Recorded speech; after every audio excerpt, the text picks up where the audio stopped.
Hello and welcome to this week tutorial.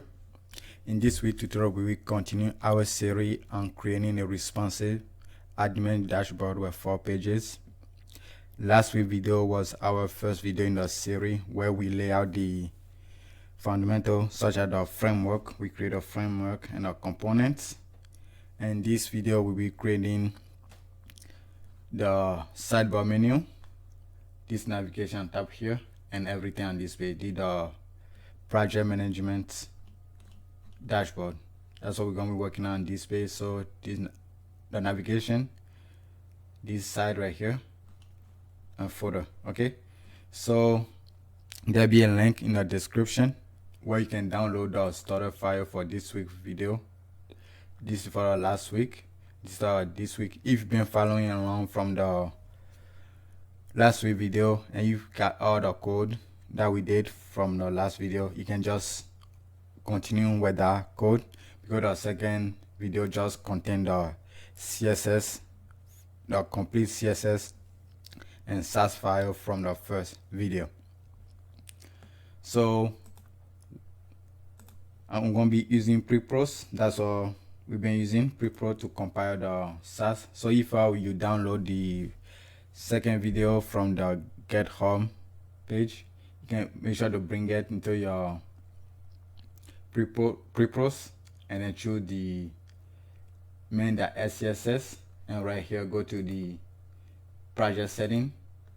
Inside the CSS, choose the CSS2, choose the SASS, and make sure you put this replace segment is selected, and here put this / and put the same thing right here as well. So you create a distributor, this folder, and then the CSS folder, and then go down to the JS tool and scroll to the here, and then select the replace segment and put here JS, and replace with put this / JS as well. And here for the surface, put that min, okay, that min, and then choose the append surface. Okay, so now if you choose the main.scss, you should see something like this. So we create this folder, so we already have it right here, and create the CSS. So make sure the CSS inside of it, and make sure this process automatically is click, and this one also is click. You can say process file. If you take a look at the log, everything should be fine. And for the JS, also click on it and choose process automatically, create source map, transpile with Babel right here, and make sure this one also is checked. If it's not checked, and click process file as well, and everything should be fine. Okay, and I'm going to be using VS Code to write the code. So if you download the second video starter file, this is what you will find. Again, if you're using the folder from the first video, all you have to do just delete everything. Not everything, just delete the stuff we work on inside of the HTML, and make sure your CSS is linked and the image is linked. Okay, you might want to download the second video folder so you can get all the images here. Okay, go to the second video starter file, have the images, and the HTML should look something like this. Okay, so without further ado, let's get started.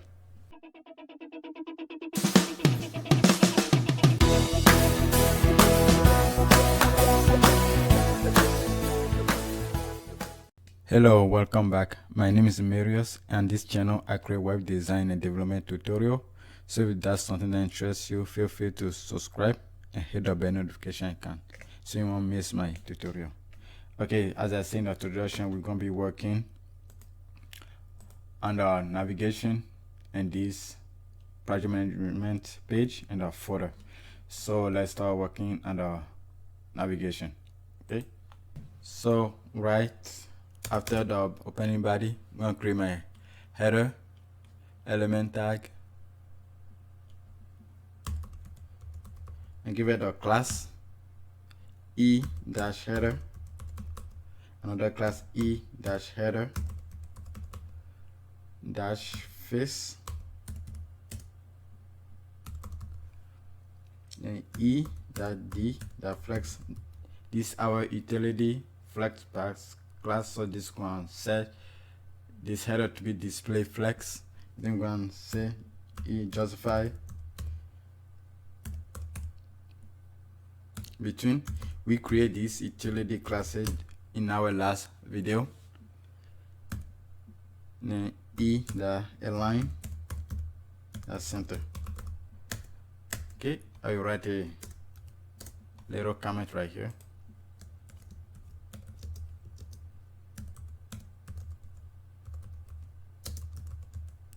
Okay, now right inside of the header, I'm gonna create my container. Use my e.container class.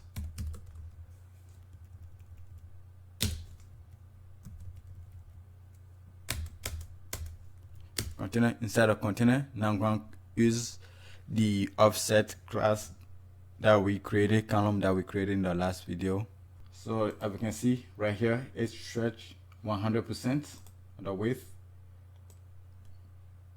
While as you can see here, it pushed to the right, and this one have a fixed width right here, and get bigger. So we use the offset on different screen, specify how many columns we need to offset. So by default we're gonna offset 12, so it stretch 100% of its width on the smaller devices, and MD medium devices gonna offset 3 columns, MD.3, and our large devices offset 2 columns.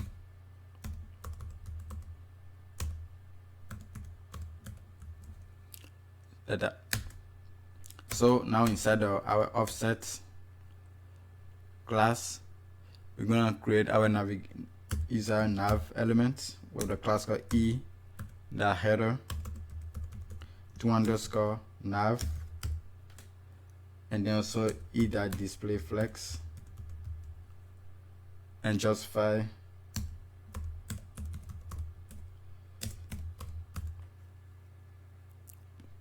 between, and align center.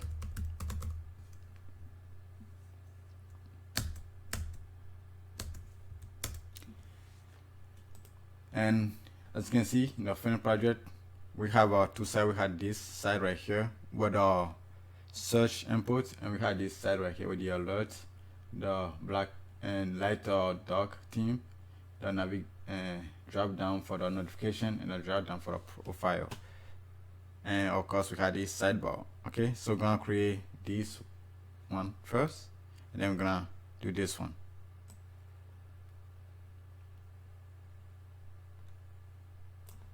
So inside of the nav element right here, we're gonna create a div called header e.header underscore left. Show the left side. I'm going to display flex,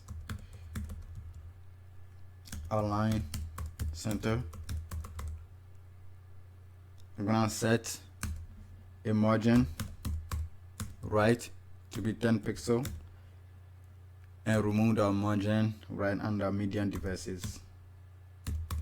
Alright, 0.md, like that. Okay. Inside here, we're gonna create our mobile icon right here. So when we click it, the menu can show up, sidebar menu can show up. So we're gonna have a e-header to underscore mobile,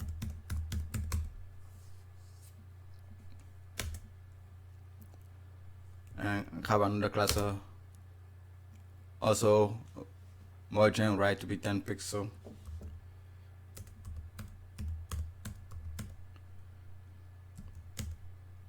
And then want to hide it on medium devices.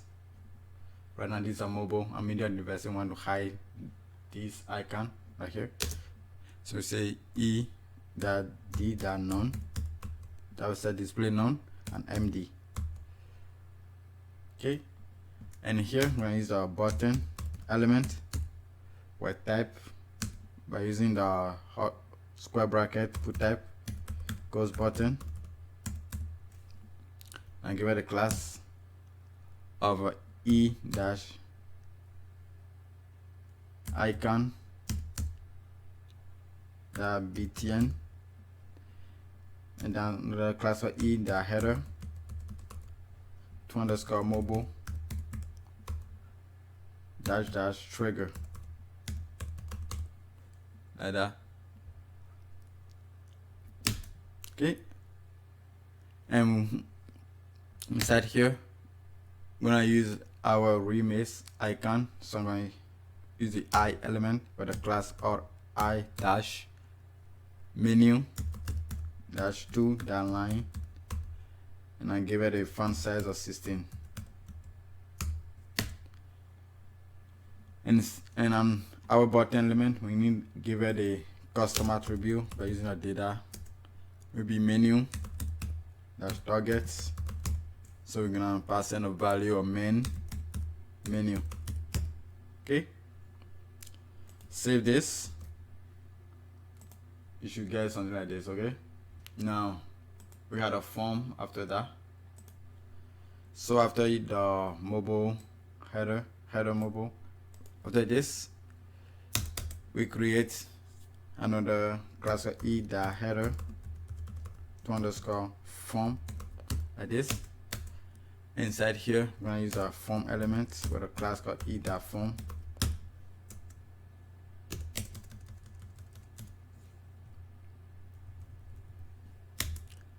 Inside here we're going to create the e the form underscore group.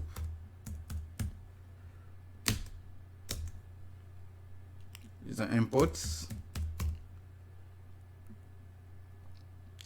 with a class e the form underscore inputs, and we're going to set a placeholder to be search. And underneath here we're going to create our icon.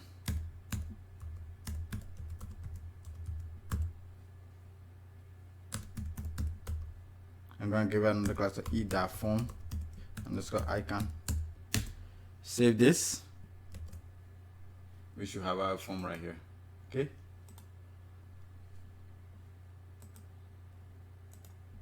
So that's the left side. Now after you have your header left right here, we should end right here.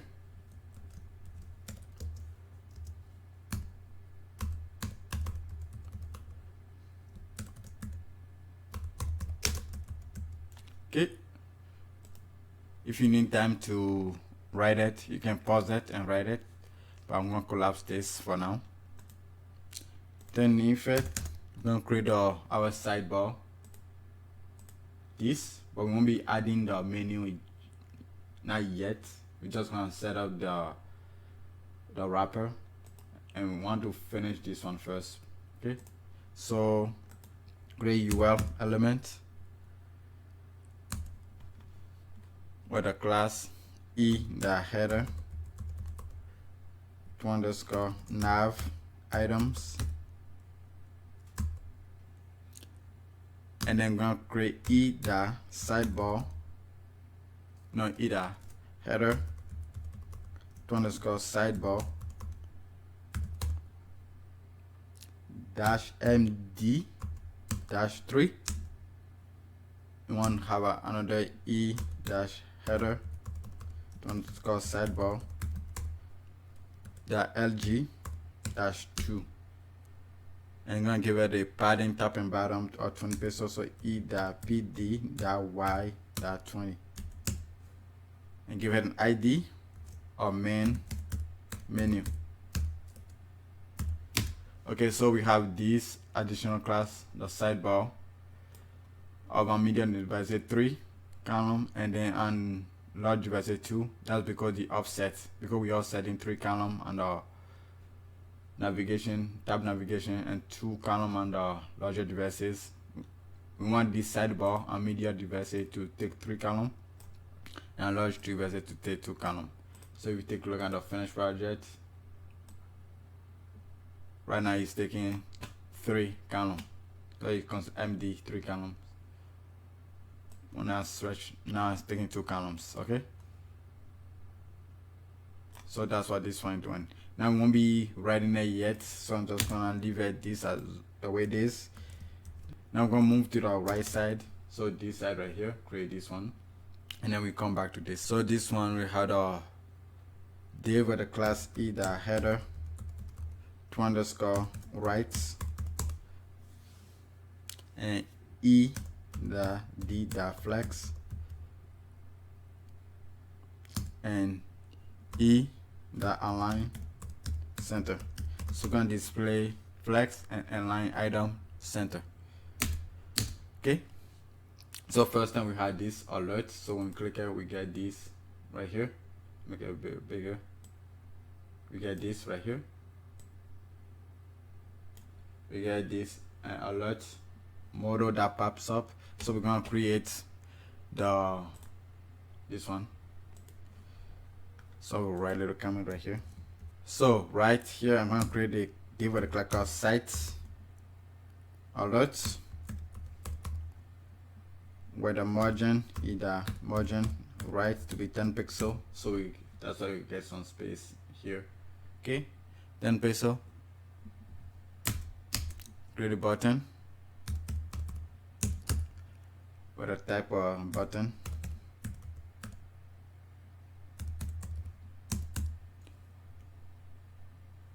Where the class is dash modal btn and e.btn dash icon.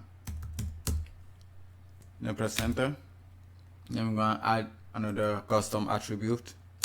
So it's gonna be data modal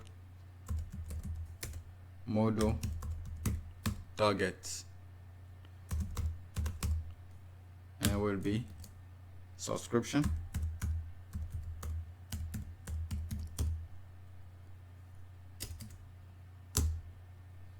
Reminder.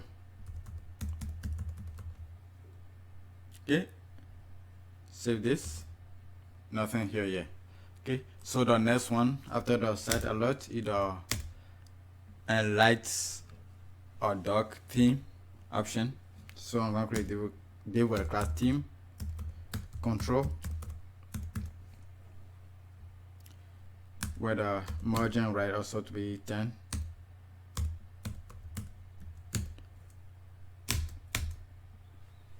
So again, my button, I will just copy this one, and I made a mistake right here.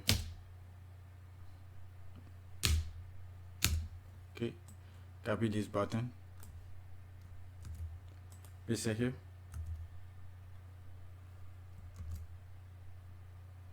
And for the class, it's gonna be instead of is modal button, it's gonna be theme switcher.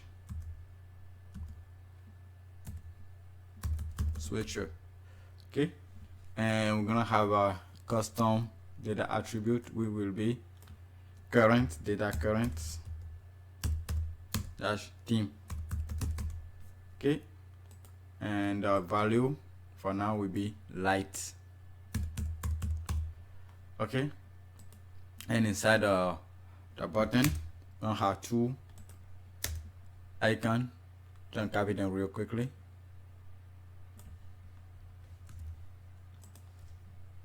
So these are the icon RI moon line, and I have that another class called theme dark, and the second one is the sun and say theme light. So if I save this right now, we get these two. Okay, after the theme switcher we had a notification drop down. Okay, so I go down here, I'll create my drop down base class and I want to set it to be positioned to the right of the element right here. So it'll be E that drop down that ABS, so absolute right, and I set it to be E the display inline flex and set margin right, also 10 pixel. Enter, and write a little comment right here. Go to drop down, we're gonna have a lot of stuff in it. So now I have a button, so I'm gonna copy this button again.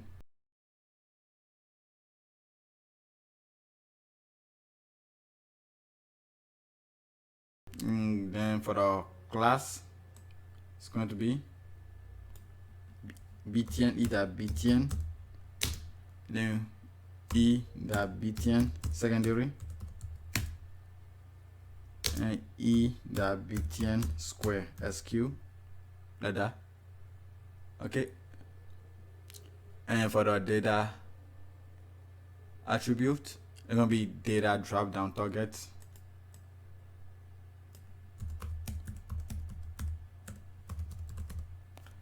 and the value gonna be notifications. Okay, and gonna have an icon, and the class for the icon will be our I dash notification, and another class E that fs that 16, so font size to be 16.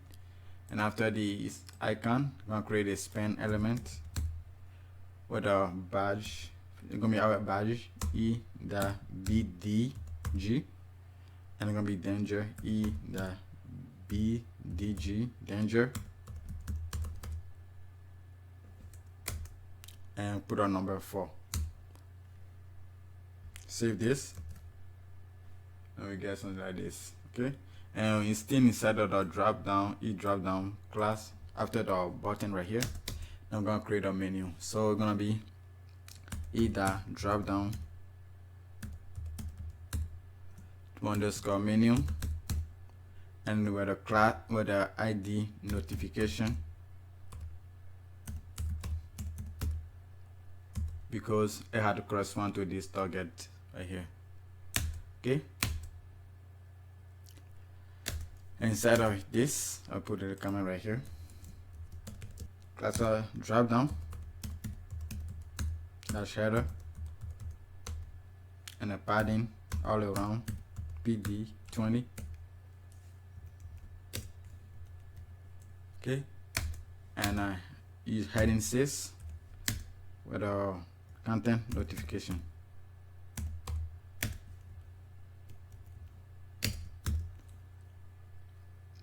Save this,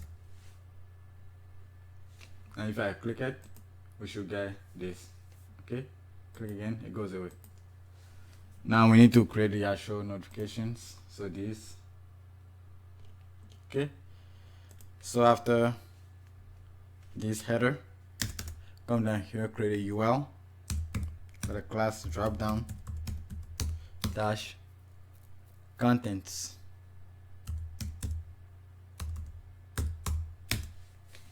Okay, and li with the class drop down list. The anchor element with the class drop down dash link, and set it to be display black with a padding left and right to be 20 pixel, and padding top and bottom to be 10 pixel. And for the href, I just put a hash here. And inside the anchor, I'll create a span element with a class notice time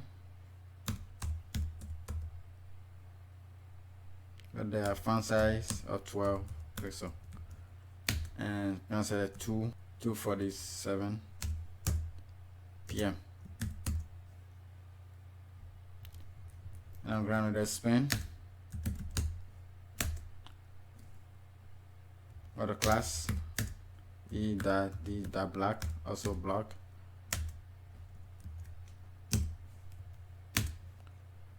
and I'm going to class notice contents and font size of 14 and bold, font weight or bold, and our content will be new task has been assigned. Now you can put lorem if you want to, or just put this one. Save this, come here, click it, we get this. Okay, for this one there's a mistake right here, put a dash here, so we get something like this. Okay, now I'm gonna copy this and paste it 3 more times.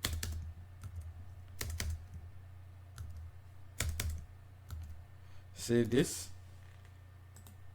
so we get this. Okay,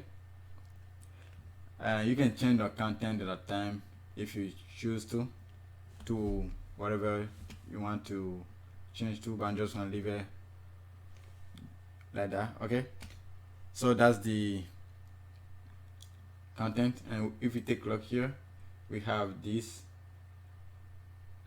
mark all as read, so I'm gonna create that one. So after the URL that wrap around this whole thing, this URL, gonna collapse it, and here I'm gonna create a drop down footer class with a padding of 20 pixel all around, and inside here can create button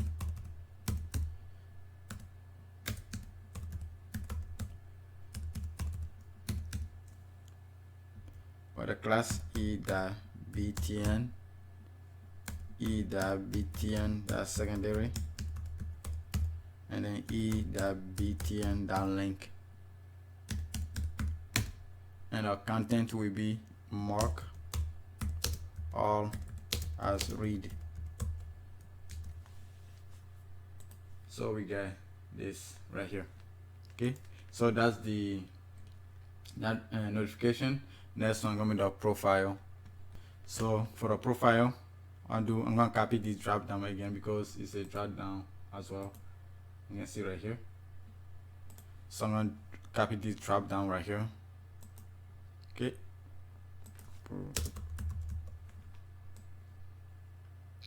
come down here, paste it. You should see another one right here. Save it. I'm gonna collapse the content for now, and this one I'm gonna remove the right margin, and I give it another class called align center. Okay, and for the button here,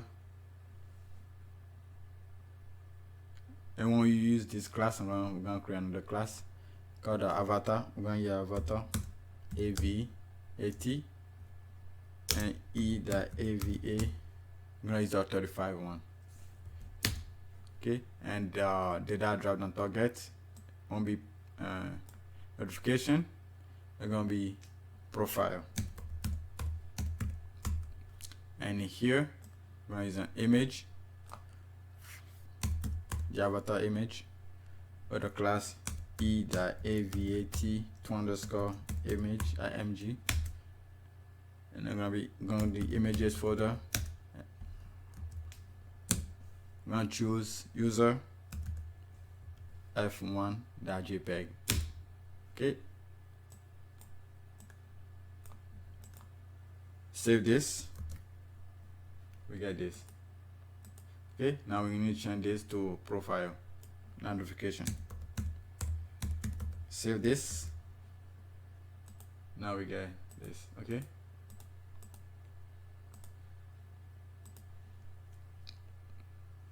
Now inside of our drop down menu right here, inside of the header drop down header, I'm gonna create a flex container. So e.d.flex, I'm gonna set a line to be center. Okay,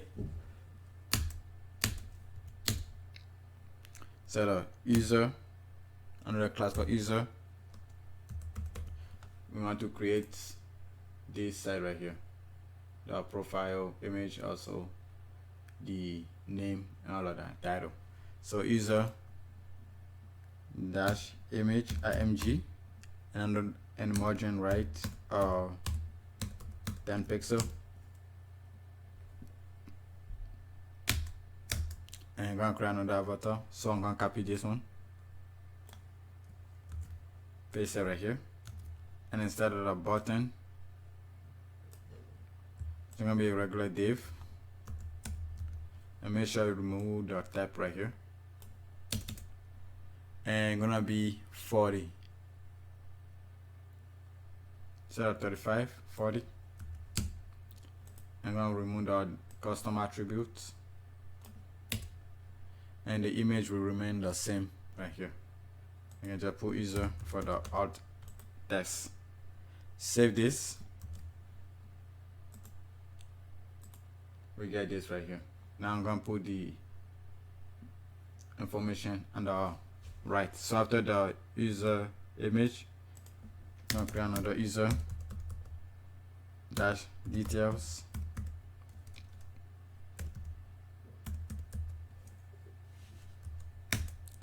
one S. So the user detail, I'm gonna create a span element for the class the font way to be bold,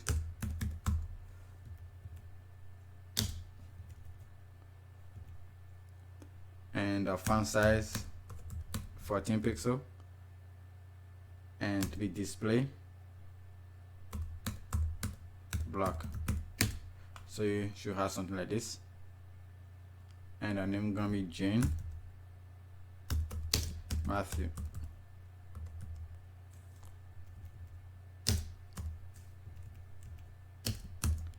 I'm gonna duplicate this, and I'm gonna remove these classes and put the font size to be 12. Remove the bold, font weight, and gonna be project manager.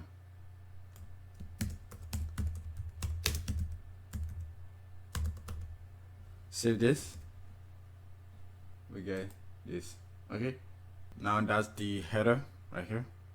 Right here. Now header content. I'm gonna collapse the header, drop down header. Now the drop down content. It's still gonna have this drop down list and the anchor element right here. Now this one won't be display black, it won't be flex right here. And say either align center, and a padding and right here remain the same.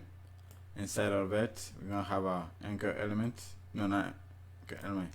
The icon. You can see right here, icon and a text. So the first one gonna be I element of the class, or I dash user dash store dash line, and then font size of 16, and margin right or 10 pixel. Okay, and we have the span element, and it's just gonna be profile, and a class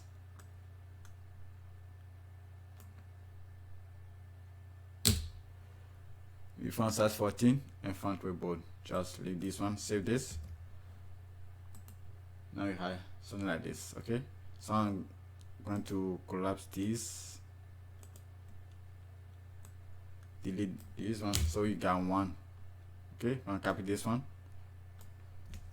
paste it for the second one, And this one, the icon gonna be this equalizer,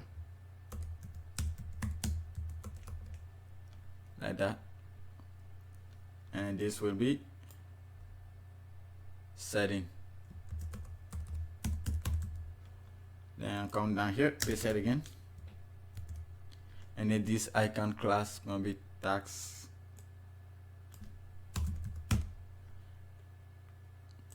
This also tax.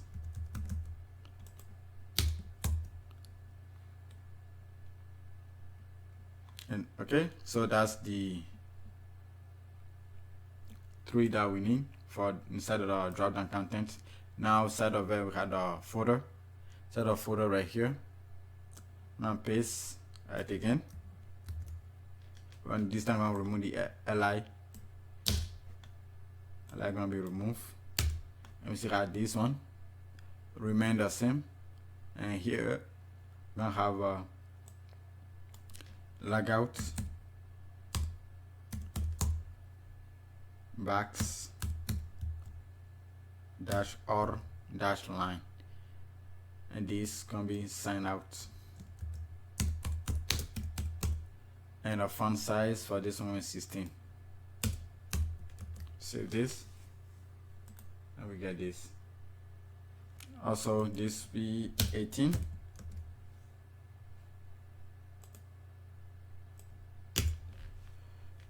And we're gonna remove this. Sorry, remove this one. So you get something like this. Okay.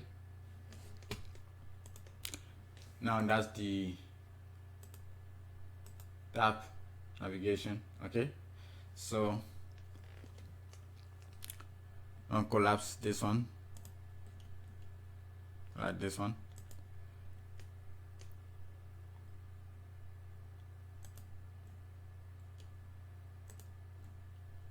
Now we have the sidebar to work on.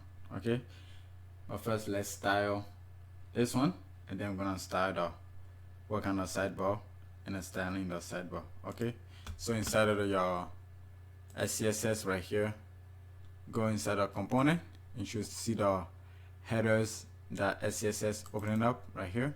And then go inside of your forward folder and choose the index that SCSS, and then I'm gonna forward it right here. So after table, I'm gonna have headers the SCSS. Okay, and then you can open one of these right here. I'm gonna copy this one, tab right here, and you choose either one of these, and back to our headers we can paste it right here. And then gonna bring one more, which is the breakpoints.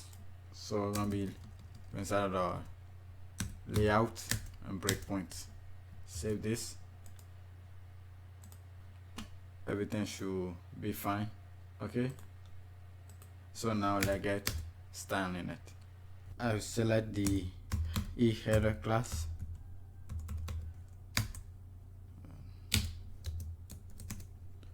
give it width of 100%, background color to be the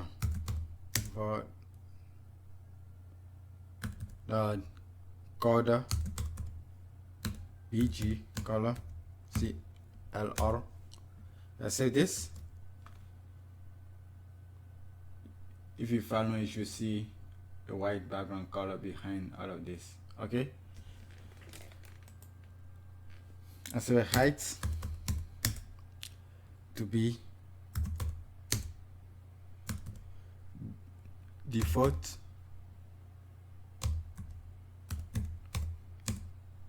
navbar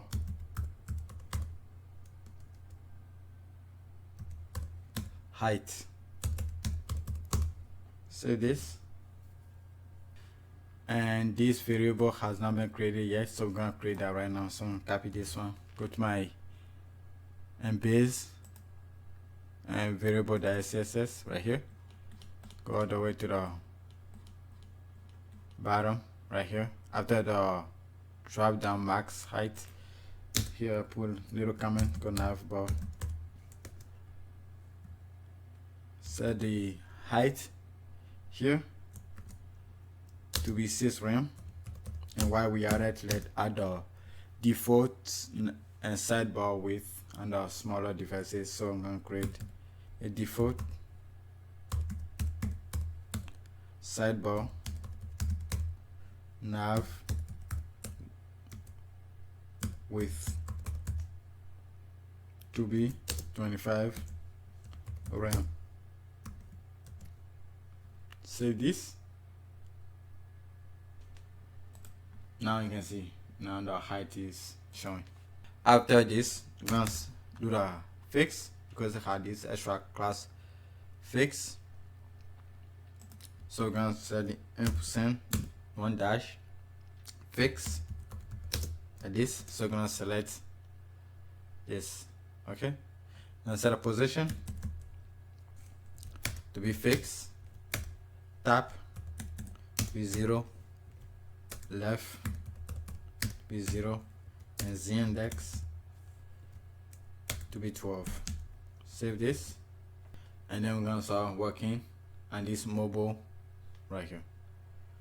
And I had a class header to underscore mobile, so something like this. And then inside of it we had this class, extra class e that header to underscore mobile that 2 dash h trigger. So we're gonna select this one. So again, ampersand to dash it like this and trigger. And then we're gonna set a background color to be transparent, width and height to be 3 rem.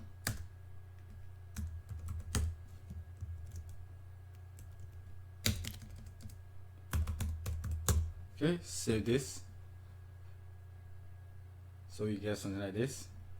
Give it the border radius.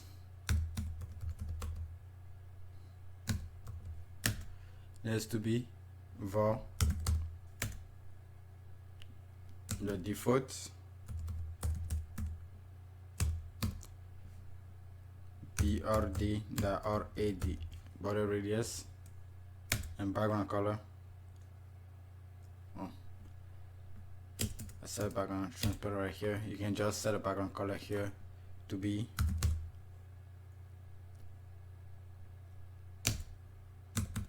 global,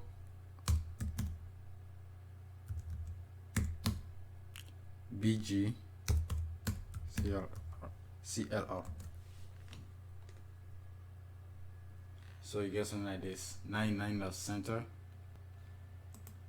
Yeah, the reason why it's not in the center right here, as well as under class e dash header that left, we forgot to put an e in front of the align center. So if I say this, now it's in the center. Okay, so that's the mobile trigger. After that, we're gonna work on this next. Okay, right now it's hidden, and then got the class set modal button. I got a class called is modal btn. Set a position to be relative. Set up before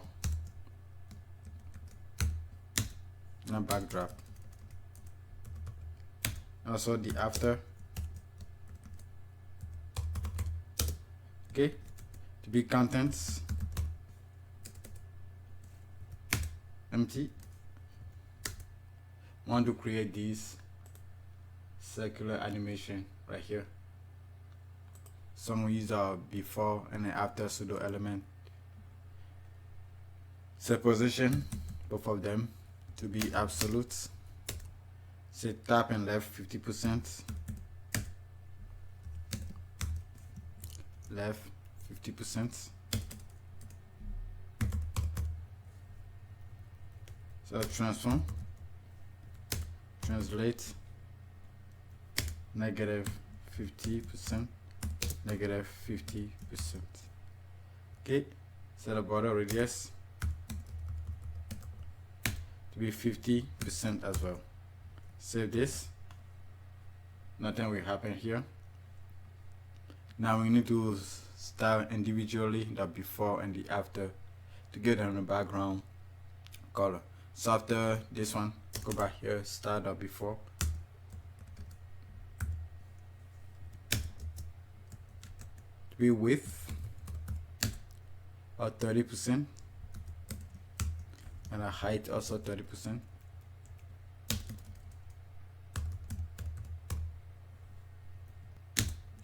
And background color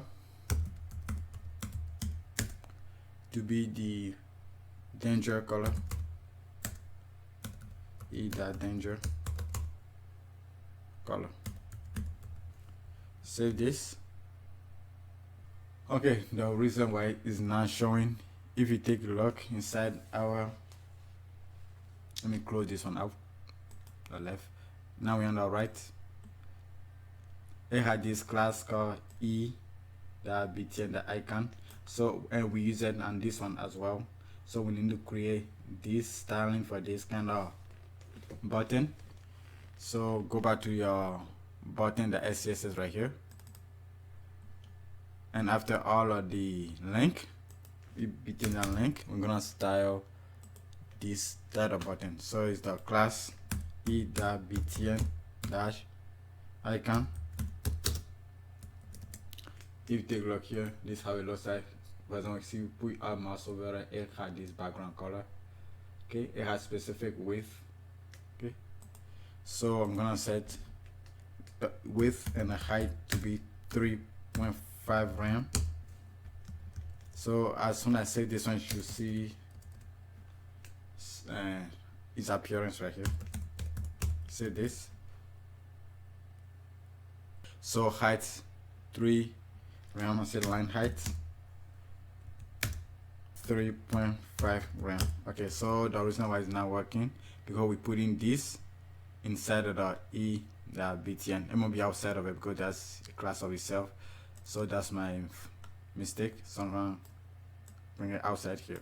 Okay, outside of this whole btn. Okay, so right here, save this. Now you see I have it right here. Okay, and also showing for this one as well.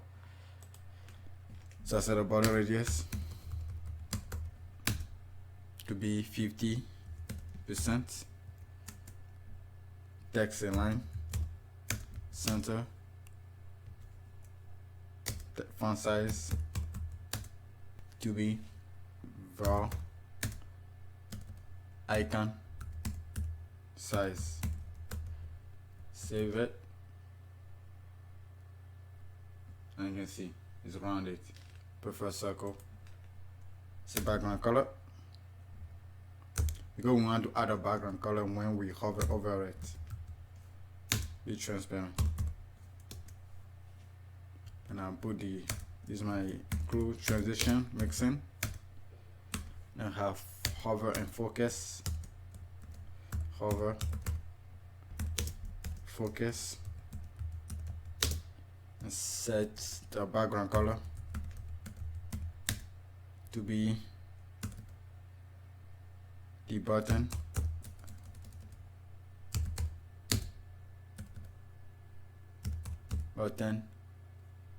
Icon hvr -bg.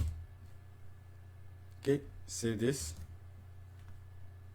How to create these variables, so copy this one, go back here, and where we had a button right here, paste it right here. They're gonna be the var in the gray.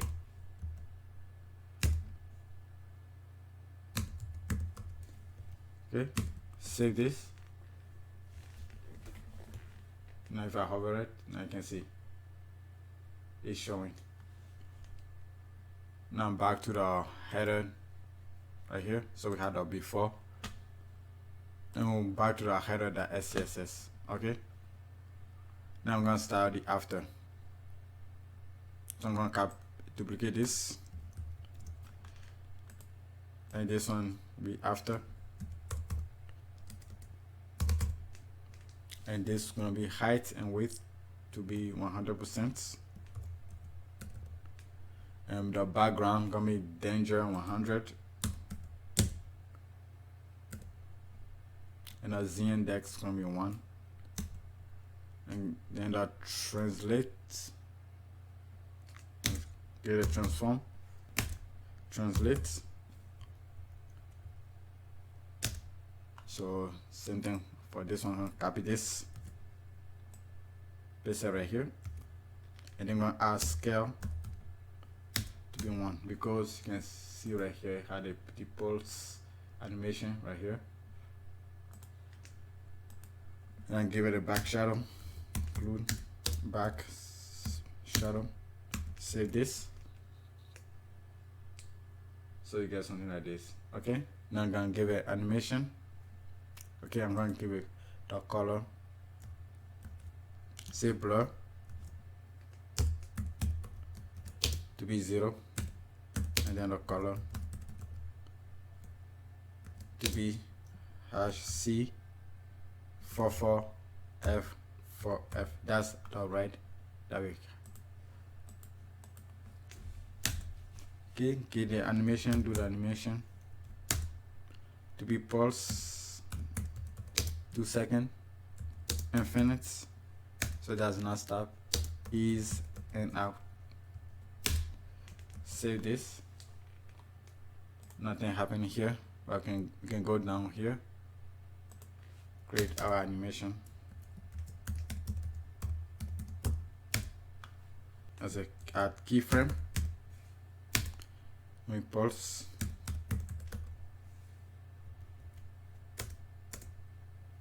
so 0%,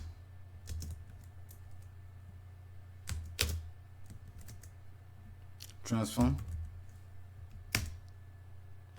say that translate -50, and scale to be 0.85, and back shadow I will include to add include back shadow, and then get this blur to be 0, and the color gonna be RGBA, and gonna be this same red. So I'm gonna copy this one, and gonna be 0.7. Okay, save this. Now you see it's working slowly now. Now I'm going to duplicate this one, and this is going to be 70%, and actually write out the actual back shadow. It's going to be 0x 0y 0 blur and 0.6 RAM for the spread, and this RGB right here, and this is gonna be opacity 0, so there's no opacity, and for the scale gonna be 1, and then the last one 100%. It's gonna be same thing as this one. Copy this, paste it here, and this is gonna be 0 again. Save this. It's now working properly. Okay, the reason why it's not working properly, this supposed to be 100, not 70. So 100%. I save this. Now it's working, as you can see. Okay, so that's for the post animation. Now I'm gonna work on the theme switcher. So I'm gonna go back here, after the modal. Now here, say team switcher.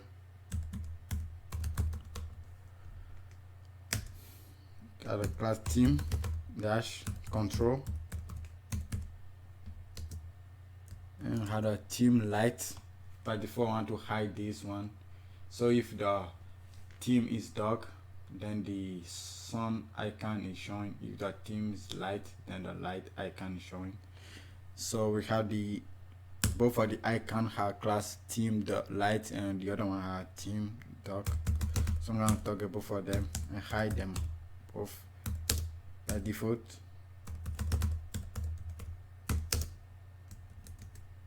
So display to be none. Save it. Now both of them are hidden. I'm gonna show one at a time. For example,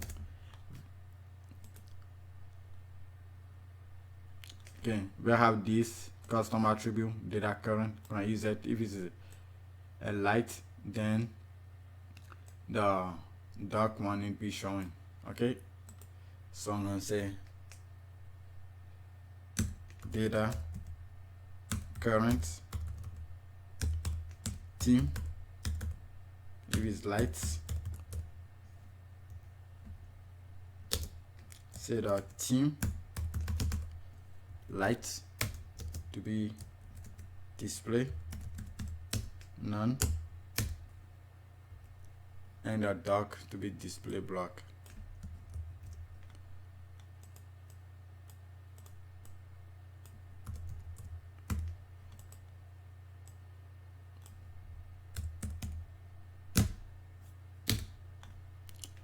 And I'm gonna duplicate this again for the dark team. So it's gonna be dark, and it's gonna be the opposite. So if it's dark team, the dark will be hidden, and the light team need to be display. So if I say this, the moon icon should be showing right here. So that team switcher right there. Now for the notification, we need to style the icon, the badge. Okay, so I'm gonna collapse the team switcher. If you need time, you can pause that and write it. I'm gonna collapse it for now. So after the team switcher, put notification.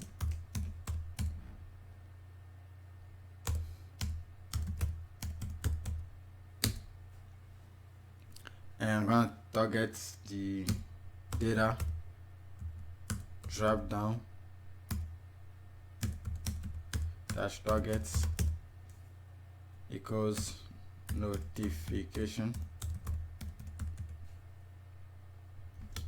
Okay, set its width and height.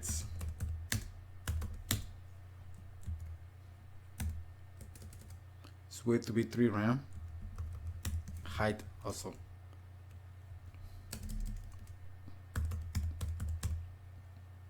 Set a padding to be 0 because it's a button by default. Save this. Now you can see right here. Now I'm going to target the badge that is inside of it by using the BDG. Set a position to be absolute. Set its width and height to be 1.6 RAM.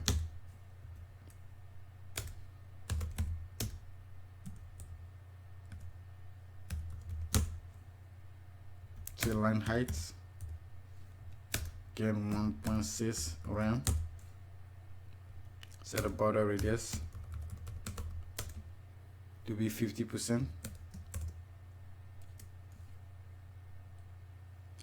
And be tap to be negative 0.6 RAM, and right also.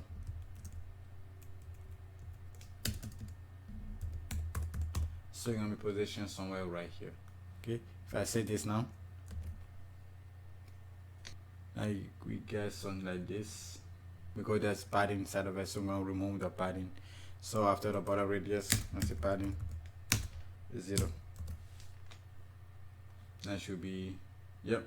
Now I want to change the color of the text. So it had a danger, the badge, that's a badge danger, that's why I had a color, a red color. So I'm gonna select that again, BDG danger, and set the color to be the code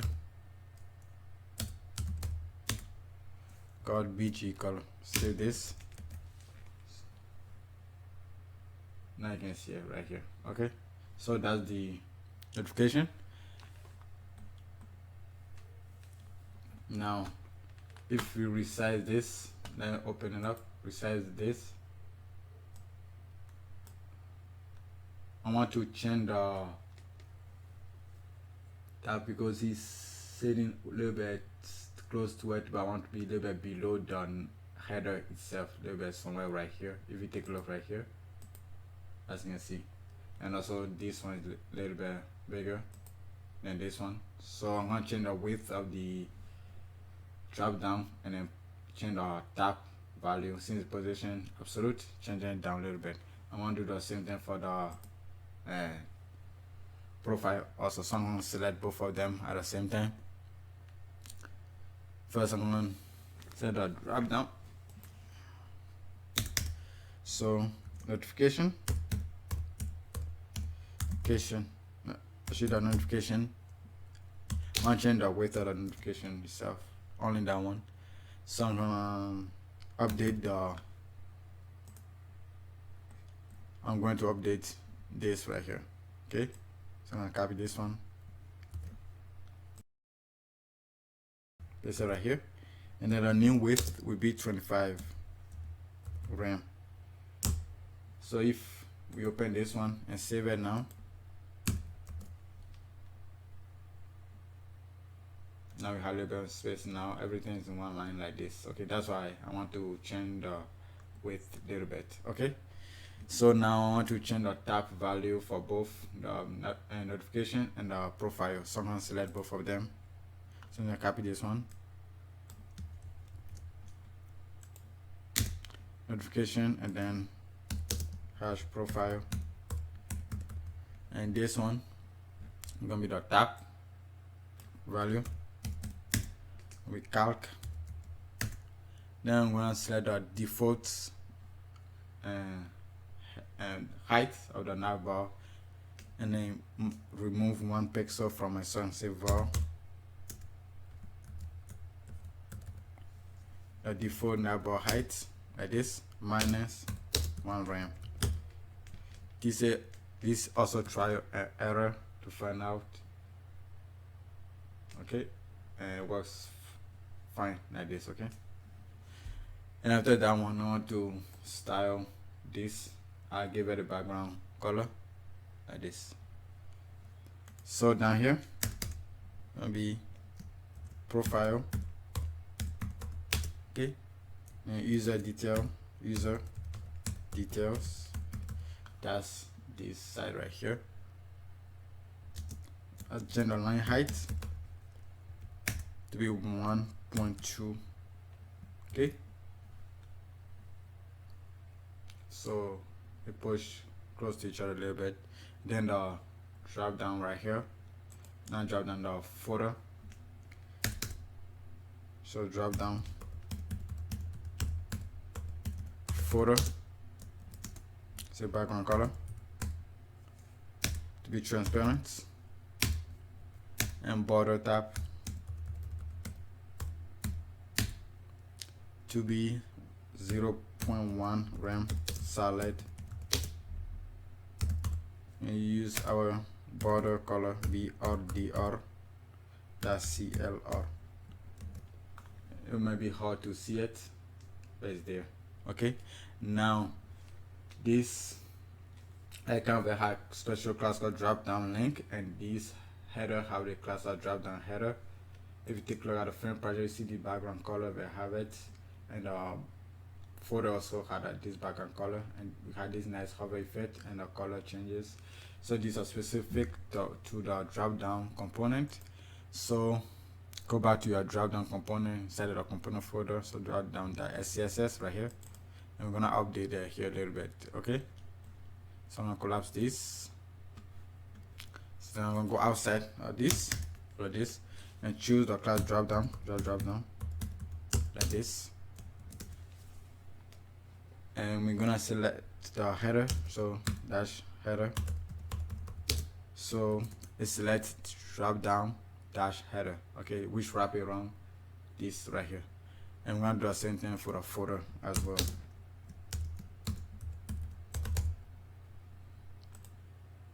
Now underscore dash, gonna be background color, and with a var tbl header .bg .clr. So the table header background color. If you go back here, you can see I added this background color, and we're gonna do something for the links as well. So the link, say the hover, and the focus as well.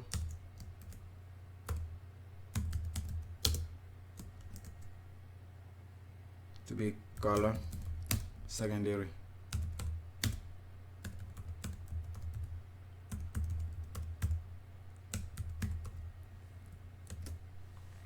Save this. Now you see a class secondary. Now it doesn't look that good because this had this blue color. So we're gonna change that also. So go to your base folder right here and base the SCSS, and after this link right here, create the anchor element, give it a color to be the var global text color. I'm gonna give it a transition and include transition. Save this. Now we get this. Now as you can see, go back here, as you can see. Okay, so that's the navbar right there. So the next one gonna be the sidebar. If we stretch this one out, okay, the sidebar right here. Okay, so I will close this button right here, the drop down, the base, all of that, the form right here, and go back to the HTML. We'll collapse this right side, and then we're gonna start working on the sidebar inside this URL right here. Okay, so in here, create my first li with a class e.header underscore list. Okay, this is gonna be the logo. Take right here, it's the logo. I'm gonna make this one smaller.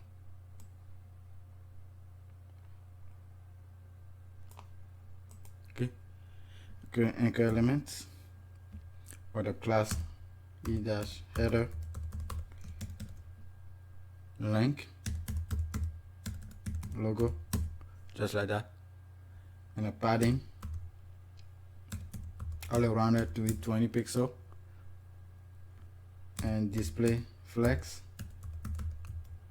inline item and justify content center. So e.align center, and then e.justify, so center.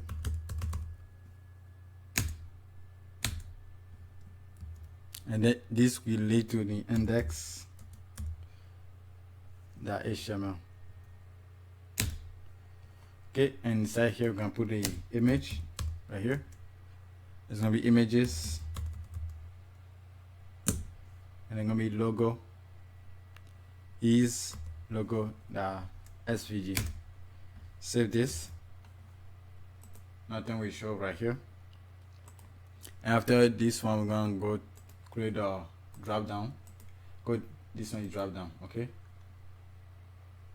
so let's do that. So down here we're gonna create another list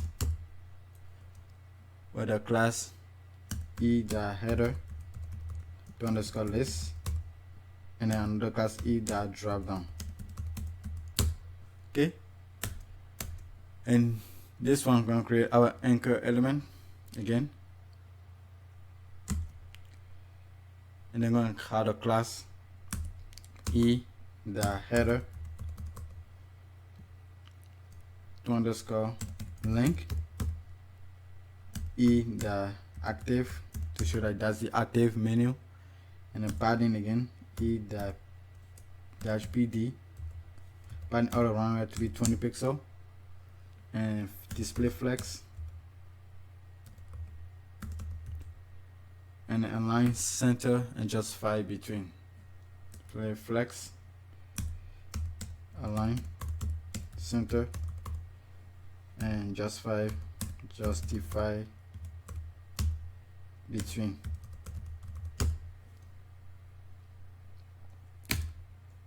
And I'm going to leave this one blank.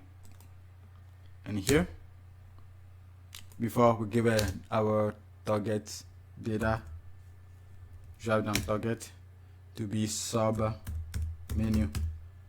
Okay, and here I'm going to create a span element for the class e.fs.14, display flex e.d.flex, align center e.align center, and creating my icon. So gonna be ri.dashboard dash line, and then margin that right with 10 pixel. Okay, so something like this, and after it I'm gonna put a word dashboard like that. I'm gonna put another icon, so I'm gonna copy this one, and this one won't be dashboard, so it's gonna be arrow down, and then S. We're gonna remove the margin. Save this. You get something like this. Okay, now after this anchor element, go down. Now we're gonna create the drop down menu. So URL the drop down score menu, give it a class sub menu. Okay, now I'm gonna create a li, and then inside of it with the create an anchor element with a class called e.header to underscore sub link. Okay, with the e.display flex and now block, and a padding left and right to be 20 pixel, and top and bottom 10 pixel, and this also gonna be active.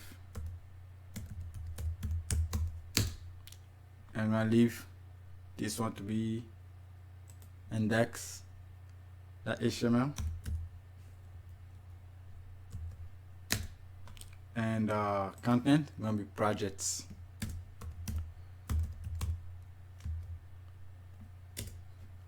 I'm gonna duplicate this, and this one gonna be e-commerce,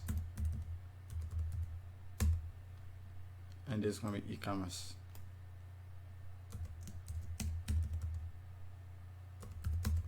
Okay, if I say this,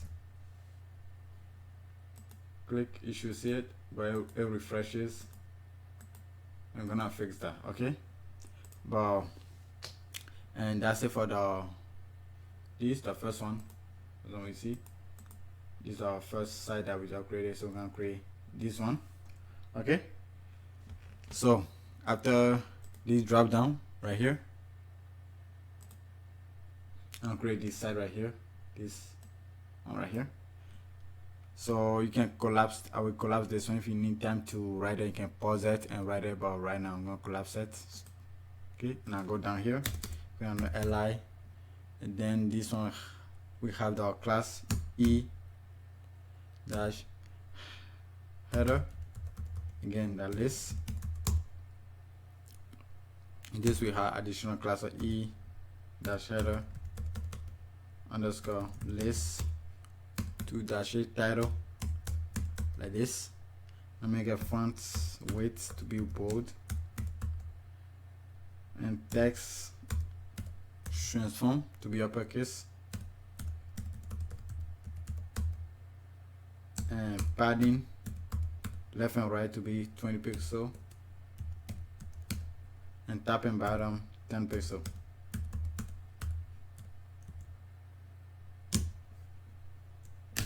And it's gonna be application,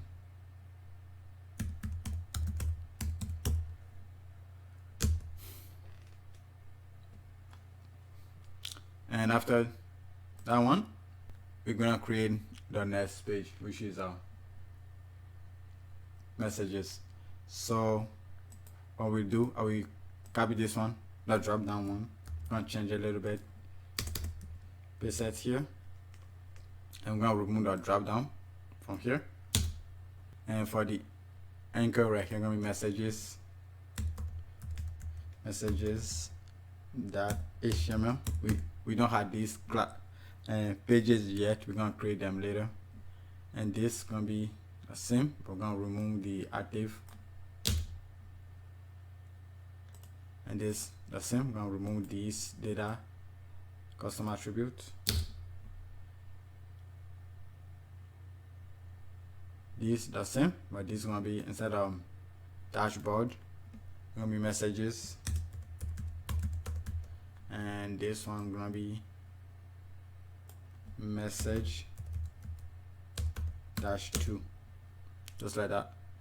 And here I'm gonna create a badge, this badge right here. So I'm gonna be span element with a class e dash b dg dash and e dash b dg dash danger, like that. And the content gonna be 12, and I'm gonna delete the UL. Okay, so you should have something like this. If you need time to copy it, you can pause and copy it and save this. Take a look, you should get something like this. Okay, so that's the application, that the first one. Now I'm going to duplicate this one again, shift alt down arrow key to duplicate it, and this is going to be the inbox. So instead of messages, I'll be inbox, and I spell messages wrong right here. So I'll be inbox and inbox here. And then for the icon, it's going to be inbox line, just like that. Save this, so we get these two. Okay, so we have, so far we create this and this, the logo, message, and this one. Okay, so let's style this quickly, and then we're gonna add the rest. Okay, so going here, I'll collapse this one and this one, and then I'm gonna go to my header right here. Now after the profile, this one, underneath it right here, we're gonna start our sidebar. Okay, so it's wrapped around this header nav item right here, so I'm gonna select that. So nav items, set that to be position, be fixed, top and left to be 0,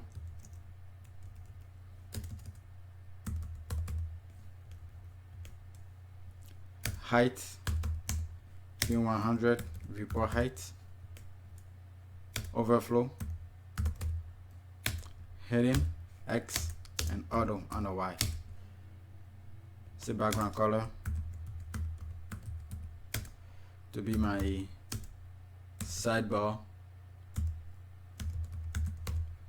bg.clr. Okay, I say this. You get something like this. Now we give it some width. Okay, and we created a variable for the width right here, sidebar width. So we're gonna set that one. Let's say width to be the var default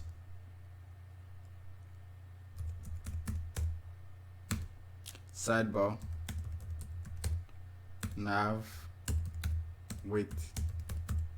Okay, and a max, given max width as well, do the same thing.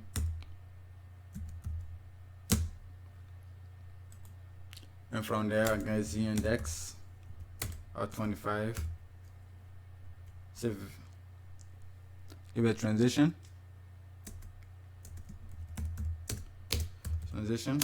And the custom scroll bar.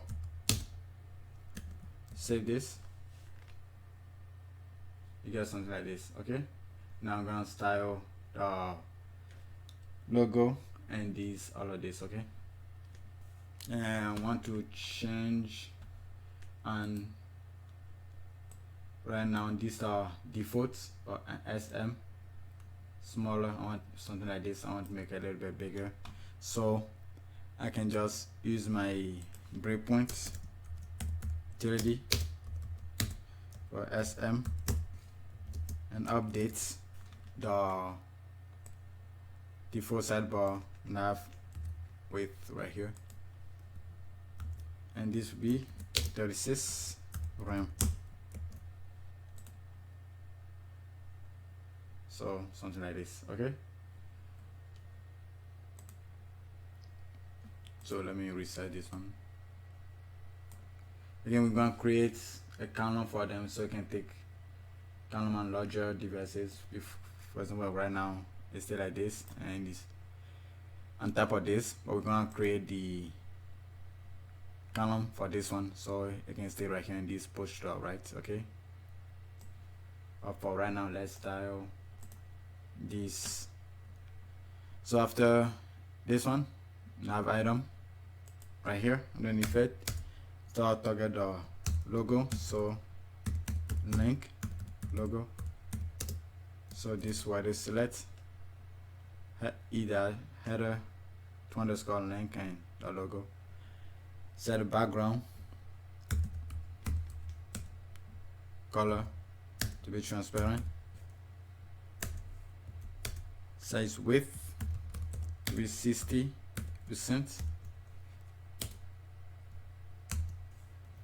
I will set the image inside of it to be width 100%. Save this. Now it's a little bit smaller. So that's the link. Now I'm going to start styling each individual of this link because we had a class header is e-header link.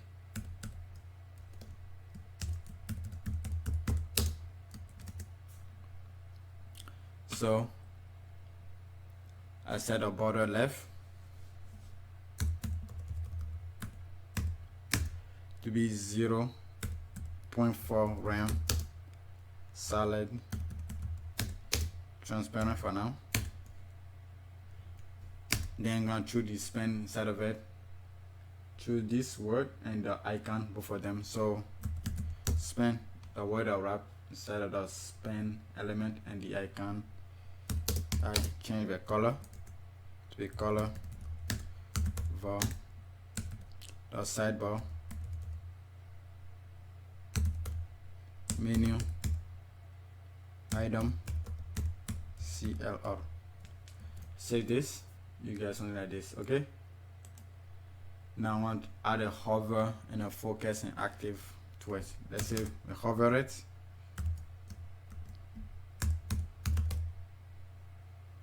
and if it's focused, because it's link anchor elements, and also if it had the that active class, set the background color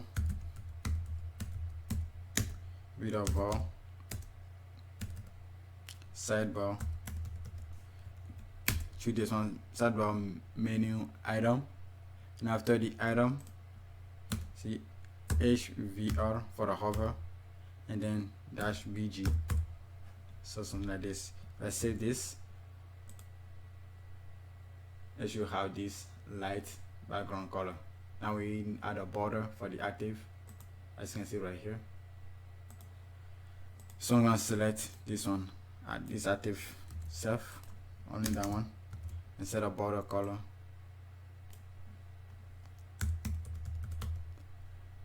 And I'm gonna be, instead of hover right here, be active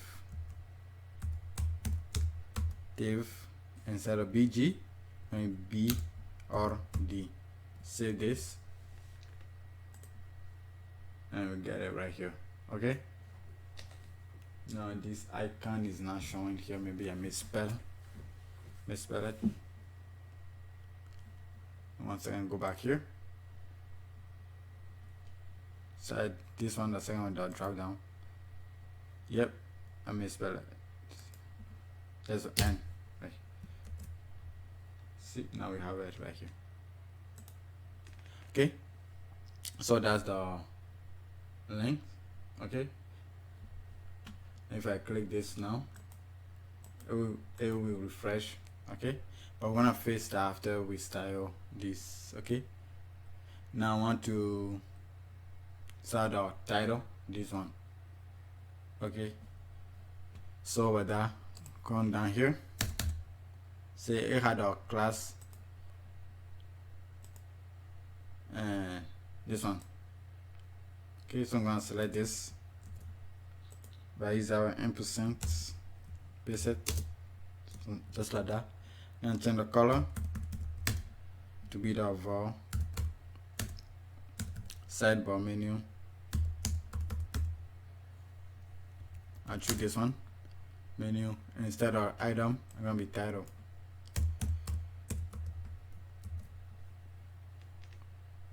Okay, and you can see it right here. Set font family,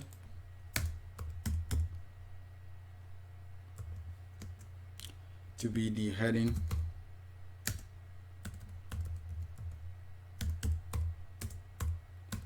fonts family. Okay, save this. Now you can see. Now let's work on the drop down for this one. So when we click it shows. Now you can see it keep refreshing. So open up your, go inside your JS folder and open your main.js, and in here, after we had our condition right here, after the return, say e that prevents default, just like that. Okay, everything should be, yep, everything's fine right here. Now if you click it, it will not refresh anymore. Okay, and if I click this one, it disappears. Click this one, it disappears. Now let's work on it. So back to your header, above the title right here, so somewhere right here, we're gonna select our nav item again, and instead of it, we're gonna select this either drop down menu, because that's the name of it, either drop down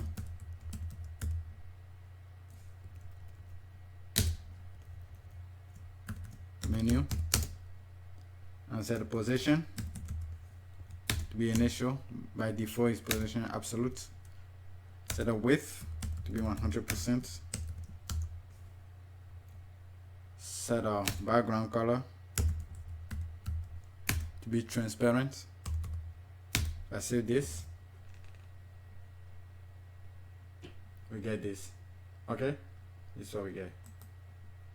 Okay, and from there I'm gonna set our padding to be 0, tapping button 3 RAM left and right. So you can push it somewhere like this. Okay, now I'm going to change the color for them. They all have a class called e-header _ sub link. So I'm going to select that right here.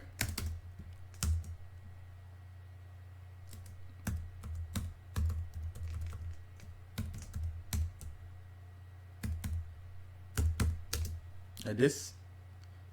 Change the color. Same to be this. Okay, so I'm going to copy this, paste it right here, save this. So we get this right here. I'm going to do the hover for it and focus, okay, and active. So I'm going to copy this,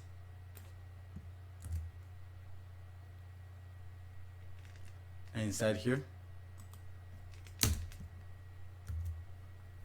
instead of color, instead of background color, just be color, it's going to be the secondary. The secondary.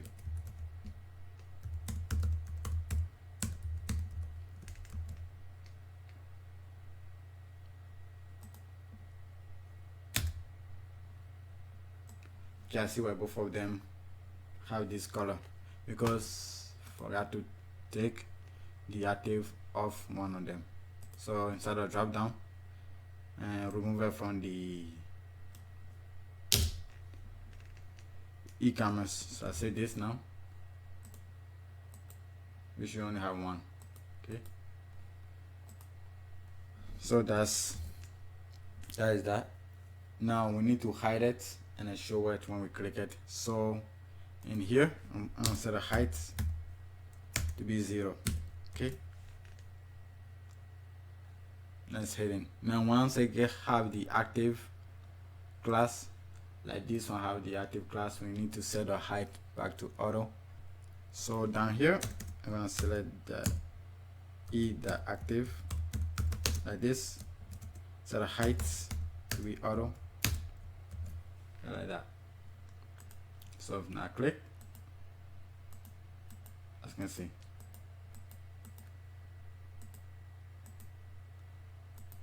Okay, so that's the drop down. Now if you take a look inside your starter folder, you should see a file called menu.txt. It holds all the menu item from the logo all the way to the last one. So and just copy it. Okay, I'll select the first one all the way to the bottom, or the last one. I'll copy this and inside my HTML from the logo from here, and before the closing of the URL down here, and paste it right here. That's the sidebar, other menu item for the sidebar. I'm gonna paste it right here. Now save it. You should get all of this. Okay, but now we have this employee of the month right here. So we're gonna work on that right now. This is the employee of the month right here. Okay, collapse this. So okay, so let's work on the employee of the month. I'm gonna close out the menu.txt. After we work on the employee of the month, then we're gonna work on the sidebar, the width and different screen sizes. So after the title right here, I'm gonna put employee of the month. So I'm gonna select the ampersand. So header list, just like that. It's just gonna select our header list. Okay, to dash it employee of month, just like that. I'm gonna set a margin,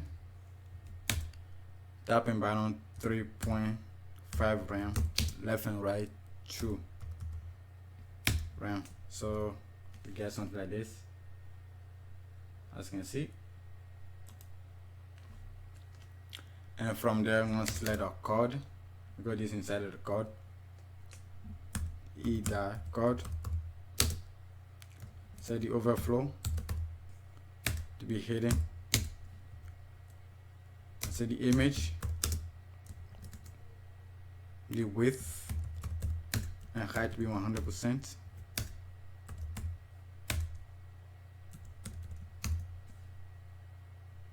Okay, save this.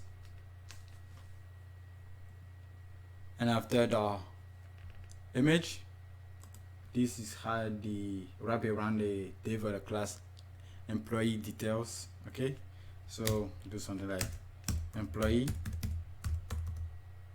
details, set a position to be absolute, to left to be 0, bottom also 0, to width 100%, set a border radius to be 2 rem, top left 2 rem,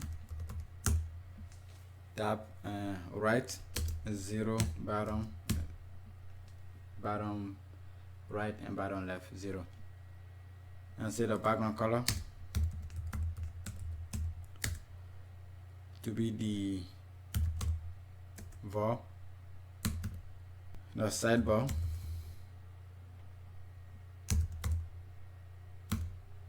employee empl dash of dash month dash bg dash clr.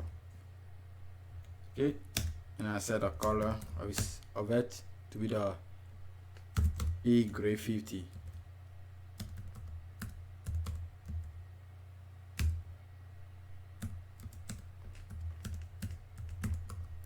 Just like that. Save it. Then we get something like this. Okay, so that's the employee of the month right there and everything else. Okay, now we want to, for example, on mobile devices it hides automatically, and on MD it take 3 column, and on LG it take 2 columns. Okay, so we're gonna create that. That's why we give, if you go up here all the way to the URL, we're gonna collapse everything all the way to the URL. We give it a sidebar MD3 sidebar LG2. So we're gonna look through the container and then create the classes. Okay, and create a width. So on top of the animation right here, and put a comment right here.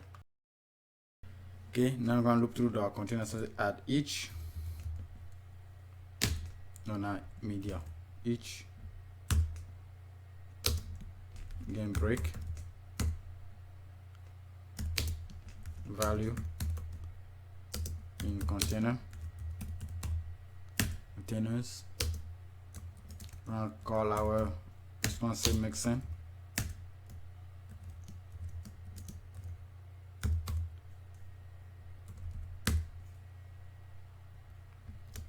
And this one I want to just do 6 columns, so I'm gonna loop from 1 through 6. So for this is a for loop from 1 through 6. I'll create the class. So the header underscore sidebar. Okay, make sure I put a period that before I begin. Sidebar dash, then put a breakpoint. So break, and then put a number of column. So in this case, it's gonna be the I. So it's gonna be something like that, something like SM-1, SM-2, stuff like that.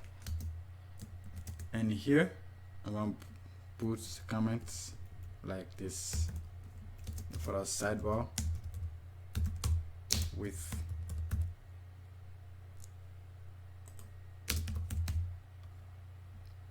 so first thing set a transform, because we will on smart devices are gonna hide the weight, but on these medium devices we want to show it. So set transform to be translates 0, set opacity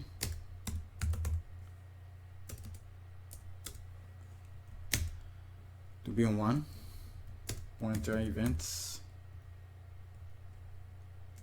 to be all, set visibility to be visible, set a width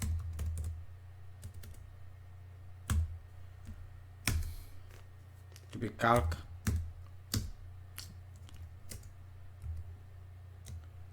%,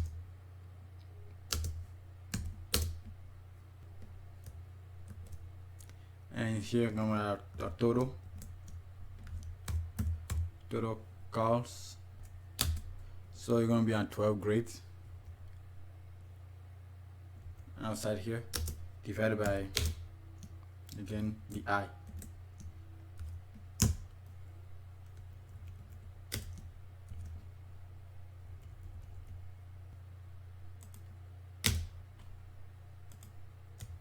Sure, the 2 bracket at the end. If I save this now, go back here, you get something like this. Okay, as you can see, and I'm going to do the same thing for the max width. Save this. Now if I make it bigger, stay like this. Okay, smaller, that's too common. Now this take the actual width, which is a 22.5 RAM. Okay, now we need to slide it away. It's on top of everything right here. So this should create all the sidebar for you.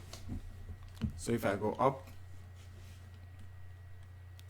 right here for my sidebar right here, after the Z index, a set of visibility, we hidden, set of transform, translate X to be -100%, and then with active, I will come down here, say active, either active. Then we're gonna bring the visibility to visible and the transform back to 0. I'll copy this, paste it right here. So visibility visible and transform X will be 0. Save this. It should hide away, and when we get bigger right here, it should show up, as you can see. This MD and this is the LG. Okay. Now we need the JavaScript to show up when we hide and click this, show it, and we click somewhere else, it goes away. So that's for the CSS. Now let's move to the JavaScript. So inside this is our JavaScript right here. So go down here and let's start. So the way the navigation, the sidebar menu will work is like this. When we click this one, it's sliding, click it, it's slide out. Also when you click, once it's sliding, we click somewhere else on the page, we slide away. So I take a look right here, it show up, let's slide away. Okay, also we add some functionality to the drop down. Also, for example, when you click here, click outside here, it goes away. Right now it doesn't work like that, it won't go away. So we're gonna be adding that functionality. So for the navigation, it's gonna be most the same as the drop down right here. The code will be exactly the same, only few things will be changing. So let's get started again. So I'm gonna create my function, constant, I will call it navbar.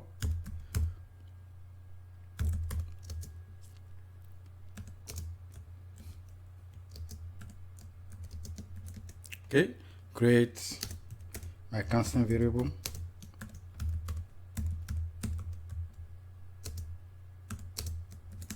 Okay, and I'm gonna create a main. This main represent the main header class, so it's gonna be string. So either header, that's the main class, and I'm gonna create a menu which is correspond to the sidebar menu. So it's gonna be the string either header to underscore nav items, and we're gonna create a target. The target represent the item that we had to click to show the menu. We in this case it is mobile icon right here. So it's gonna be either header to underscore mobile to dash trigger. Then we're gonna have another variable called target ID like this, and this ID correspond to the data attribute, this one right here. So you take a look at our header, this data attribute, yep, that's associated with this one because it connects to the actual sidebar menu. Cover see main menu and the ID is main menu. Okay, just like we did for the drop down for data drop down targets, and the drop down menu have the ID that corresponds to target. The same for the sidebar menu. So it's gonna be data menu dash targets. Okay, and after this one again our active class, and gonna be e dash active, and then we're gonna create another variable called component plural. This component represent all other navbar on the page, other sidebar navigation. Okay, other navbar on the page. For example, here we had the drop down that correspond to all the drop down component. This component will represent all the navigation component. So I'm gonna create my array, turn it to an array. The spread operator is the documents, query selector all, and then I'm gonna pass in the class e the header. Okay, and now from there I'm going to do the documents, add event listener to the click,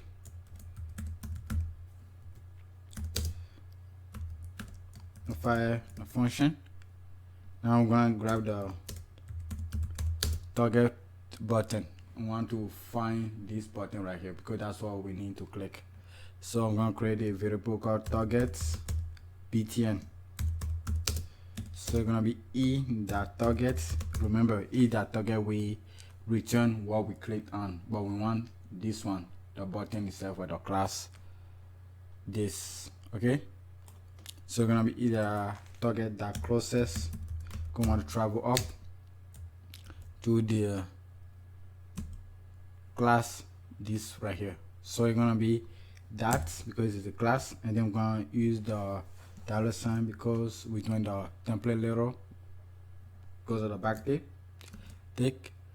So underscore variable that target. Okay, so I'm gonna grab this one. So like console log this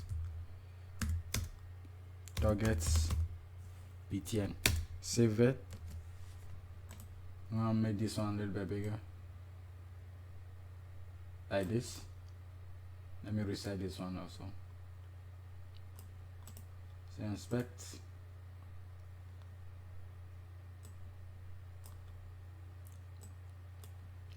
Okay, say console. So now if I click, okay, I need to call the navbar function. So navbar, save it. I click, it say no, click no, but as soon as I click this one, it will return net. Okay, so we don't want to do anything if we're not clicking on this one. So I'm gonna say if it's not a target button, all we have to do is return. Okay, just like we did right here. Okay, and again I'm gonna say prevent default. Okay, after that one, we need to get the ID, the actual ID right here, the value right here. So like we did for the drop down, so we're gonna create another constant called target ID, and this one will be target btn that gets attribute, and the attribute will be this one.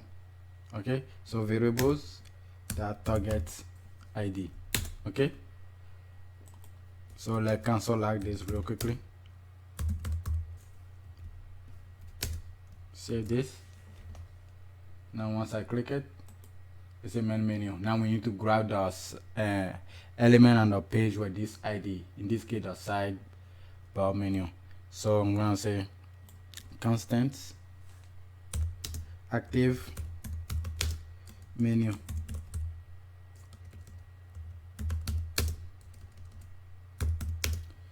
b document query selector is an ID, so the hash and the $, and then we pass in the target ID.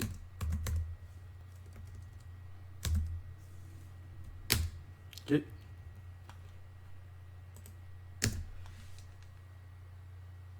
and then as always we're gonna say if we have it. So if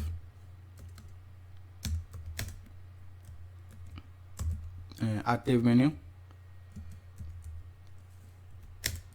then we're gonna grab the active menu and the class list, the toggle our variable active. Save this. Now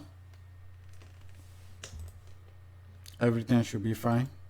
Yep, now let's see. When I click it, it shows, but we won't be able to close it because this underneath behind this, so we need a way to close it. Also, like I said, we want to be able to close. Let's say we have another sidebar menu right here and this one is open, and when we click this one, the one that is open, to close, so we only have one sidebar menu open at a time, just like we did for the drop down. This one open, but as soon as I click this one, it disappears. So it's gonna be the same thing as this on top here. Okay, so what I'm gonna do, just copy from the filter right here all the way here. Okay, because it's just the same thing. And here between the if and this constant active class, I'm gonna paste it right here. Okay, and instead of drop down, this one is gonna be the components right here. So variables dash components. Okay, and this one, instead of doing drop for the drop down, since this is a header, I'm gonna do head. So I'm gonna hold a Control and D to select everywhere let's say drop. So head. Okay, and here see we're looking for we want to get the attribute, so we're getting attribute, and this attribute is called our target ID. That's the attribute. So instead of target, it's gonna be target ID, and this one also target ID.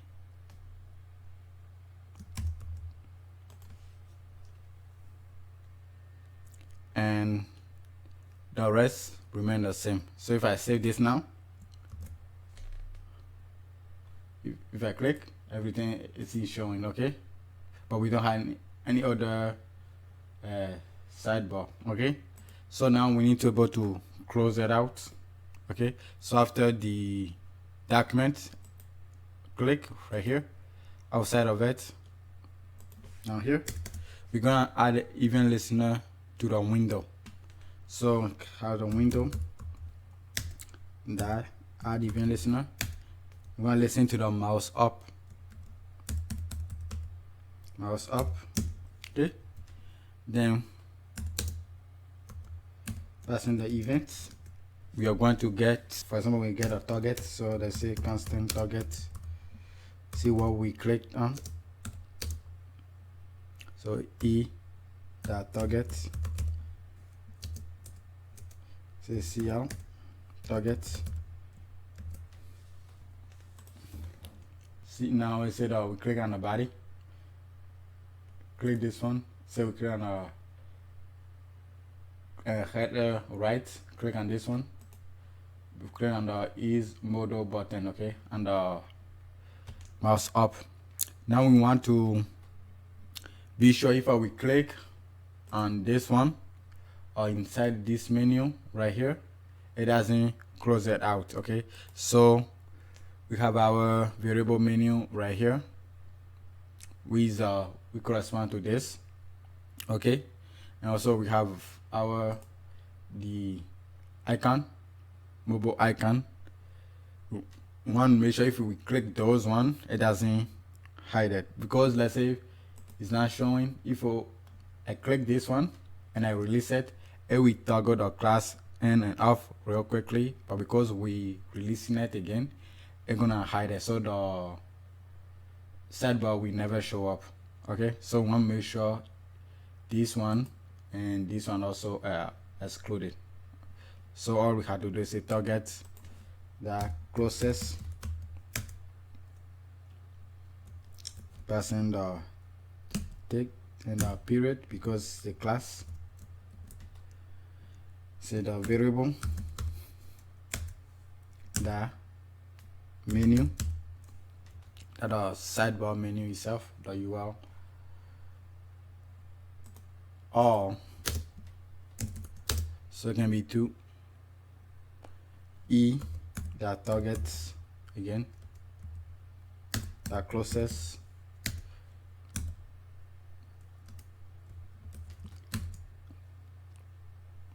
that's variable that targets, okay. And this also, that's the trigger, so this also gonna be a class, so put it in the backtick.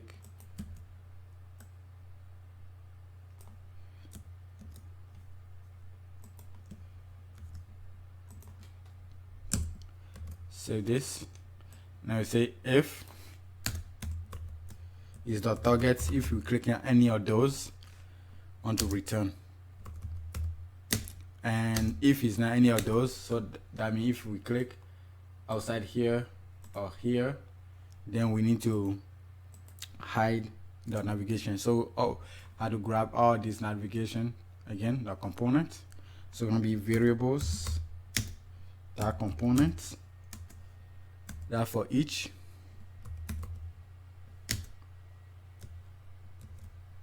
say head to represent each header, and create the constant menu that represent the sidebar menu. So the head, the query selector,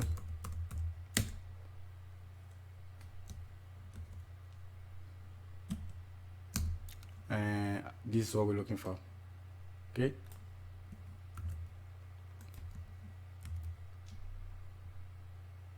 And then we want to make sure it's showing. If it's not showing, then we don't need to remove anything.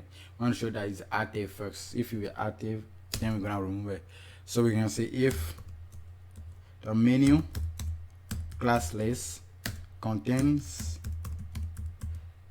okay, if it contains the active class, which is the variable, the active, if it contains this is the active class, then we need to remove it. So menu class list. So I'm just gonna copy this one real quickly. I'll do it here. Now instead of contains, it will be remove.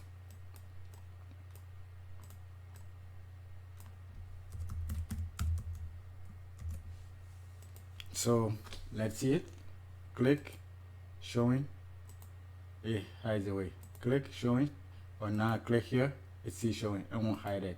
okay, because we are inside of the menu, sidebar menu, so I won't close that. But if I click right here, it shows a hideaway. Click this one, showing.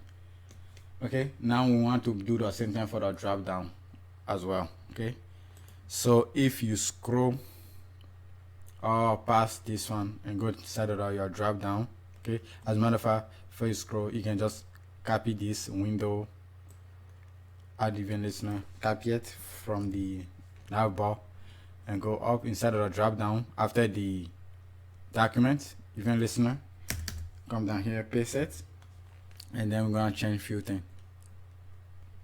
Okay, for this one, this drop down menu is our drop down menu, which represent this one. Okay, we don't want to close it if we click inside of it.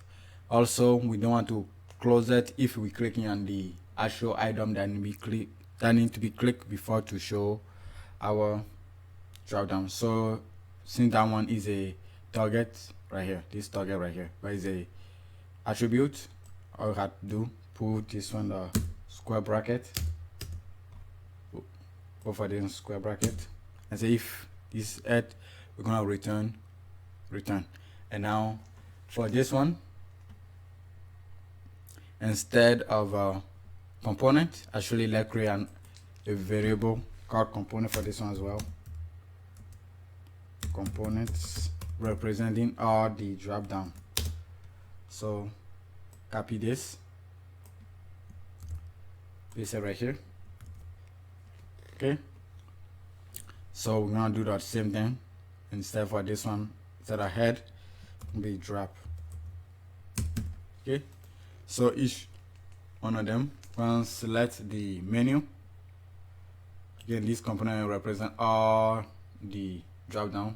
Select the menu inside of it, that the drop down underscore menu. So we're doing something like this. This is the drop down itself, but this is the menu. Okay, so once select that one for each individual drop down, and then we're gonna do the same thing. If it has the active class, so if showing, then I'm gonna remove it. Okay, so I'm gonna save this one here, and then 1 second, there's an error. Oh, here, so we had to write actual e dash drop down. Okay, and for this one, let's update it here. Okay, let's save this one first and make sure this is working, then we're gonna update. So if I this showing, hide it, but I click right here, it's hidden. Okay, I click this one, showing, this is showing. Okay, this is still working just fine, and I click outside of it, it's hidden. If this is showing and I click this one, it's hidden. Okay, it's showing, it's hidden. Okay, now I see it's working. And let me update the variable, this one here, instead of drop down right here, gonna be the variable dash component. Now if you take a look, I will delete this one. If you take a look at both code, this one for the drop down and navigation, they're exactly almost the same. Only thing we had this target ID, which is a little bit different than the drop down. Otherwise everything else the same. So because of that, we want to keep our code clean, so we're going to create one function that we can call instead of both of them, that we do all of this. Okay, so we don't have to be repeating ourselves. So on top of our drop down, go up, then create another function called operates navigation, and then we're going to take some parameter. First one going to be type, the targets, and variables without the underscore. So something like that. So first thing, I'm gonna create a variable called components ID. Okay, we leave this variable here for now. We come back to it. So our next variable will be the target ID.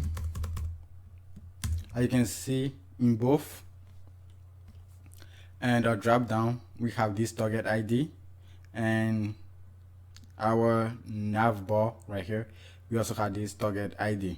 Okay, so that's the next variable we're working. So we're gonna check. Okay, we want to bring these two together, so we want to say, that's why we had this type right here.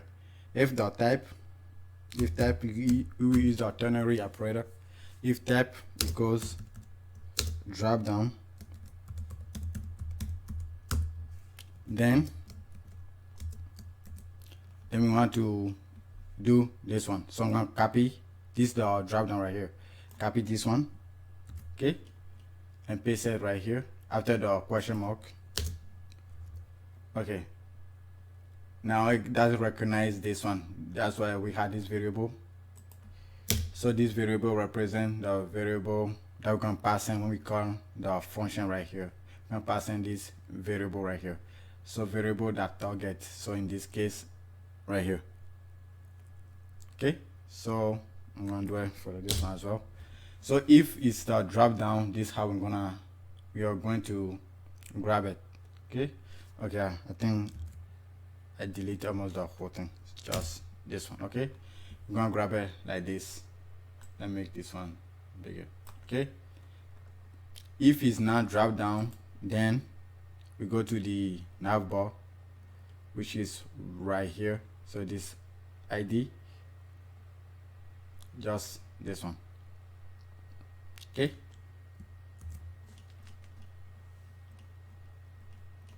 I'll paste it right here.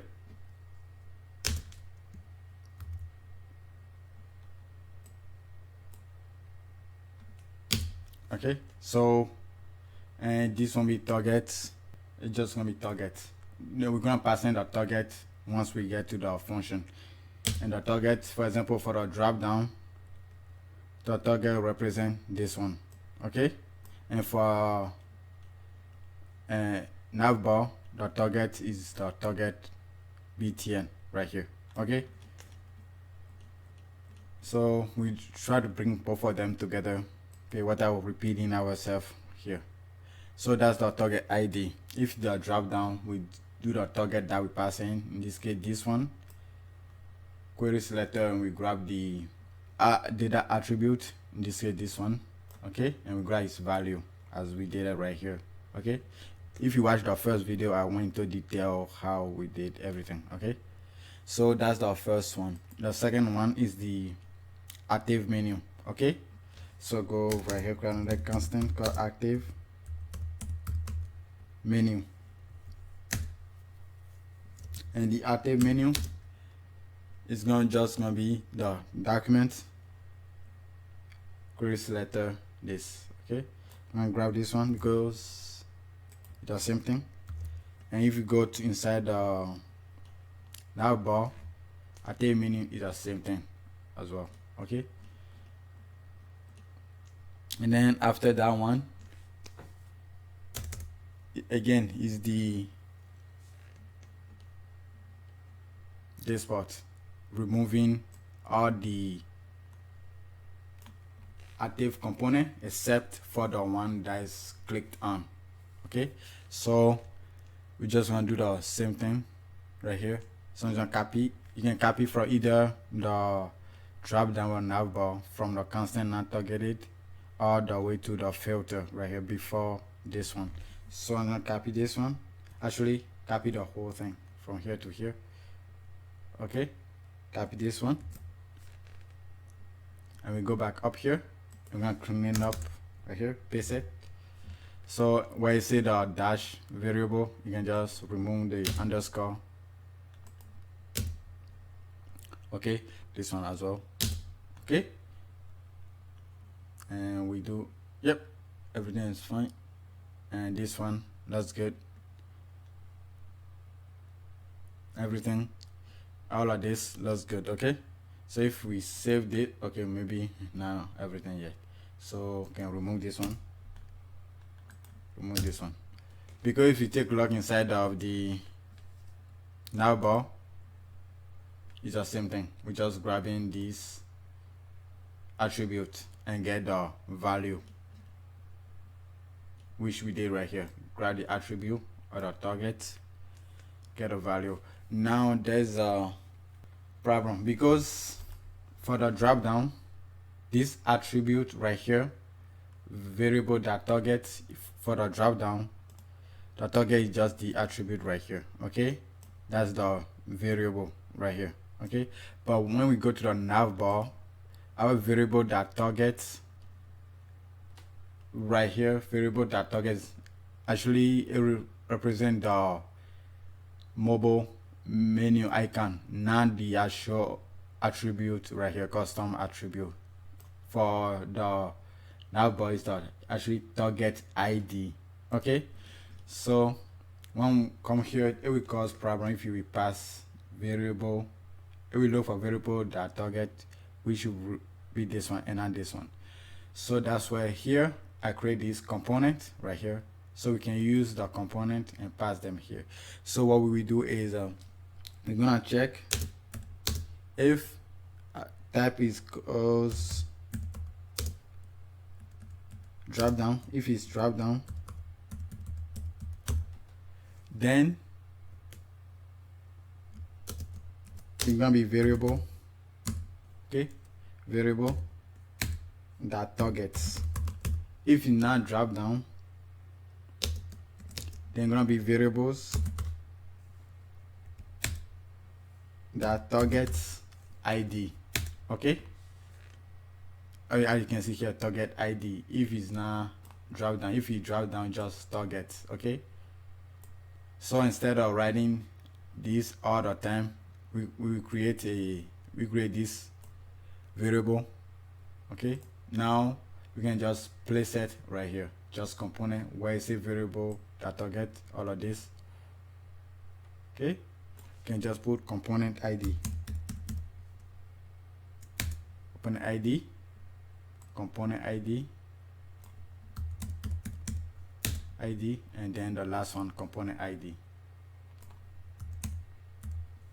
component ID. Okay, and down here also component ID,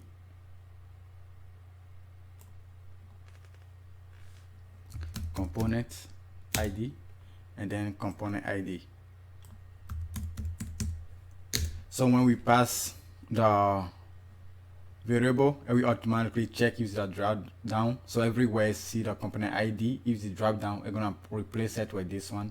If it's not drop down, it will replace it with this one, so it doesn't cause any faults. Okay, so before we move forward, let's try it out. Save this one, make sure everything looks fine, there's no error. So come to our drop down first. Now leave all this the same, but from the constant ID in target ID all the way to this if, comment it out. Okay, like this. Then we're gonna call our function, which is called operate navigation, and then we're gonna pass in for this one our type gonna be drop down. Okay, and our targets are gonna be our targets. Okay, and for the last one, variable, we're gonna pass in our variable object right here. So variables like this. I'm gonna save it and then let's check it out. That's for the drop down. So you click this, it's showing. Click, it's hidden, and then so it's showing. Okay, click right here, it's showing. It's hidden, this is showing. So it's working fine for the drop down. Okay, so let's copy this one and do the same thing for the navigation, the navbar. So I go down here, and from constant the target ID all the way to the toggle class from if, I'm gonna paste and tap here, and this is gonna be navbar, and this one gonna be target btn, and then I'm gonna pass in a variable again like this. Now check it out. So I click this one, it's showing, it's hitting, so everything is working just fine, and no error messages, everything looks fine. Okay, so that's it. So I'm going to come and clean this one up a little bit. Okay, now we need to do the same thing again for the window up. Okay, because it's the same thing again, same thing. Okay, we want to keep our code clean. I'm going to collapse this drop down for now. If you need time to write this one, you can pause it and write it, but I will go right here, say put a comment closing components, and I'm going to create a function called close components. Okay, and this one I'm going to type events. I'll just put E, and then a cost variable.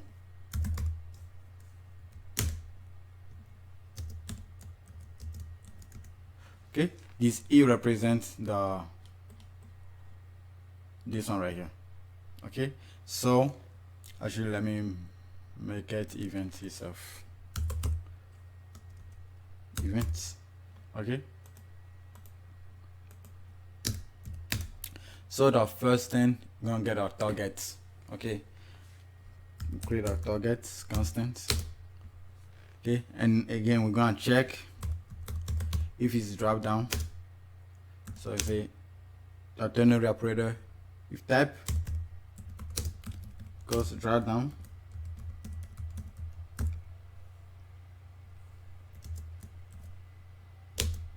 no down arrow.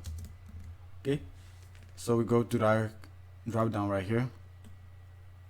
So this is our target. We're gonna copy all of this. Okay, then go back up here. I mean, let me close the operates navigation. So if you drop down, paste it like that, and we remove the underscore. Okay,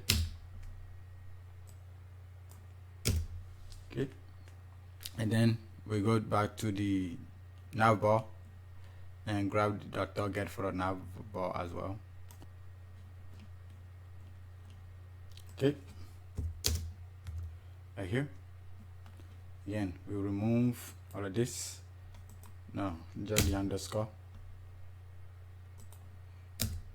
Okay, we just copying from each one. The drop down have on target, which is from here, and where we put a E, it's gonna be events. Okay, so events.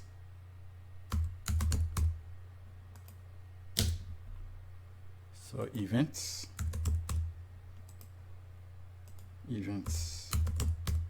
Okay, so that's the first one. Now we want to see if target is this, then just want to return it, or else you just want to do this one. Okay, copy this, paste it right here. So I'm going to save variable components, and I'm going to put COMP for short for component, and I'll make sure I'll update here as well. So CMP, and this one will be, we remove the underscores.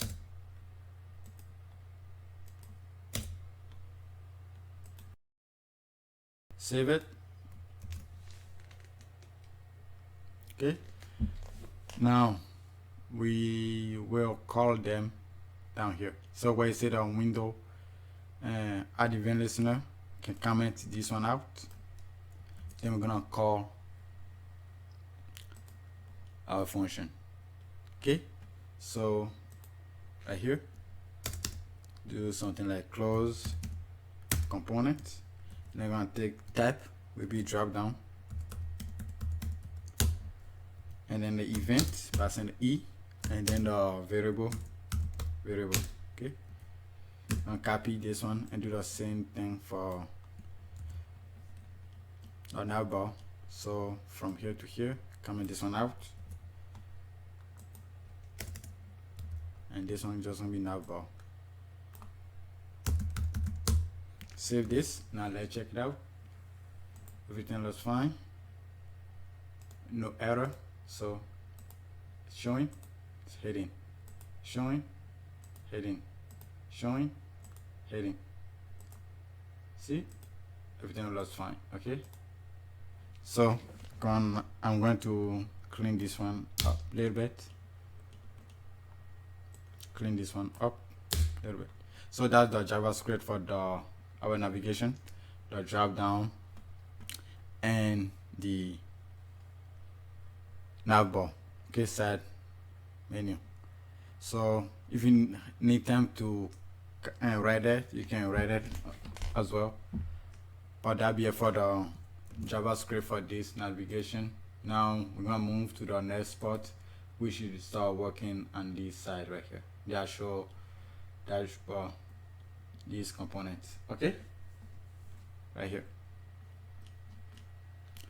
So I'm gonna close out my JavaScript for now. Now close out the header, the SCSS, the base, and the index for now. And I'm going to collapse the header. And I'm gonna move to the side of the main right here, and then start working on this side. Okay, I'm gonna switch to the side that we're working on, and here I'm gonna create a big div where the class called is dashboard, and it's gonna wrap around the whole thing, the whole dashboard. Okay, so let me make this one a little bit smaller right here, something like this. Okay, so this one we wrap around everything. So let me write a little comment right here. Okay, so in here I'm gonna create my container that wrap around everything else as well. So e.container.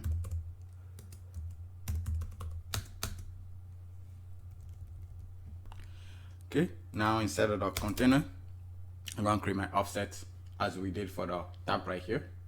So it's going to be offset 12 on smaller devices,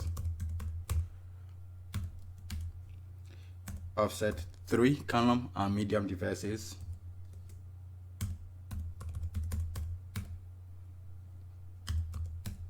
and 2 column on larger devices.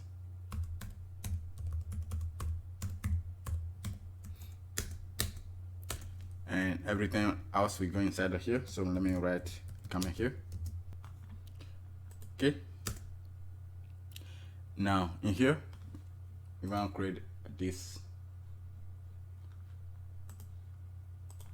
So I'm going to create a div where the class is dash section dash heading, and I'll give it a padding PD dash Y dash 20 pixel dash 20. Okay, so I'm gonna give it a padding top and bottom about 20. Okay, inside here I'm gonna use my h4 heading 4 where the class is dash title like this, and I put the word good morning gents. Need a paragraph where the class called is sub title. Yep, title. And it will be your dashboard and components.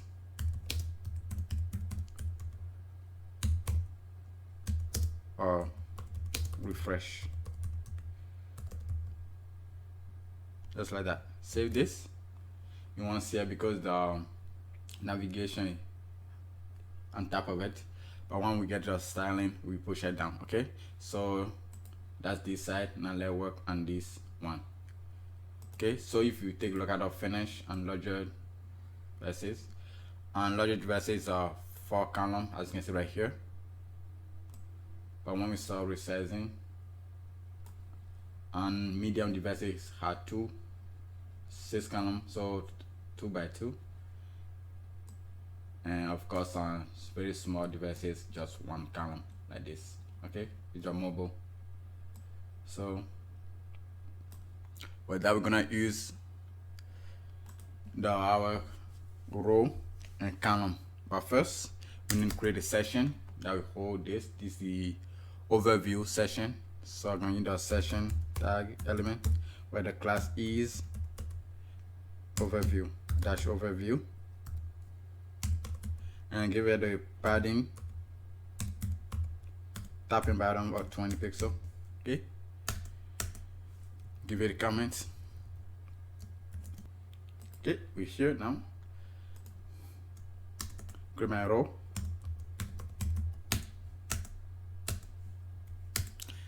Use my column, so E dash flex and smaller SM 6 column and large devices 3 column. Okay, and I will give it a margin bottom of 20 pixels and all screen devices except for the large one. So on large, say E the MG, remove the margin, and then we need total of 4 because we have 4 code. Okay, so I'm gonna multiply all of this by 4 and put some space right here. Hold the Alt, select this. Okay, put some space, and here let's begin right first. This is the code. We had a title and we had this icon right here, but this little heading right here, and this information, and we had this badge right here. So inside our first column, we're going to create a code by using the code class. Inside of where we're going to create our code header. Okay, like this. With a span element with the class E the code title, and give it the board class. Use the board utility class. I'm gonna say active projects. Okay, I'm gonna duplicate this. Hold the Shift Alt down arrow key, duplicate it, and this one we have the class E B TN dash icon. I'm gonna give it another class E dash BTN dash icon, but give it cast static. Okay, and this one we use our remix icon. So I with the class or I dash bar shorts dash line. Okay, if you save this, we get something like this. Okay, now you see if we hover over the icon, we see the background color because of this EBTN icon. The reason why we give it another class called static EBTN icon that's static, because different project you see the background color is showing at all time. So this class will override this hover effect, so it's there. So after the header, come down here and still inside of the code, create a code body. So we have the class E dash code body. Another class E that D flex, gonna be flex container, justify between.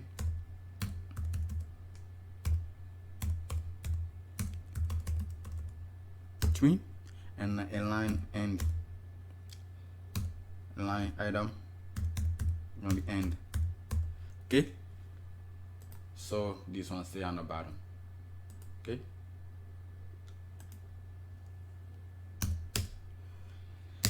and inside here we're gonna create a left side and a right side. So we're gonna create a class called left side. Inside the left side, we're gonna use our heading 2 element with the margin bottom of 10 pixel.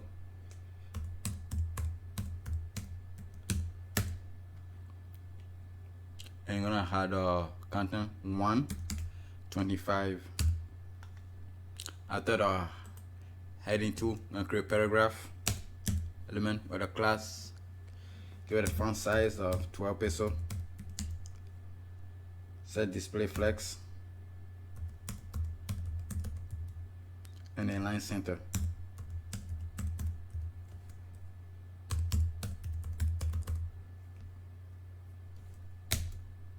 Inside our paragraph, I'm gonna create spin element where the class is dash indicator up and give it a margin right or 10 pixel and display inline flex and then line center as well.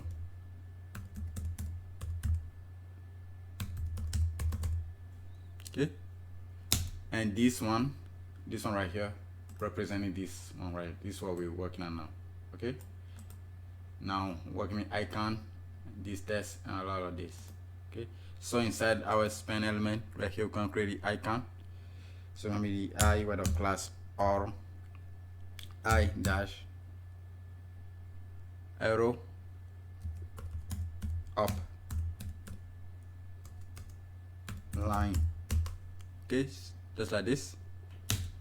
And after the I element inside the span, write 12.5%, just like that.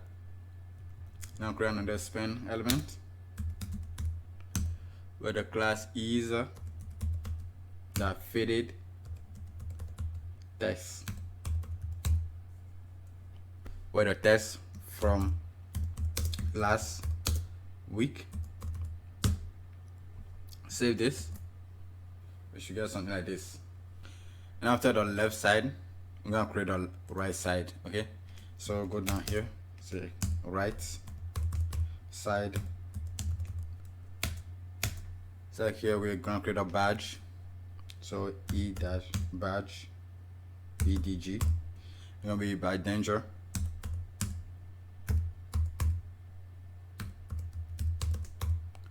And we're gonna give it another special class because we want to change this one a little bit. Badge is dash bdg, just like that.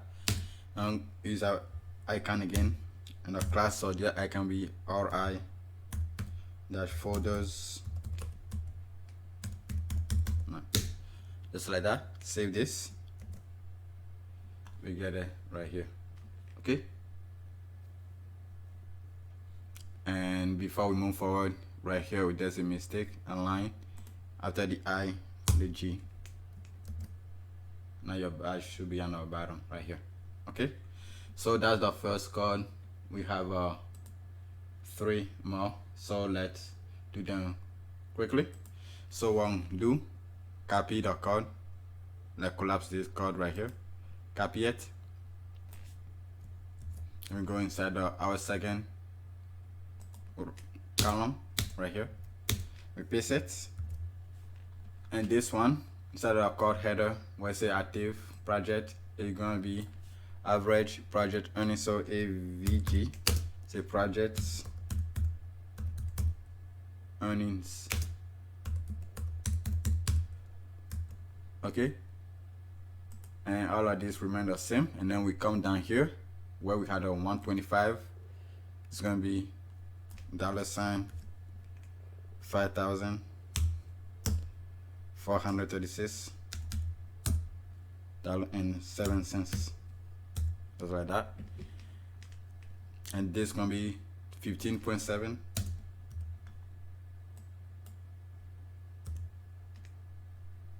And this be last week. And this one, it won't be danger for the right side, it will be secondary. And the class for the icon here is the money, the dollar circle, just like that. Save it, we get something like this. Okay, now I'm gonna collapse this one again and go to the third one.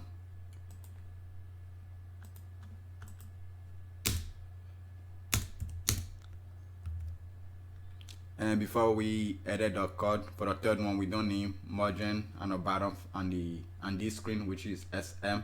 So we can remove the LG right here, put SM. Okay, like this. And now for the code, instead of active project, we put revenue. And this is gonna be, instead of 125, means $62,789.06. Just like this. And for the indicator, instead of up, indicator up right here, it's gonna be down. Okay, and the arrow up is gonna be down, and it's gonna be 4%. And instead of last week, be last month. And for the badge, it's gonna be success. Okay, and this is gonna be, instead of folder, be line short. Okay, save this, we get this right here. Okay, now I'm gonna collapse this one again. I'm gonna go to the last one, and this one we can remove. We don't need any margin anywhere, so we can remove these two, the margin classes. And this one is special because you can see it doesn't look like the rest. This is miscellaneous, and we have this for common right here. So all we can paste the code again right here, and we save it. And that's save, and we save it. Then we got this right here. Now instead of active project, I'm gonna miscellaneous. Okay, so we save this, you get this one right here. And for the body, instead of the left side, right side, we're gonna delete all of this. Okay, delete, and we're gonna edit our class right here a little bit, just and delete the align in, and a between can stay. Okay, now here we need to create class for where the class called is box, and I put our test to be align center, so e.ta.center. Okay, I'm gonna wrap it around this individual one right here. Okay, so in here I'm gonna create h2 where the margin by number 10 pixel, and gonna be 12. We're gonna have a paragraph where the font size of 12 pixel, and the is faded text, and gonna be messages. I'm gonna duplicate this, copy this, shift alt down arrow key to duplicate it, and this one gonna be sys, and faded text content right here gonna be inbox, and duplicate it again. The third one gonna be 4, and our text gonna be notification. Okay, and last one is gonna be 1. I'm gonna be alerts.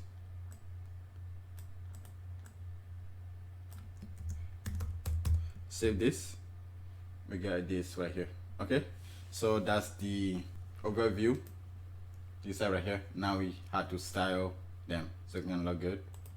Okay, so first thing, let me bring this one down so we can see what we're styling. So inside your SCSS folder, create another folder. You can just right click on top of the SCSS right here, say choose new folder, create a folder called pages right here, and inside of it create new file underscore projects with s.scss like this, and then we're gonna hold other styling for this page. Okay, so now inside our forward with the index, we're gonna forward this new page. So I'm gonna copy this one, this tab 2,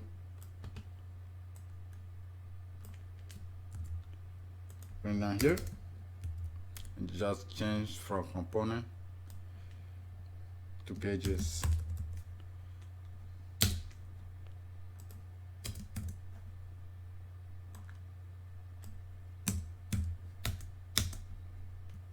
Save this. Your SASS should be fine. Yep. Now inside our pages, I will open one other page right. This first one, the avatar right here. Just copy this I need. You can open any of them. I just need this one. And here, paste it. And I need to bring one more, which is the breakpoints. So just go to the layouts, breakpoints, okay? Just like that. Now we go down here. We want to select this class. Let me call out this code. This class that hold everything. Uses that dashboard. Because they wrap around everything. So I'm gonna select that. I'll be our main selector.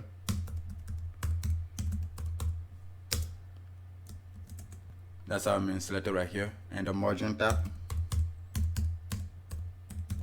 will be our header nav height. So it's gonna be for, let's go default the nav bar height. Okay, save this one. It should come down. Now you can see it right here. Okay, now let's start this heading. See, this one is faded. Okay, so inside your typography, open your base and your typography, the SCSS. So we will select, I can see a wrap around this setting is setting heading right here. I'm gonna select that is dash section heading. And first thing, once select the title right here, give it a little bit of margin, the bottom. So had the ease dash title and say margin bottom with 0.5 rem, just like this, just like that. So you should see some space right here. Now we're gonna style this one, also this faded text that we created right here. So you go down here, select the ease dash faded text and this right here. I'm gonna copy this one real quickly and select the ease the sub title, then inside of it, and I set a color for both of them to be the raw faded text CLR. Save this.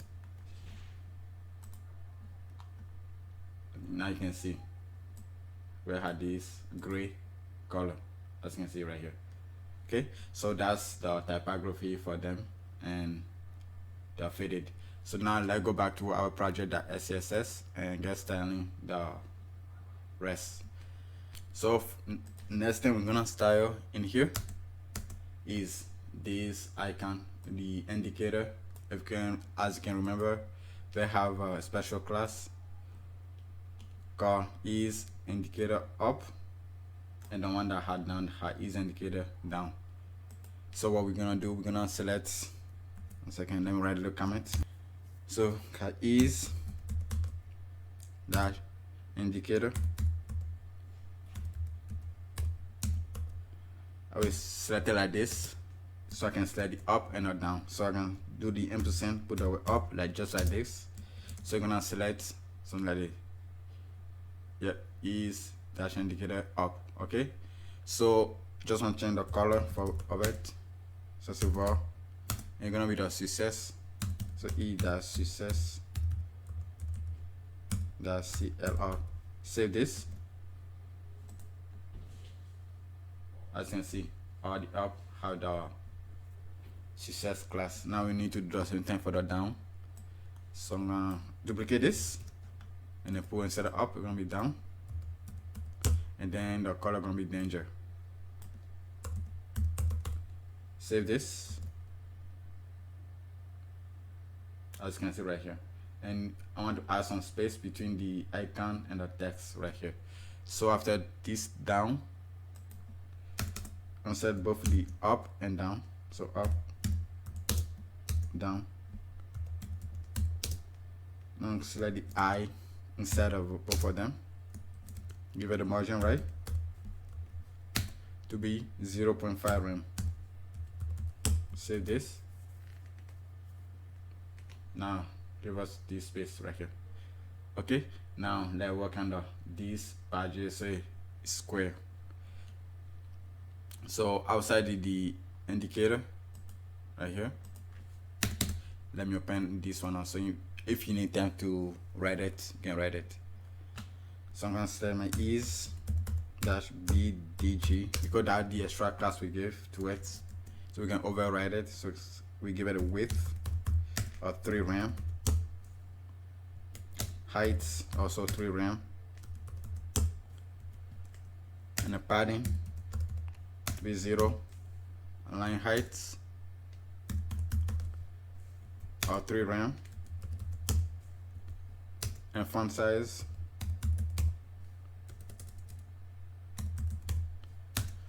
to be 1.6 rem.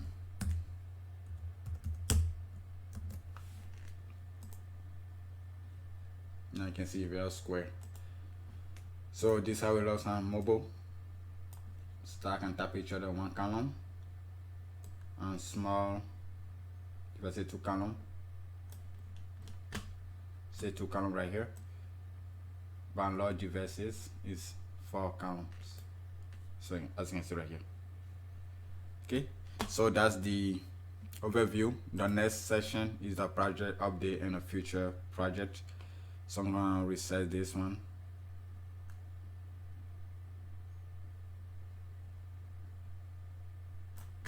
Just like this. And this, we're gonna be using the table inside of our code.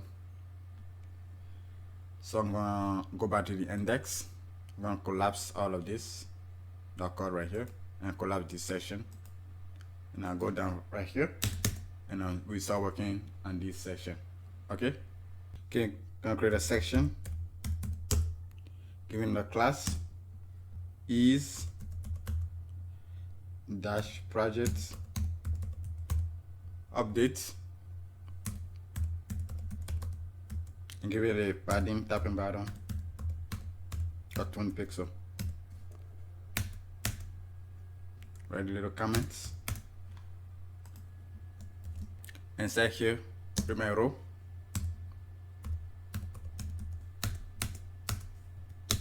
Inside a row, I will create a column of 7 and medium devices, and give it a margin bottom 20 pixels. So by default, and I'll remove the margin bottom and medium devices.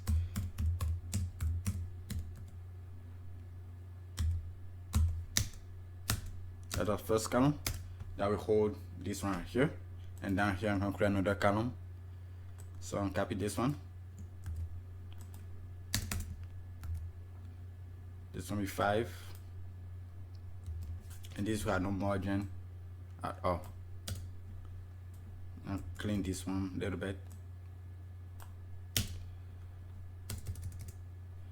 And here, instead of the 7 column, we're gonna create a code all of this. So we can create a e.code. Okay. Instead of the code, we can create our code header and create a span element with a title.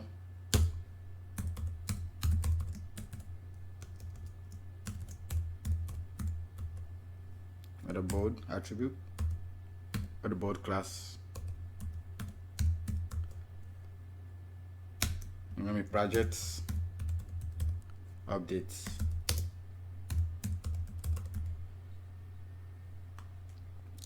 And right on here, I'm gonna create this one right here. By default, I'll call header display flex. So we're gonna just create these two. Also display flex for that one as well. So we're gonna use the display flex utility class and the line center. We're gonna be using the display flex and line center a lot in these projects. I'm gonna create a button with a type button with the class e.btn primary and a margin right at 10 peso. Okay, and inside of the button, gonna create our icon. Gonna be alright, arrow up, dash line, and after the I element, I'll write our exports.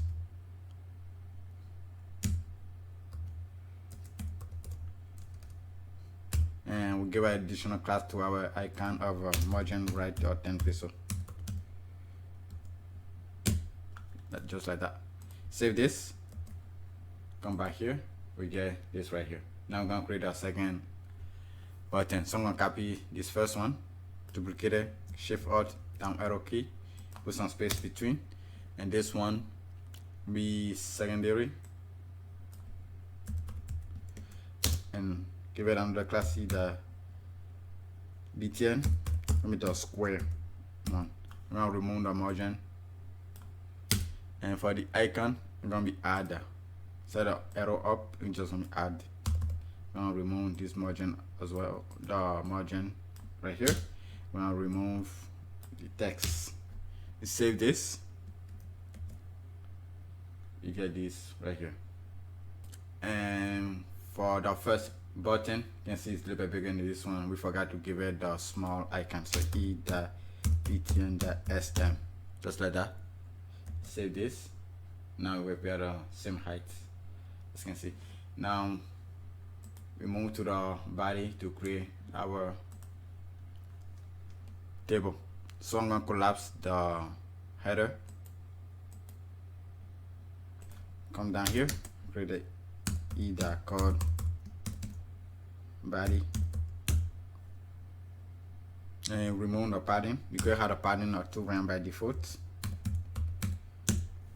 just like that. And first thing, we want to wrap our table inside of the overflow.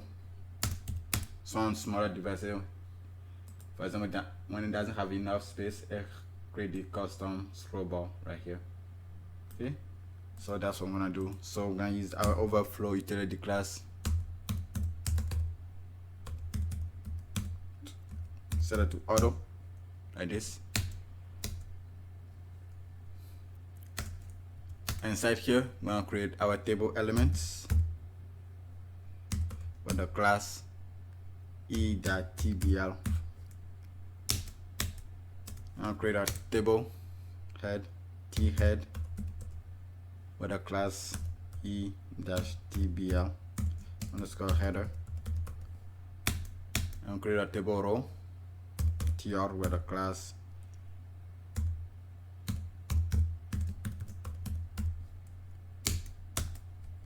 and a th with a class e.tbl head, and this one we have name, and duplicate this one, and the second one be themes, duplicate this one, and this one we had our class progress, and duplicate this class, and this we had status,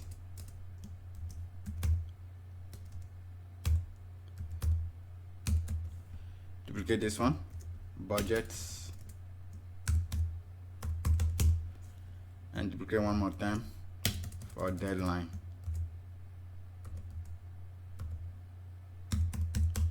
Save this, you should get something like this. Okay, now that's the head. Now go to the t-body with a class e.b tbl. It's got body. Okay, create our first row. I'll copy this one, paste it here. Gonna remove all of this. Gonna have t d, just like that. I'm gonna have a class. Now area check class about tbl data, just like that. And the first one will be fits pro websites,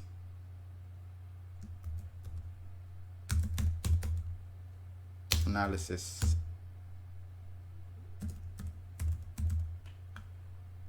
and this one. Save this. We got our first right here. Now another td,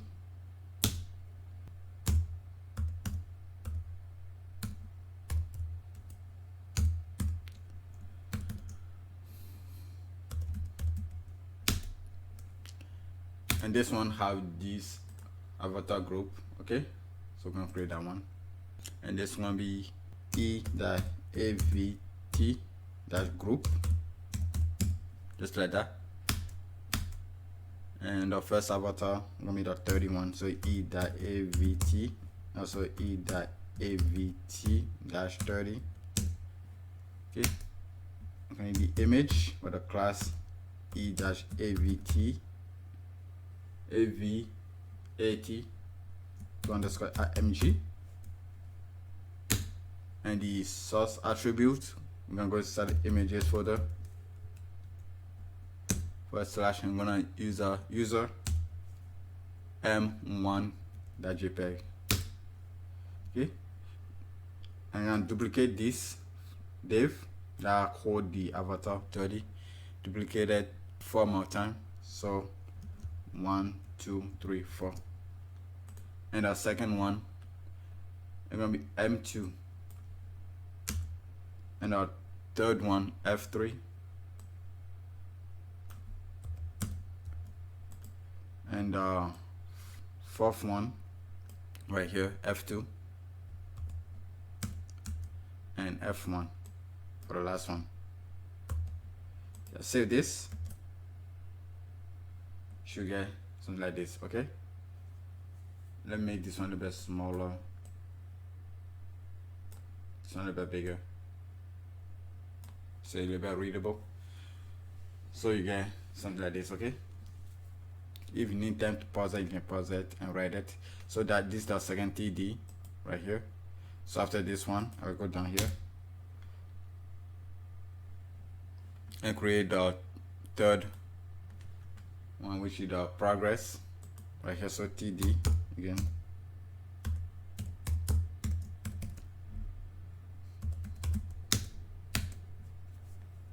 create div where the class is dash progress.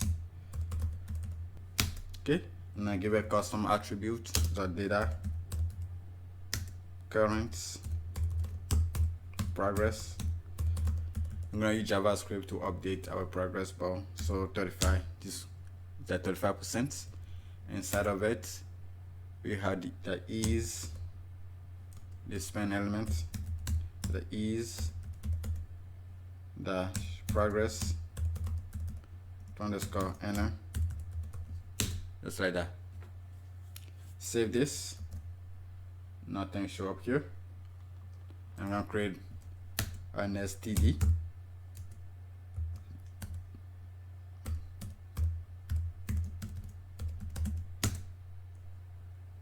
And this is gonna be the status. So we have progress, started, budget, and deadline. So the progress is gonna be the badge, either BG, and we're gonna use the secondary for this one.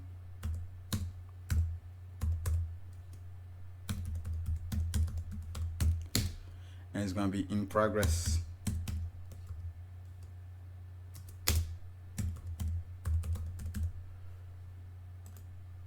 Save this, and you should see it right here. And the status. Now because there's nothing in the progress, that's why it's showing here. But once we added the progress bar, it should update and show up right here. So our next one gonna be the budget. So I'm gonna copy this one, duplicate it, and this is gonna be 7,345 and 98 cents. Just like that. I'm gonna duplicate it again. For the deadline, I'm gonna put July 16, 2023. Save this. Should get all of this. Okay. Now because we have nothing here, that's why all of these are pushed right here. And put July with capital J. Okay, so that's the first row right here inside the T body. Okay, so let's move to the CSS to style it and create the progress bar, and then I'm gonna finish the rest of the table. As you can see, all of this. Okay, so go back to your project, the SCSS right here, and after the badge, this one, come down here and put a progress bar, because that's only thing I'm gonna style for this side for now. And it's gonna be width, and then I'm gonna select the first is dash progress. I'm gonna set the width to be 100%. The height to be 0.8 rem. Position to be relative.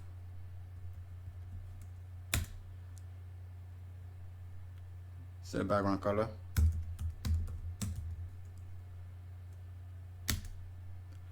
to be the gray V. The gray 200, like this. And say border radius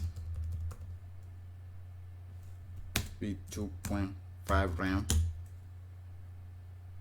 and overflow hidden. Say this. Let's see. Okay, so our progress bar is showing up on top here. So then there's something mistake here that wasn't fixed. Okay, so here I accidentally put TB. It should be D. Instead of B, it should be D. Okay, now make sure it's D. right here correctly. Now if I save it now you should see the progress bar right here with this gray, faintly gray color. Okay, so everything should be looking like this now. So now let's start the inner progress bar. So the inner, we just span element, and this will be position absolutes, width I put at 20% for now so you can see the CN in action, height to be 100%, top and left to be 0,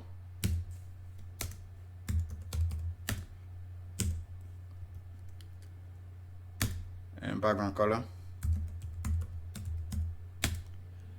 to be the SCSS.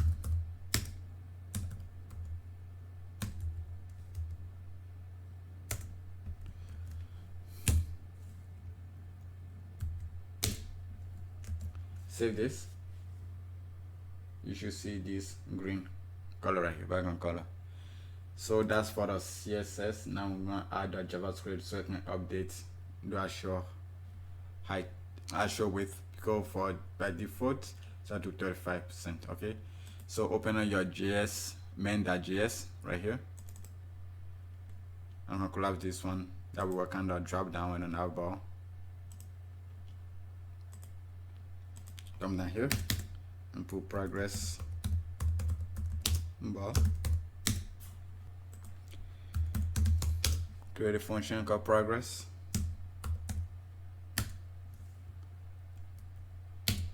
By lowercase p.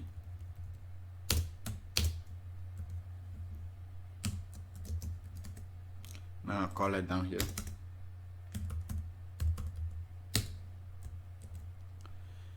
Okay, I'll create my variable constants.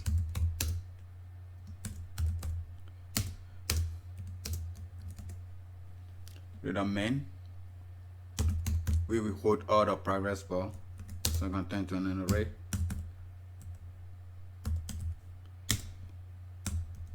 Create select all. We ease dash progress. Then set the inner,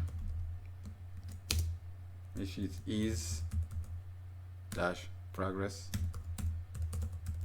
underscore inner, and make sure I put a comma right here, this one as well, and set up targets,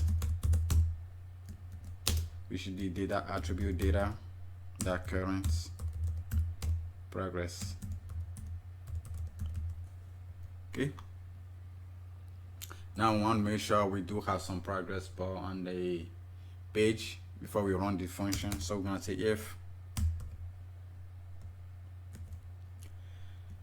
the variable that main which you hold, which an array of all the progress bar, that length is less than 1, then we'll return.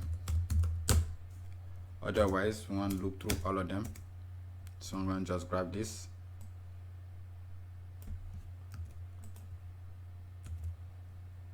That for each.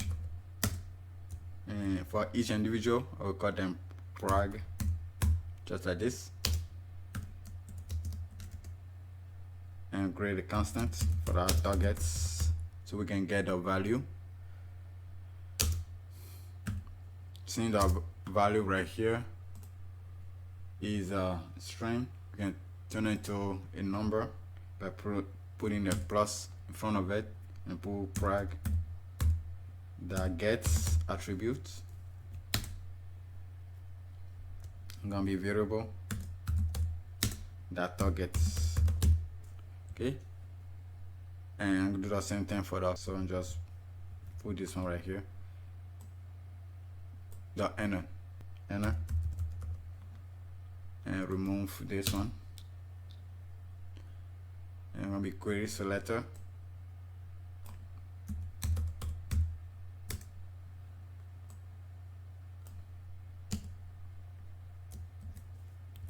Use our template arrow, put a period that, because in a class and then we're looking for the inner, and then we want to set the inner width, so style that width will be equals to the target here, the value we get from the target. So use our template arrow again, so $ target and % outside of it. So we say this,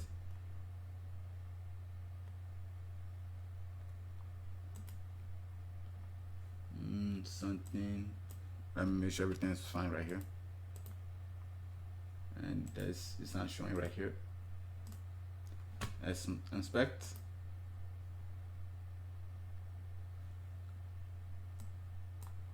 So let's see, start 0. So let's do some debugging. We're saying 0, the width 0.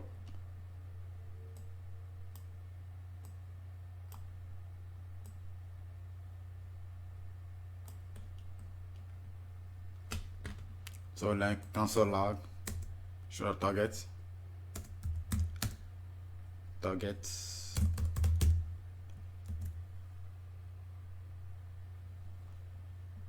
0. Oh yeah, I see why it says 0. So in here, when we did the current, you can see right here, I accidentally put X in front of it. So make sure I remove the X. So I say this one right now. Now I say 35. Now it should be 35. Now if you remove this one, close this one out, now you can see it's set to the right. Okay, so that's my mistake. Make sure you remove the X before the current.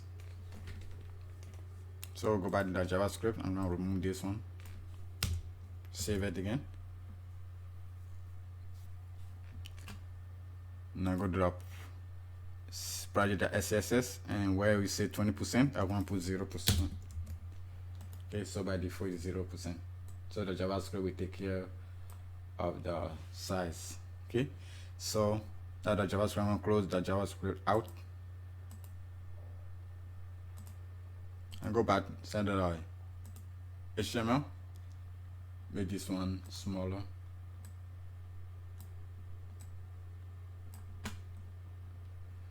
So we have one row, so this is our first row. We're gonna collapse this row right here. We're gonna copy it and paste it underneath right here, just like this. And from the top, the first row, instead of no, not this one, you have where you say the Fit Pro website, this one, it will be Gmail rebranding. And for the our avatar, we're gonna delete one, just one, the last one, this one. So you should only have 4. You can delete any of them, just delete one of them. So we have something like this. Okay, and for the progress, it's gonna be 0. So it won't show anything at all. And this one set up to be in progress, gonna be cancelled, and gonna be danger. And I'll leave the rest the same. So you get something like this. Okay, you can change the price and the date if you choose to, but I'm gonna leave them the same. Okay, so that's the second row. I'm gonna paste it again for the third row.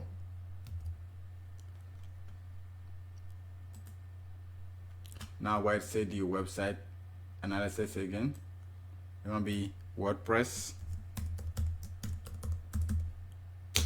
deployments, and this one just delete all the avatar except for 2. So something like this. So you only have 2 of them left. Okay, Save this. And for the progress, this one will be 100. And gonna be complete. Completed. And gonna be success. Just like that. And we leave the rest the same. So we get something like this. Okay.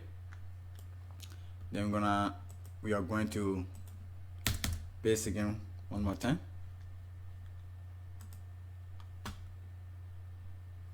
And this one for the text is gonna be website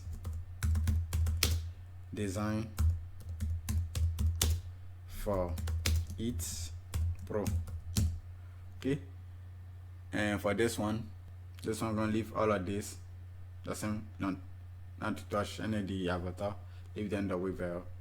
And this one again gonna be 0 for the progress, 0, and gonna be pending, and this gonna be 1. Okay, and the rest the same. So I'm gonna collapse this one again, come down here for the last row, paste it again, and this is gonna be wireframe for Amazon app,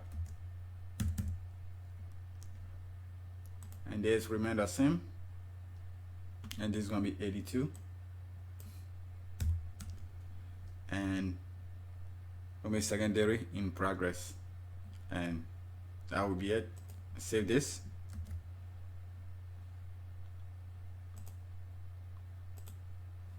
So you should have like 5 rows.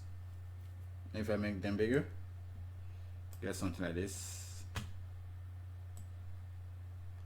And that. So this is how it looks like. Okay, you can change the prices and the deadline. I'm gonna leave them the way they are, but you can see the budget, the progress will update nicely, stuff like that. Okay, so now the next one is the feature project side. Okay, so bring back to this side and collapse this code right here, which inside of the 7 column. Now come to the 5 column right here. I'll create my code again.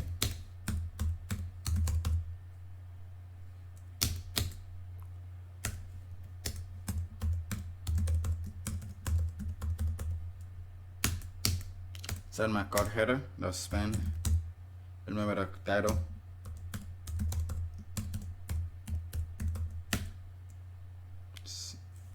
and make sure I give it the bold.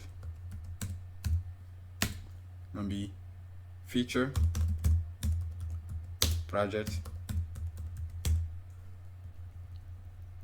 go to the anchor element with a class e.btn square, and the secondary.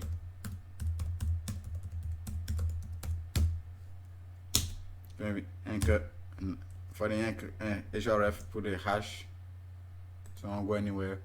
So I'm going to use the icon RI arrow down right up.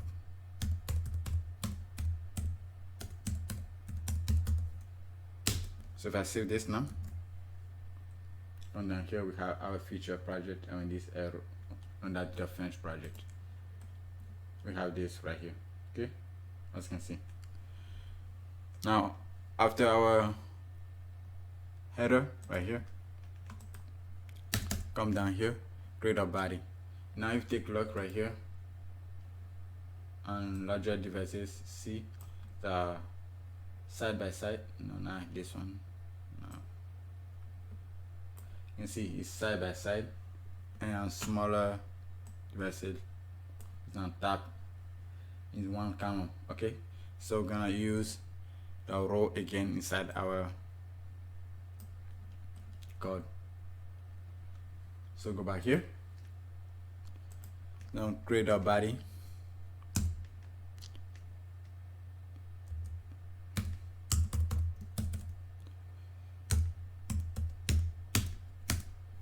And instead of the body, I give it some other classes. Set display to be flex, and then line center. And here I'm creating a row again.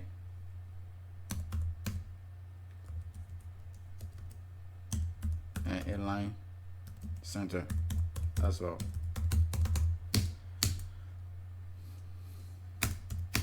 Now create 7 column and small devices, and 12 column and medium devices, and 7 column and large devices. So we have something like this: either flex SM 7 MD or 12 and 7 again at LG.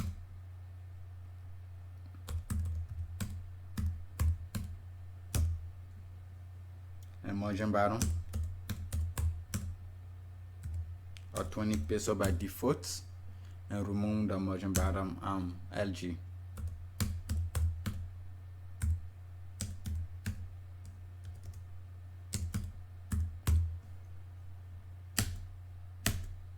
And before we go, we're going to create, if you take a look, we have this session title. So we're going to go up right here all the way to the top, remove our session heading. I'm going to copy this one, come down here inside our column, paste it. And for this one, for our title, let me Fit Pro website.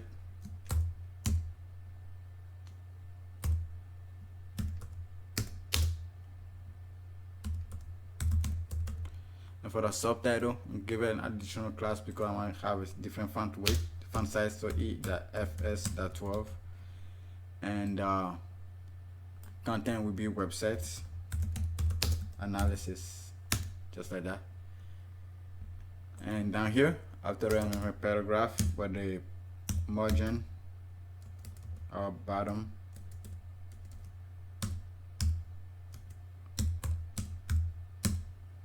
$20 peso, and lower I put 35. And then I'm gonna create our avatar group right here. So go back to the code right here, and instead of our first 7 column right here, we're gonna open the first T row right here, this one, and this second TD, this one. Inside of that, we have our avatar group. So I'm gonna collapse this one, copy it, and close this one again. Go back here after our paragraph right here, paste it, save it. So we get it's right here. Okay, collapse this one. Okay, so this is the first column. I'm gonna collapse this one as well, first column. I'm gonna create a second column that will hold the image. So I'm gonna copy all of this,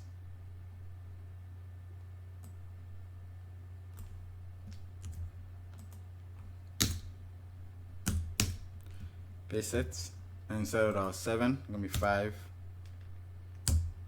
and this is gonna be say 12, and this is gonna be 5. Inside here, I'm gonna create the code again.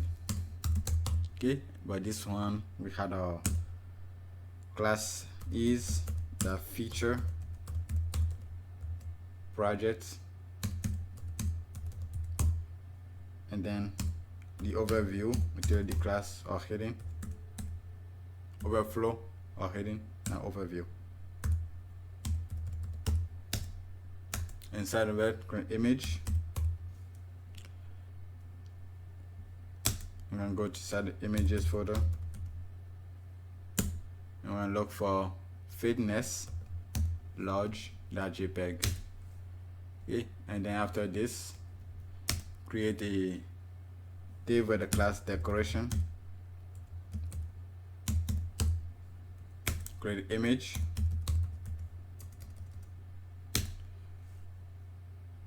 I'm going to set the images folder, look for decoration.svg. Okay, save this. You have this. Okay, now that's this side. Now let's move to the CSS, so project.scss, to style this. So after the project right here, put a comment, feature projects. Now I'm going to select is the feature projects, and this be position, relative, image, width 100%, height also. Save this. I can see it to 100% width of the code. Now I'm going to start our decoration, which is this one right here. So decoration, the position, absolute, left to be -12 RAM, say bottom to be -6 RAM, set the width to be 200%. Save this. You get something like this. Okay, now when we start resizing it like this, as you can see, it start getting smaller.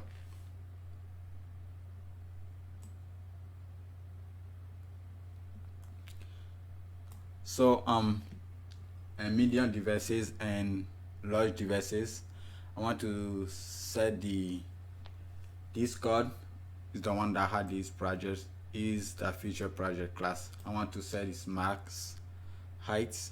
Okay, I'll say max height or something like this, so it's not way too big.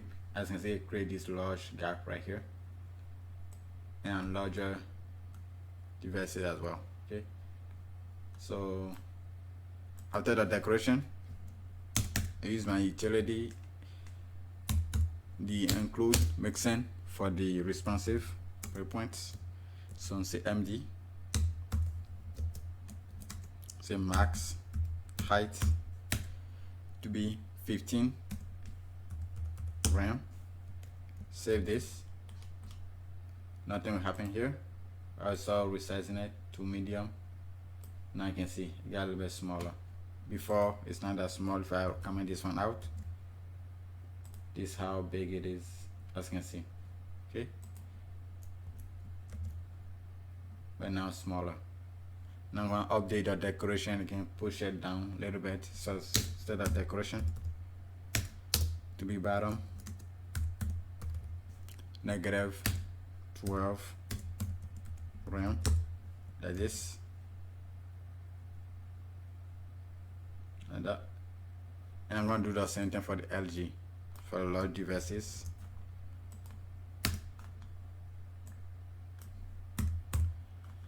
And then the max height going 100%,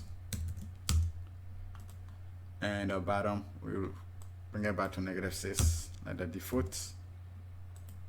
So we get something like this. Okay, this is the LG, but the normal size.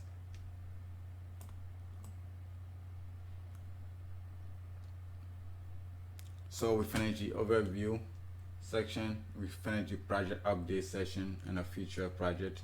The next session is the project overview. We where we're going to integrate our church.js and the project earning. Okay, so going back to the index, I'm going to collapse this.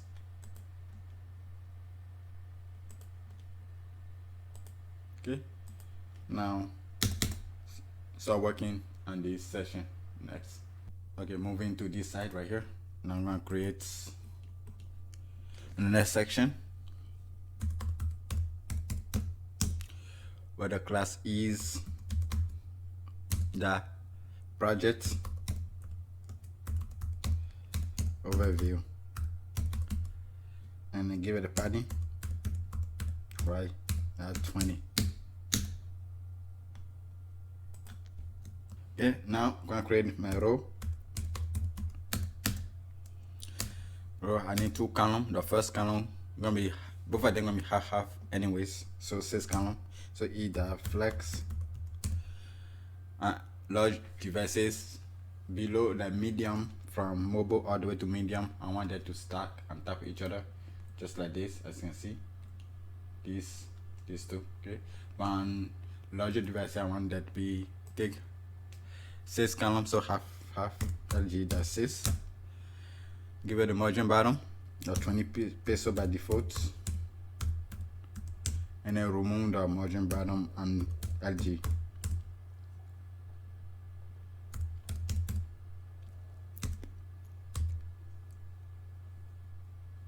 Okay, and then actually 2 or this. Okay, put some space here, and I'm gonna remove the margin bottom from this one, and instead of the first one, create my code. So if you take a look, this is our code, and we had this drop down as well, so we're gonna be creating that. So first thing, create our code.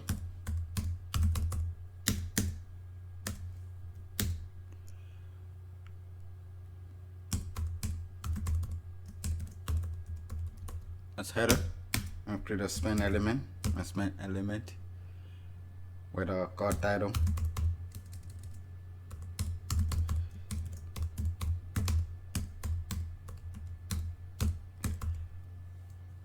I'm gonna say project overview.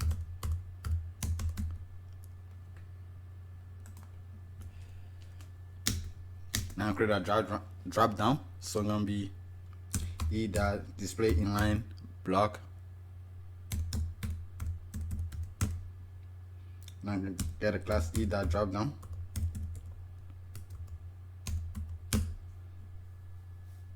and the absolute rights, so one set it to be the right.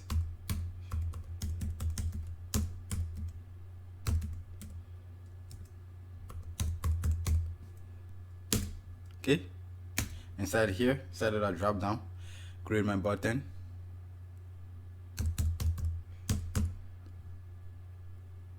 The reason why I like using button for this, because the button is focusable. You can use the tab key on your keyboard to navigate to it, and if you use the button element, it can be focused, so you can be able to select this drop down with the keyboard if you don't have the mouse available. That's why I like using button. And give it a class the btn dash icon, and give it a custom data attribute called data drop down target, and the value gonna be project overview. Okay, and inside my button, create the icon, gonna be more -2 line like this, and save this. Let's take a look. We get right here. As you can see, now let's create a drop down menu. So drop down _ menu. Okay, and here, okay, before we move forward, give it an ID of a project overview.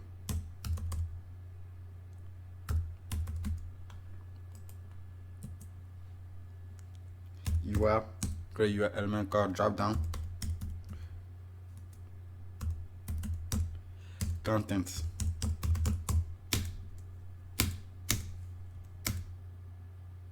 li with a class dropdown list. Okay, anchor element with a class dropdown link, set a display block and a padding or 10 pixel all around. And this one, give it a hash for the href and for the contents and say completed, and duplicate this 2 more times, twice, 1, 2.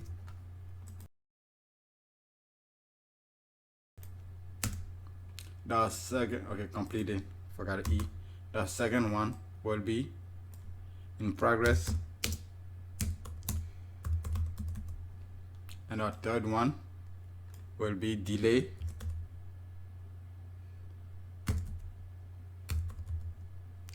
/ cancel.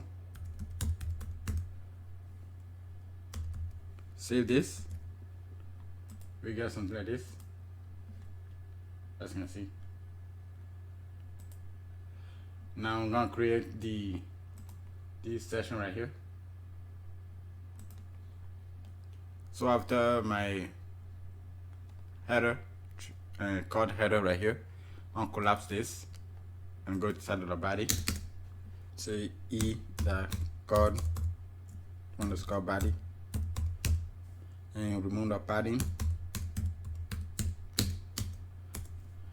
Now I'm gonna use my table header class to give this background color, to hide this background color. So I'm gonna be e.tbl underscore header and put padding around there with 20 pixel.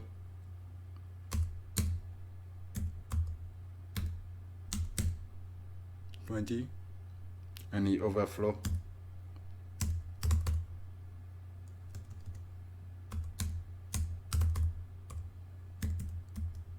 Be hidden.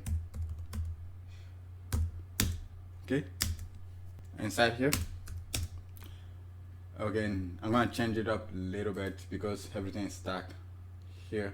When I was creating it, I didn't create the container. Not the container, the column to work on mobile devices, but during the tutorial when I started recording it, I created them. For example, we had this e.flex-3 that we work on all screen devices, including the mobile. So we're gonna be using this to save a half and half on some screen. Okay, so we're gonna do something. Use our row first. Use that row like this, and I'm gonna create our column. First e.flex, and gonna be sys all the way on from mobile to somewhere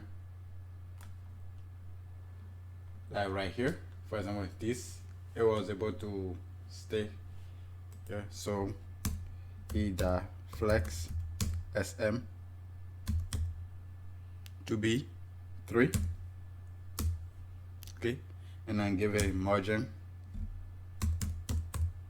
bottom by default 8. Okay, and then we'll remove the margin bottom from small device sm. So e.mg.b.0 and small devices. Multiply this one by 4. And for this one, I'm gonna remove the margin bottom. There's no margin bottom for them right here, and this one as well. So let's get started. So for the first one right here, move it back small. So we are here. This is the page we're working on. Create this div where the heading to class right here. So it's gonna be 576, and then we're gonna create a span element where the font size are 12. It's gonna be total projects.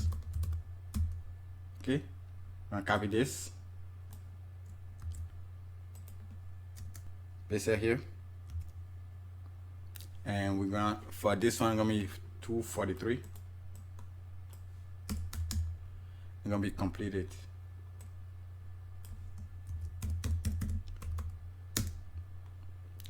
And this one is going to be 102, and it's going to be in progress.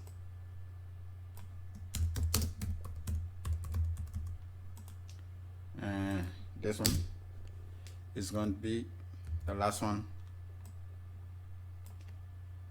231, and this is going to be delay / cancel.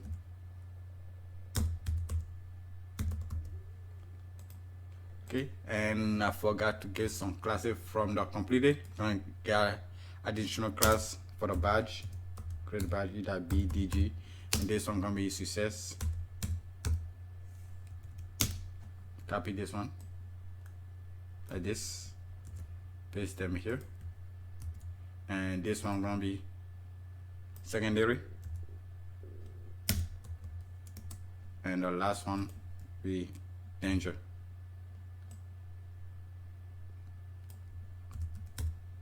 Save this, and you can see do half and half right here. Resize this. It show up like this. Okay, make it bigger like this. Okay.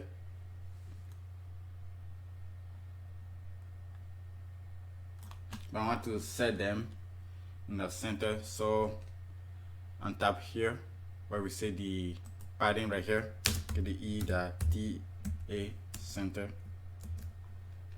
Now we are set in the center like this. Okay, so that's the row, that's this side right here. Now create this one. So I'm gonna collapse this header right here. And after the header, I'm gonna create a div where the class is that short, right? This create a padding. This will hold our short. This one, PD, gonna be 20. Okay, I'm gonna create a canvas. Okay, give it an ID that I'm going to use inside of JavaScript, is /project. Okay, save this. And nothing here yet. So now let's move to the JavaScript, and so we can create our shorts. So uncollapse these. Okay, the main.js.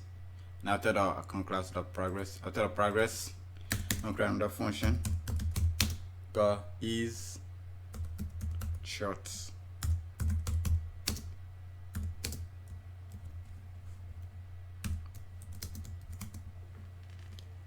And then this little comment project, we're gonna all our shorts gonna go inside of this function. These are the updates. And then we're gonna grab our first thing, grab the canvas, this one right here, with this ID. So I'm gonna copy this ID right here. So go back here and say really constants, give it a name and say is project, referring to this one right here. That's what I'm gonna hold. Say documents, that query selector, pass in the ID like this. Okay, and just like that, I'll create a new. First, we want to make sure we have this first. If we do, then we're going to create our chart. So I say if is project is this, then we're going to say new chart, just like this. Then we're going to pass in another character. Then I'm going to pass in the is project like this. Save this. Nothing will happen here. Then pass in the options. And the first one is our type. What kind of type? Short type we want. We want a bar. Sometimes bar. Okay. Then next we want a data. Okay. So another property the data, and the data represents these. Okay.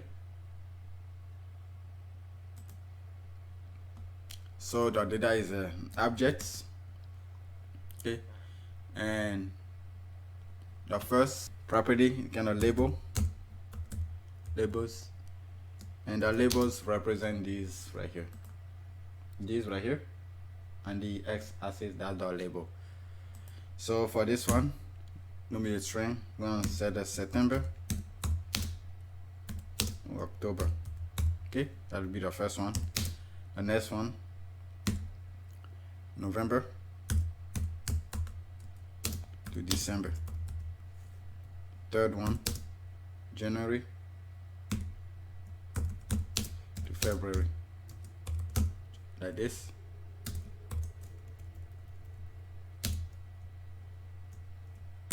Okay, and after this one, we're gonna have another property called data set, like this.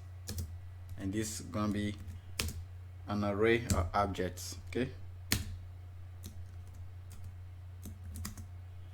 and this is where this will go now.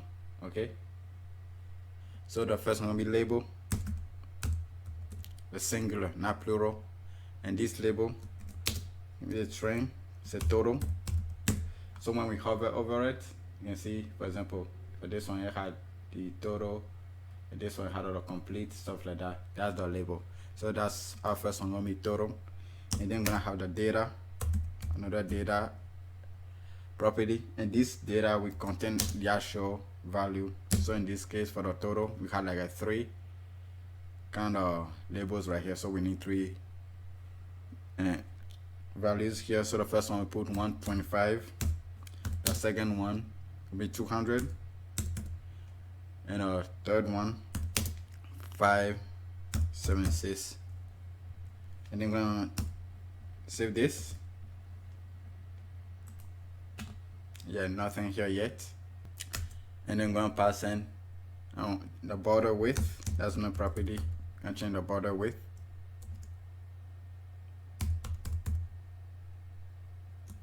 to be 1.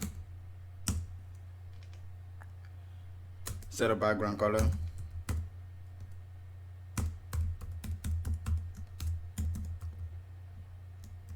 For this one to be hashtag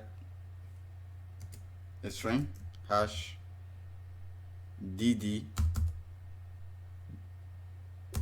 4ds e2,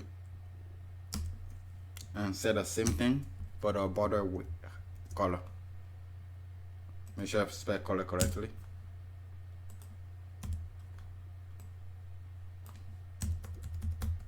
Okay, save this. Okay, and the reason is now showing because we had to call this function outside here. So is short. So if I save this now, you should see. Okay, these 3 value for the total.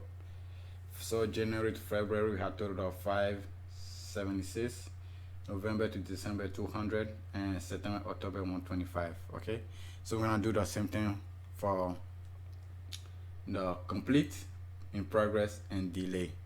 if you take a look inside your starter folder, you should see a file called JavaScript variables. Open this one, you should see the colors right here. So this is the first on the bar chart. This is the color right here. Other color I'm gonna be using. So copy this one and go back to your JS, and before after this one, create another constant that will hold the color. I'm gonna say is project colors. It's gonna be an array. Gonna be this, okay? And this one, just gonna call the array and select the second one. Gonna be is project colors. Select the first one. Save this. Everything should be the same. So that's the first data set, okay? The second one be the complete. So I'm just going to duplicate this, put a comma to this one, duplicate this one, and gonna be complete. And the value for this 120, 185, and 243. And the color instead of 0 gonna be 1 right here. I'm gonna duplicate this again.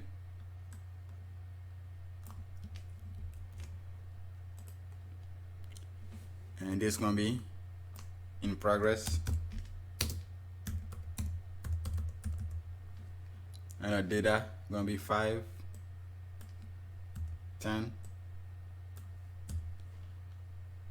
and 102. And this is gonna be 2. And the last but not least will be a delay / cancel. And this will be 0, 5, and 231. And this is gonna be 3, of course. Save this. You see them right here, okay? Everything should be showing up on your screen if you're following along, okay? Now we can create a variable to hold all this data and call it. So that's what I'm gonna do. So after this color right here, create another variable called data, call it data, which will be equals to this. It's an object. I'll copy this, call this X, and paste it right here. Okay, and here I'm gonna pass in the data like this. Save this. Everything still remain the same. Okay, now I don't want to show this legend. Okay, I want to hide them because I had them right here. I want to hide this one. Okay, so to hide it, very simple. We're gonna pass in the option property, okay, which is another object. Inside of it we have another property called plugins, which is another object, and then have legend, which is another object, and then from here we set display to be false, just like this. Save this. Now it disappears. Okay, so that's our first chart. Okay, but in here we have two, called this one and this one. Okay, so let's go back here, create a second one. So I'm gonna collapse this one for now. Going back to the index. Okay, collapse this one as well. I'm gonna copy the code, okay, because we're gonna be using code again. I'm gonna copy the code here, the first code, come down here, paste it. Okay, now going back up all the way, instead of called header, we're going to collapse the drop down right here and delete it all the way to here. And this one, instead of project overview, it's going to be projects earning. Okay, and save this. Okay, and inside of our body, we're going to remove this one right here, give it a class to be display flex, and set the flex direction to be column and the align item is center. And we're going to remove this one right here, the table header. I'll remove it and make sure I delete one of these, save it. And for the row, give it a margin bottom to be 20 pixels.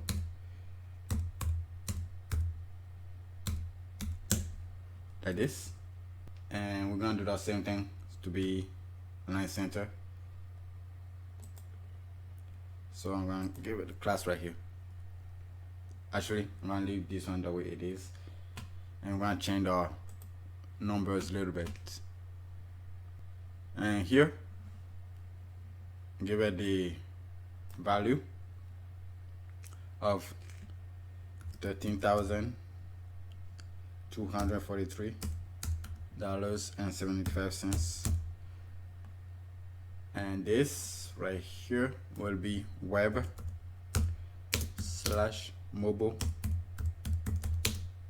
application, or lowercase a, and give us extra class for this one. It's gonna be the badge again. So I'm gonna copy this one, and this one gonna be badge secondary,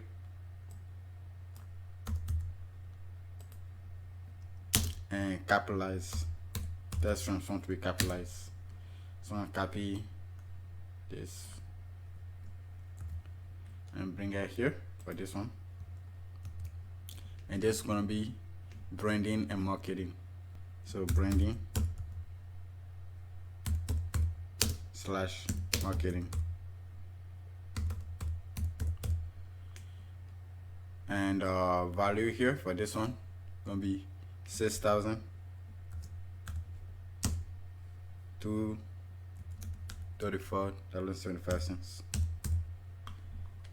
and for this one 102, the value gonna be 10,423.75, and this one,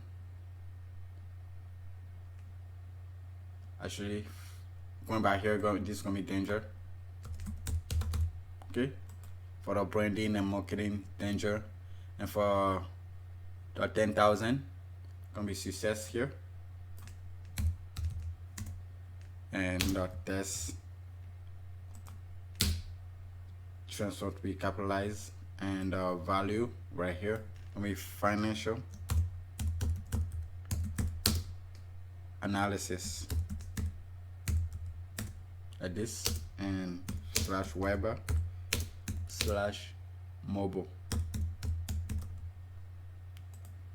And last but not least, this one is going to be 11,423.75,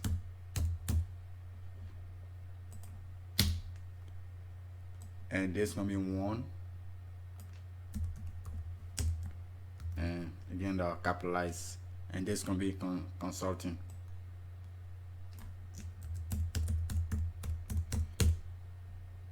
Consultation.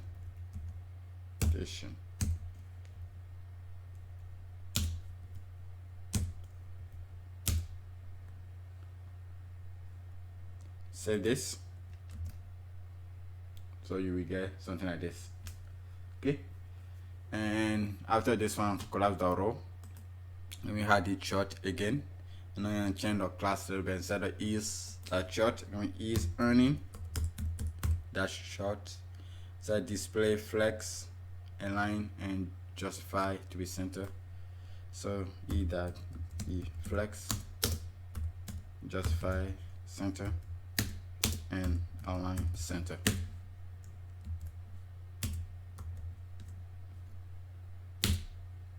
Save, and this is gonna be is earning.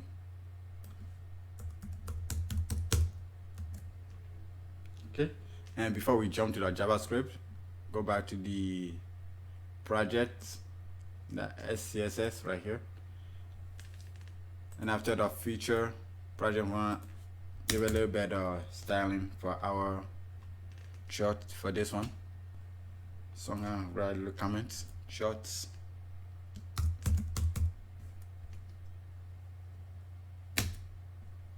set is earning short, like this. I'm gonna set its width to be 50%. That's it. Now moving to the JavaScript right here. Come down here after this one. Just gonna copy these two quickly. Do that for the earning. So projects is project. This one gonna be earn, and this one also earn, and this gonna be projects earning,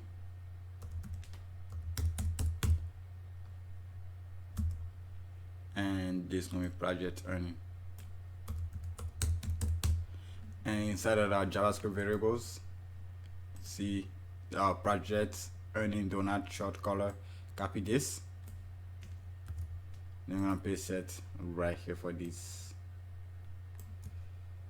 Okay, and then I'm gonna say if is project earn is this, then I'm gonna say new short. I'm gonna say is again project earn,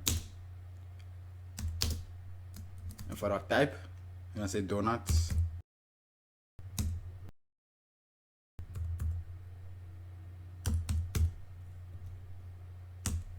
For the data, we're gonna pass in an object data earn. We will create that one right now. Okay, just like we create for this one. So on top here, right here, it will be create a constant data earn, which be equals to label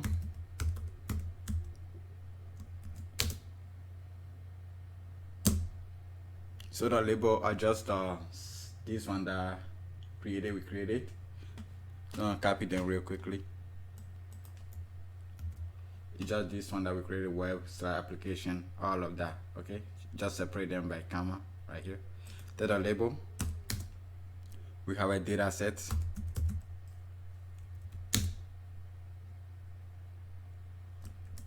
which is an array of objects, and we for this one we only have one object, so have the data, and these are the value.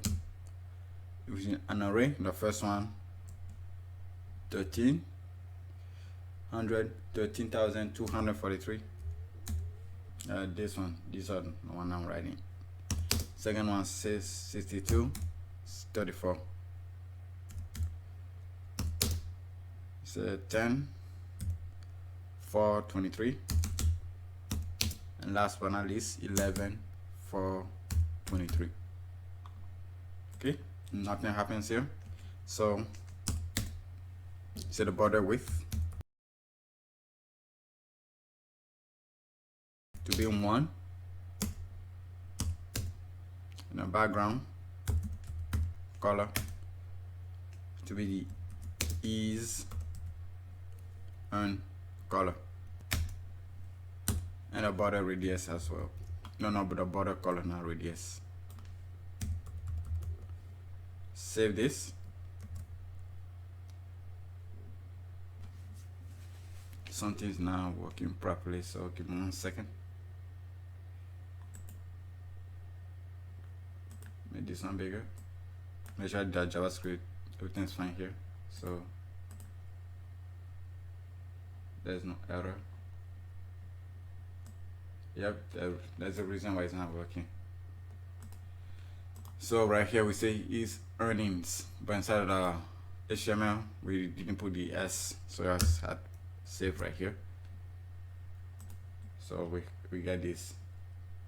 Okay.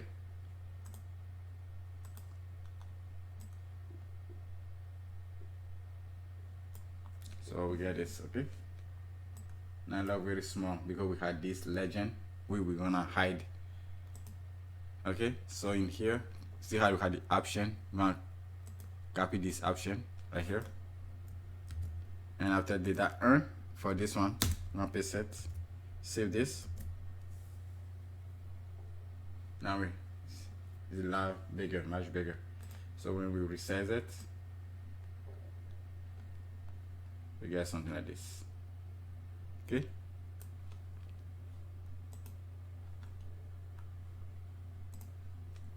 So that's the project overview and our project earning. The next one is the client overview. Okay. At the next, so we reset this one so we get started working on that. So first I'm gonna collapse the JS for now. I'll collapse the variable, collapse the session. Now going here, I'm gonna guess I'll create a new section with the class is clients overview, and again a padding.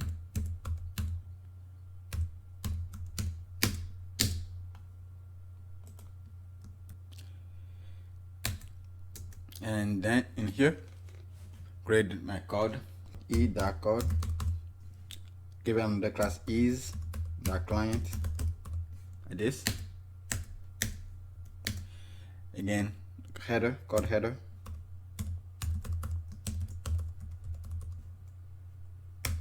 the title,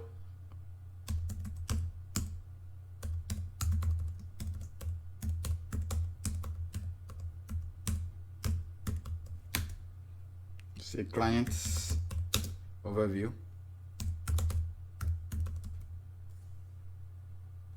save this, get it right here. After the header, the body,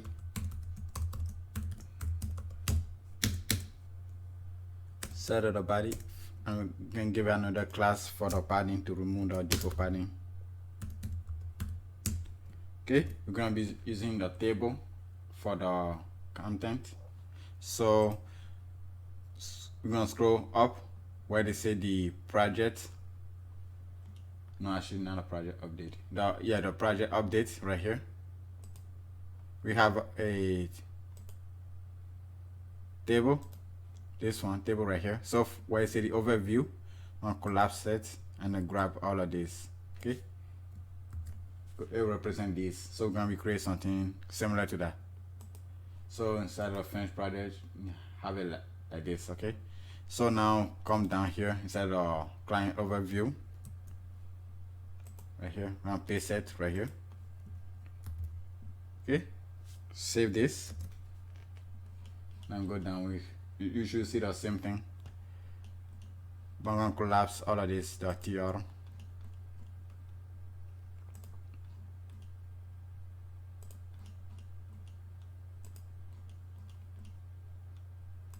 And I'm going to delete all of this except for one, except for the first one. Okay, so make sure to delete everything except for the first tr. And tap here, we will change this, going to stay name, and the second one going to be projects instead of team. and our third one can say join,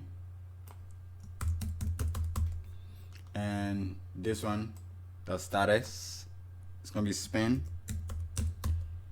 and this one gonna be level. We're gonna delete the deadline. It's not needed. So we save this. You should get something like this. Okay. And now inside of our T body, right? This one. Set up first a row. Set up first TD right here. We're gonna collapse this one. Okay. Make some room. And inside the first one right here, we're gonna create a div with a class with deflex.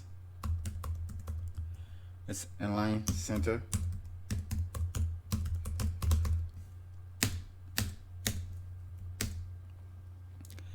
And I'm gonna create the div with a class margin right to be 10 pixel. I'm gonna create the avatar. So down here, this second TD that hosts all the avatar, I'm gonna grab the first one, this whole thing. Okay, and you can delete this one. Okay, so inside this one, I'm gonna paste my avatar right here with the 30, and the image gonna be using is gonna be the fitness small .jpg, like this. If I save this, we get this. Now after this one, we're gonna create another div with a class called user details, like this. And inside of it, we're gonna create a spin element with a class the heading 5 element class with a display block, just like that. We're gonna put fits pro and duplicate this spin element, and I'm gonna change the class and the font, give a font size of 12 pixel. It's gonna be John D, just like this. Okay, that's the first TD. Okay, and the second TD, and we just want to use this one. It's going to be Fit Pro, like this, website analysis, like this. And our third TD gonna be July 16, 2023. And this one, the next TD gonna be 23 $27,345 and 98 cents, just like this. And our last TD for this one right here, we're gonna have a spin with a class is that level that gold, and then font weight to be medium, either FW, the medium MD, just like this. And then the content gonna be gold, just like this. Save this, so we get something like this. That's the first row, right there. Okay, so let me clean this one up. This is our first row. We hold the image, all of that. So I'm gonna copy all of this for the second row. And this one, the image gonna be fruits too. Okay, and the user detail is gonna be Eat Pro, and our name gonna be Jackson. And this one set a website, Fit Pro website, and it's going to be website design for Eat Pro. Okay, and I'm gonna leave this one the same, and the price gonna be 17,000. So put on one there, and this is gonna be silver.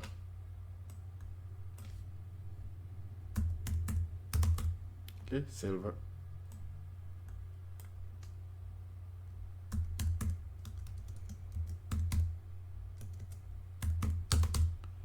Just like this. Save this. You should get the second one right here.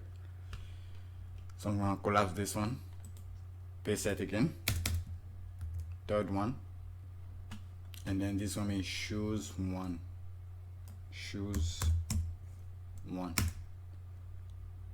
and this is going to be Nike, and this one is Riley. I just choose like random names, or just like that. And this is gonna be for the Fit Pro website, and another is gonna be marketing and branding.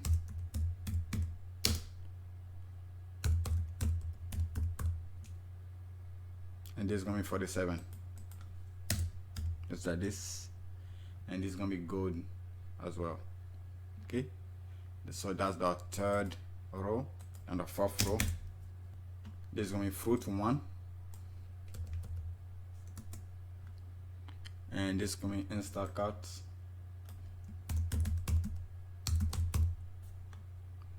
and our name going to be William W.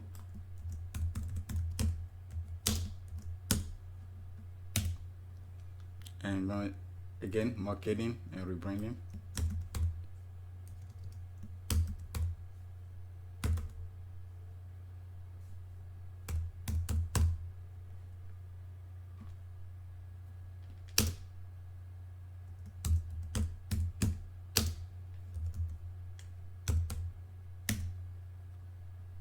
And branding, non-true branding.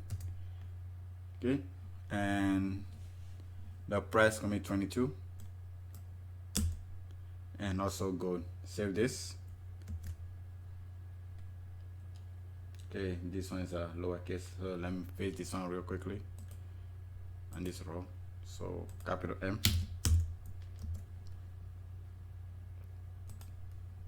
now on the last one, last row, gonna be bag right here, bag, and this gonna be Amazon,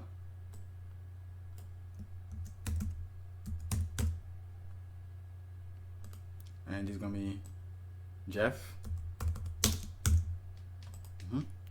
and this gonna be wireframe for Amazon app. And the price gonna be 12, and this is gonna be silver.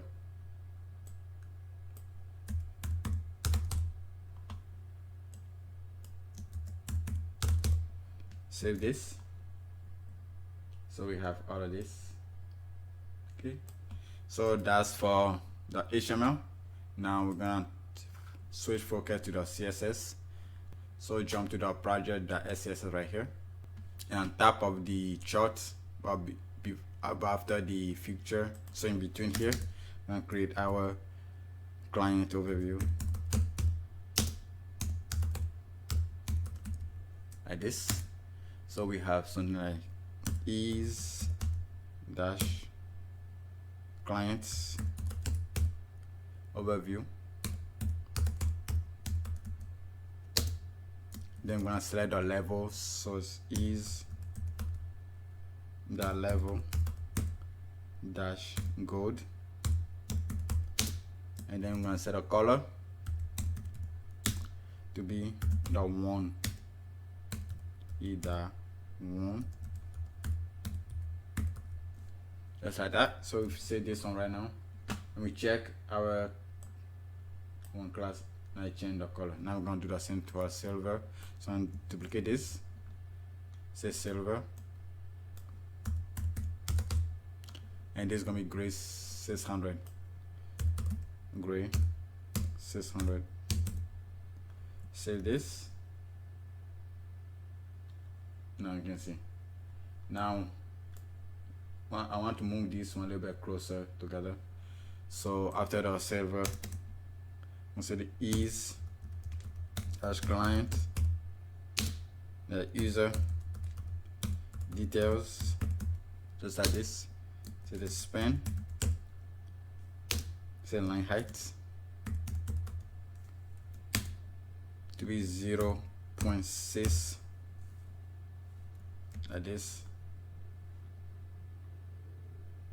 You can see. Now I want to push this one little bit to the bottom.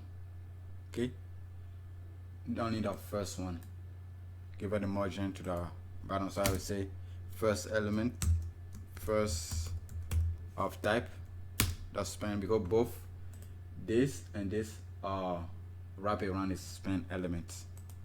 So but I only want the first one, so margin top to be 0.8 RAM. So push a little bit to the bottom, as you can see. So if I reset this is the client overview, as you can see right here. Our dashboard is taking shape.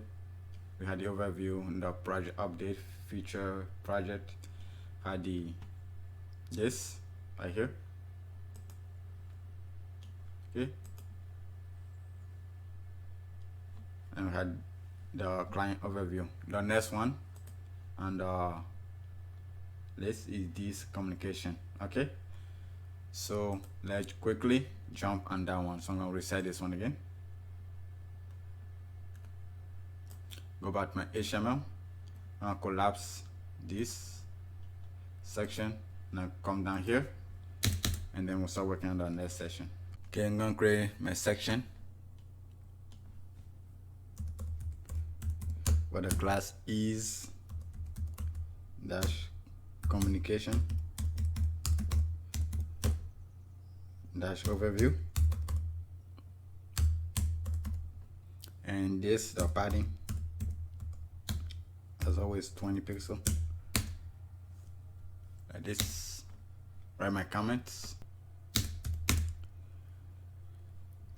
and here create my row.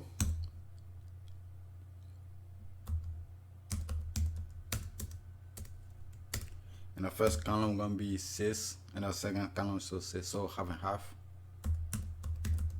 And medium devices, multiply by 2, and I'm gonna give a margin bottom of 20 pixel, and then remove it under medium devices.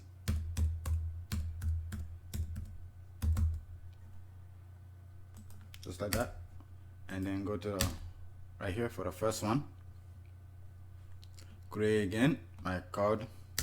As always, we're gonna be using the code a lot throughout this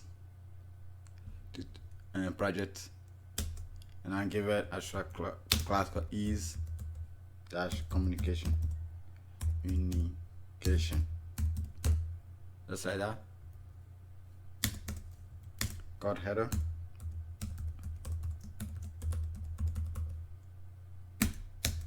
Span element for a title.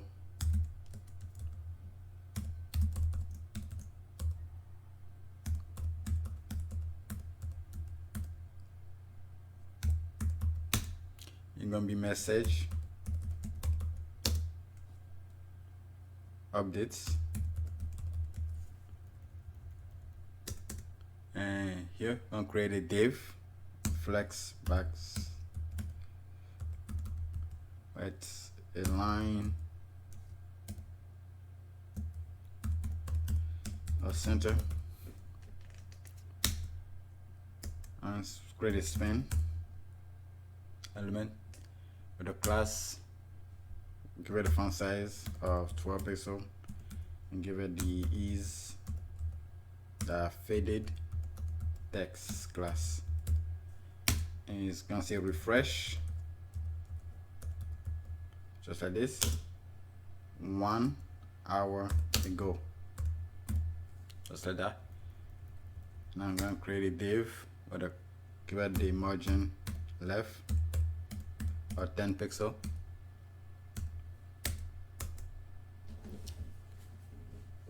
Now I'm going to create a button or type button.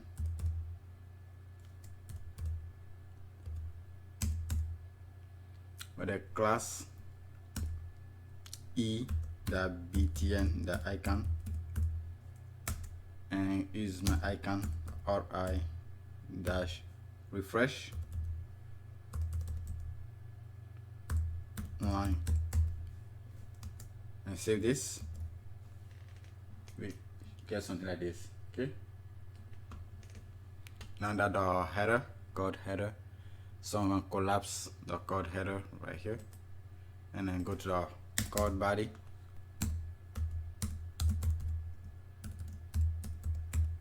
And then remove the default padding.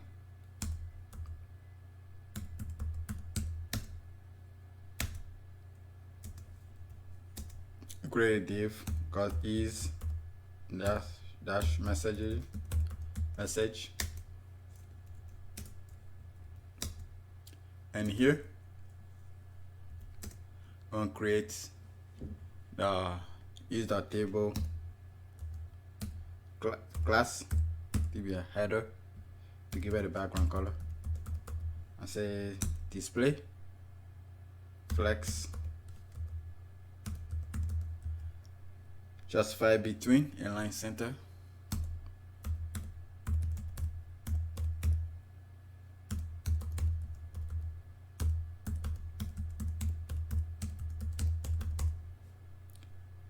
Padding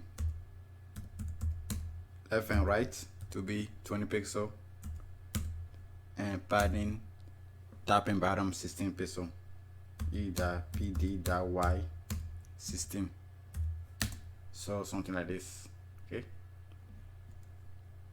Inside here, I will have the span element, and our content gonna be messages.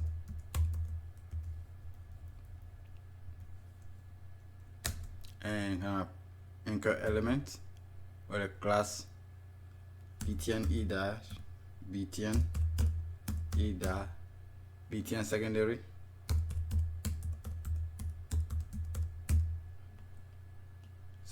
like this, and e dash btn link, and then text e dash text transform to be none. Go by default the btn link had text transform to be uppercase, but we don't want that here. And the href gonna be messages .html, and our content here gonna be view all. Save this, get something like this.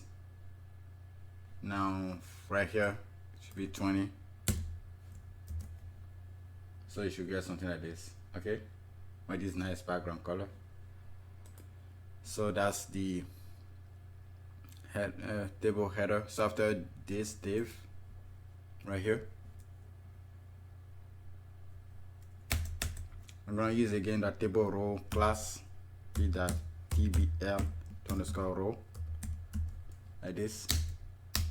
Inside of it, I'm going to use our table data class e.tbl data like this, and give it a padding left and right of 20 pixel, e.pd x.20,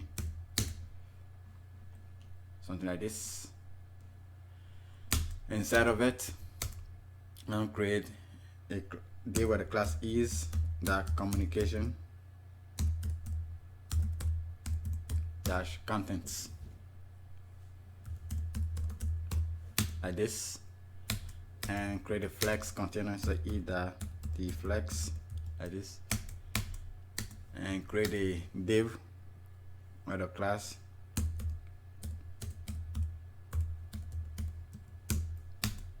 like this, and I'm going to put an avatar in here. So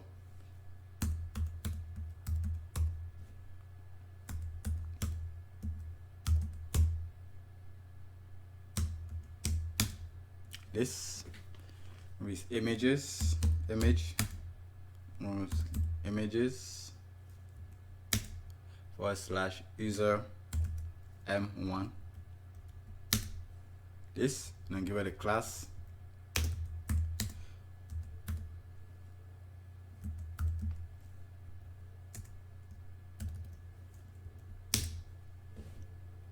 Save this. We get this right here. Try to create, we're creating this. Okay, so going back here, so that's our first div right here. After this one, I'm gonna create the div called is dash communication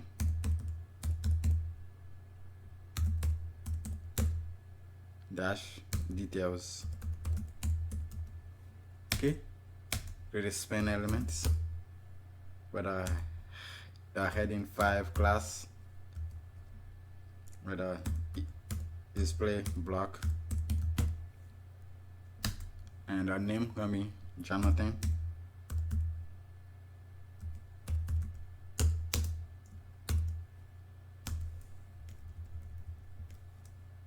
Okay, paragraph and font size of 12, and on the class is the content, and lorem 15. Okay, save this. You get something like this. Okay, now it shoot over the code. We're gonna face it. So I'm gonna collapse this one. After deflex, this one. Okay, after this one, I'm gonna create a span. Remember the class is meta, and give a font size of 12 pixel in the faded text class.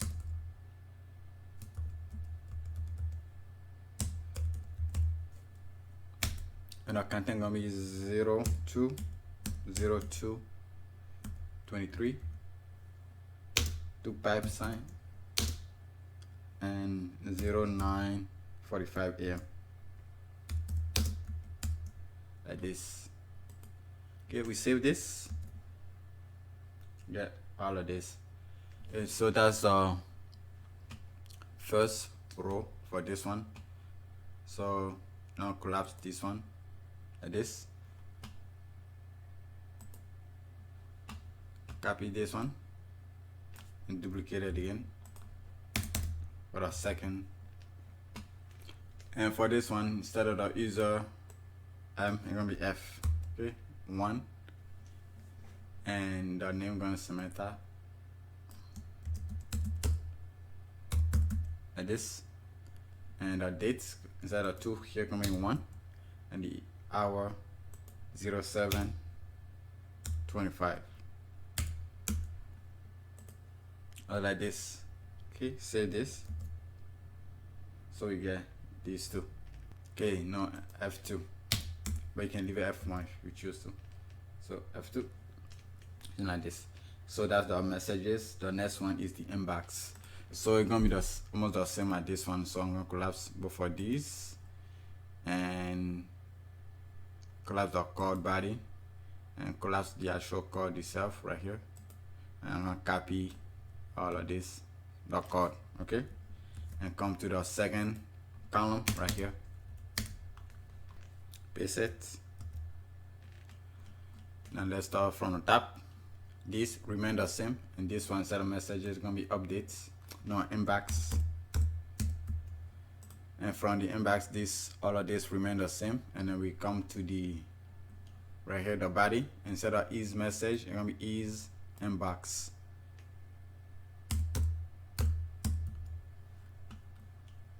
And this we say inbox,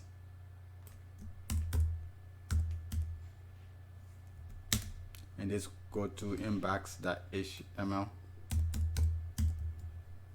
This remain the same, and this remain the same right here. the image, stuff like that. And right here,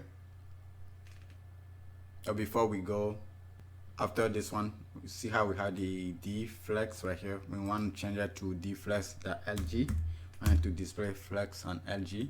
So right after it, right here, we're going to create a div called left side,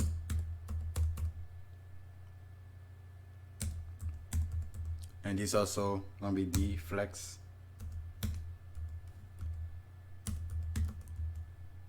And margin right at 10 pixel on large devices like this. And see how we have our communication communication details and all of this. I'm gonna copy these two. They'll go inside of the left side, cut them, cut it, and paste it here. And down here, I'm gonna create another.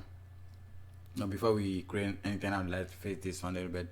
Okay, this will remain the same, and for this also remain the same. And for this one, we're gonna remove the is content from here, and then we're gonna put this, put the name again, and now remove from uppercase to lowercase here, put dots or at example.com. Okay, just like the email. And after the left side right here, I'm gonna create another div called right side, like this.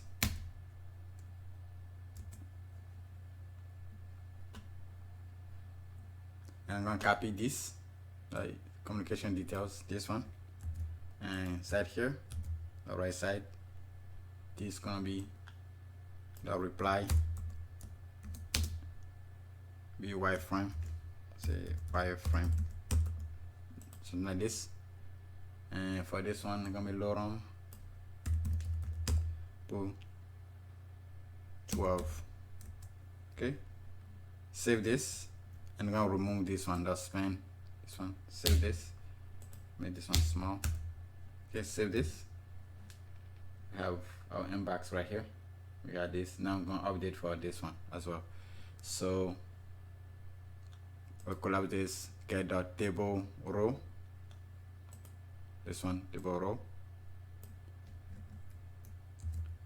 and I'm going to collapse this one and then paste it on top of the second table row. Okay, now I'm going to change a little bit. So this is going to be F2. And gonna be Samantha. Control D to select both. So, and this one, make sure put the lowercase s. And inside the wireframe, they're gonna be today's mint. And actually, we need to put the span back again. So after this one, this flex one, we're gonna create a span again, where the class is dash meta font size 12 and the faded.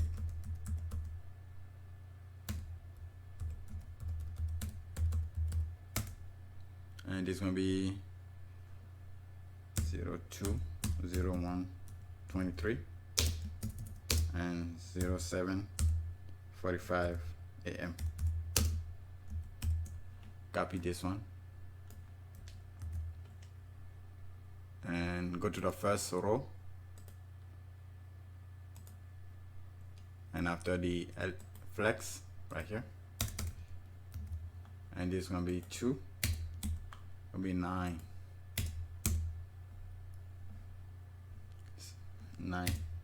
Save this.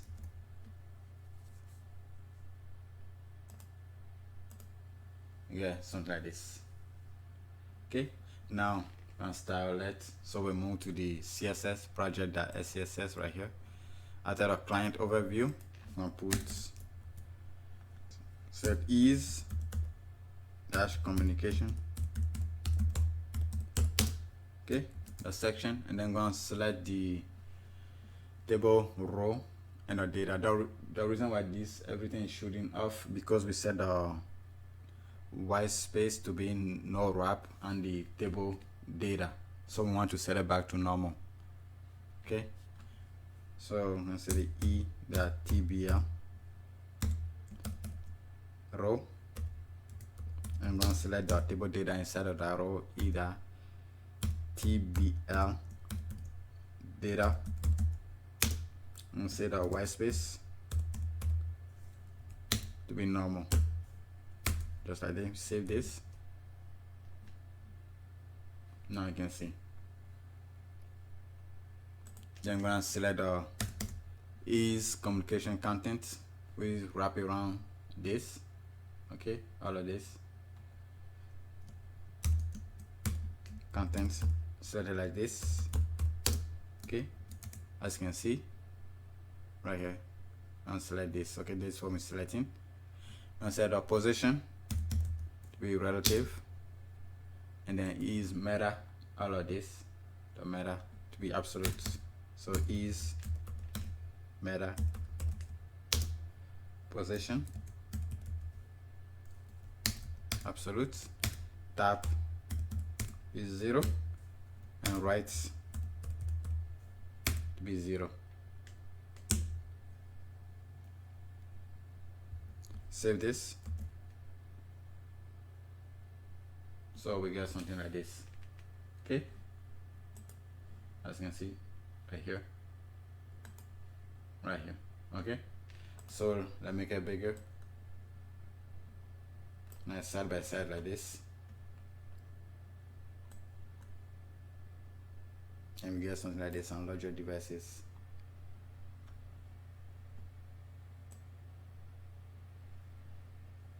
So that's for session. So we create almost everything. Okay, the communication. The next one gonna be the modal. So when we click here, we get this modal. We'll be creating that, and after the modal, we're gonna create a folder. Okay, so without further delay, let's start working on the modal. So I'm going back to the HTML. I'm gonna collapse all of this.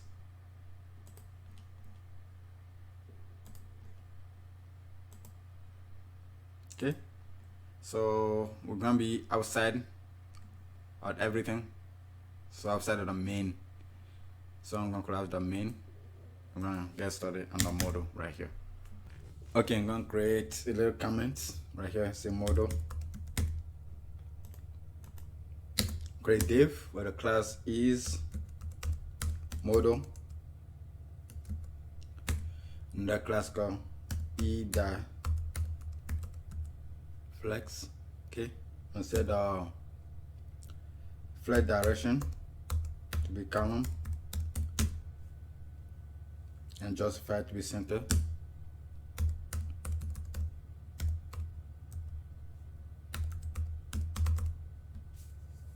And then add them also center.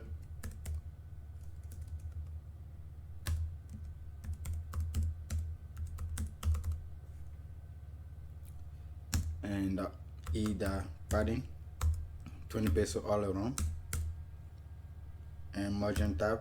No, that's it. Okay, so we have our modal. Let me write a little comment right here, and inside here create my container.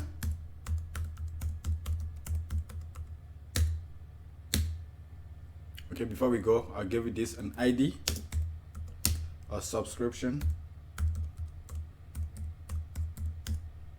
reminder.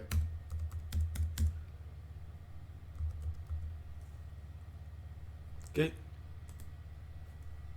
and here create a row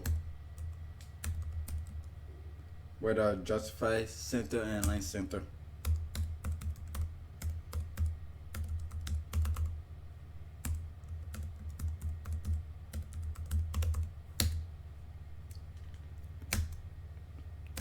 And here create a column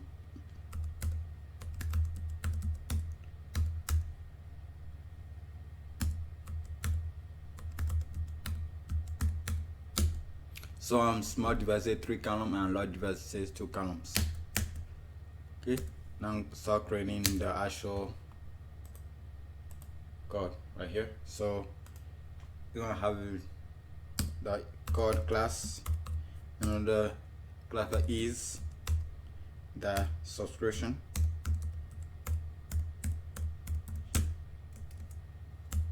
plan, and another class is that's modal dash enter, like this, and get the code header,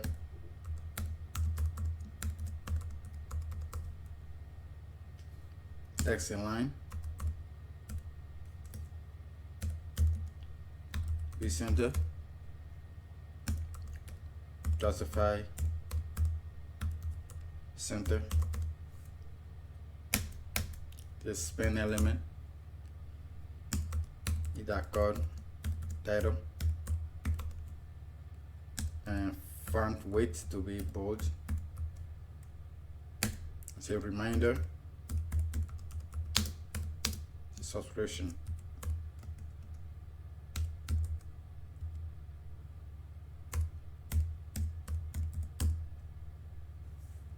Save this.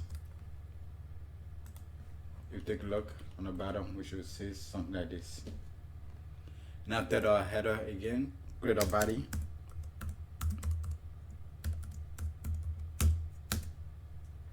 Give us some classes as well. Center and overflow heading.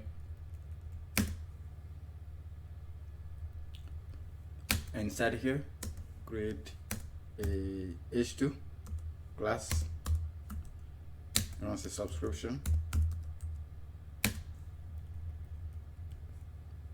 and let's span element with a font size 12, and say expire in 10 days. And after that, we're gonna have a paragraph with a margin top and bottom of 10 peso.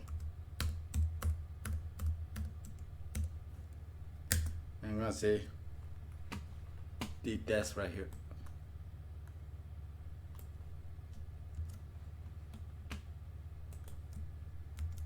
This is a reminder to renew your yearly subscription plan. And I have a H2 heading class.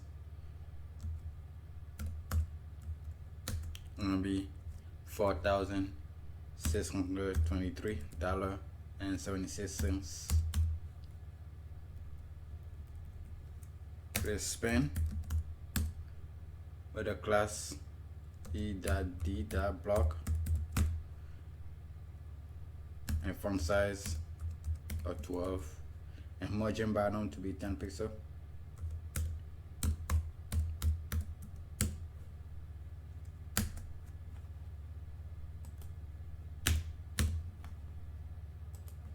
This is gonna be 1 year. Renews in 2024. Now have a button, the e.btn. Get a set font size to be 16 pixels, and then be hash for this, and our text will be renew plan.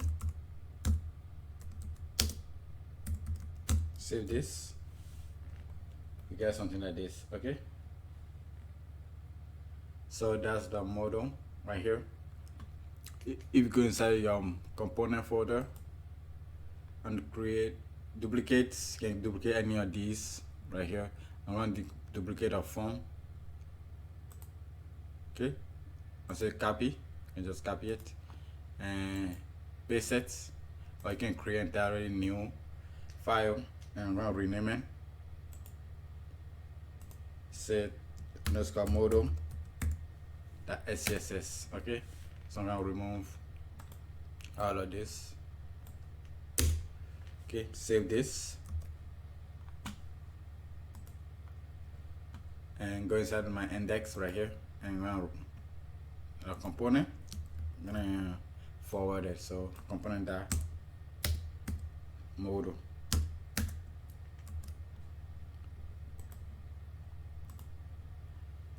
So I'm gonna select my ease that modal, and this set a position to be fixed. Okay, overflow, heading, auto, tap and left to be 0.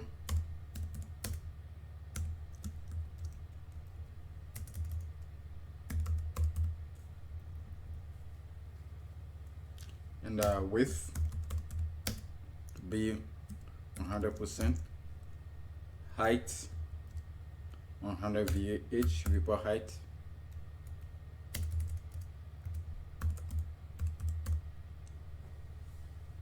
I would set a Z index to be 25, background color RGBA, and 00 for the color.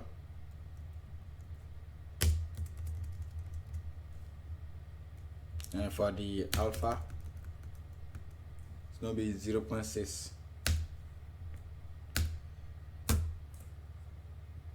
Okay, I'll give a transition and include transition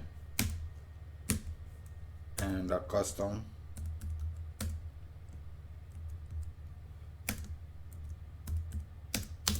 scroll bar.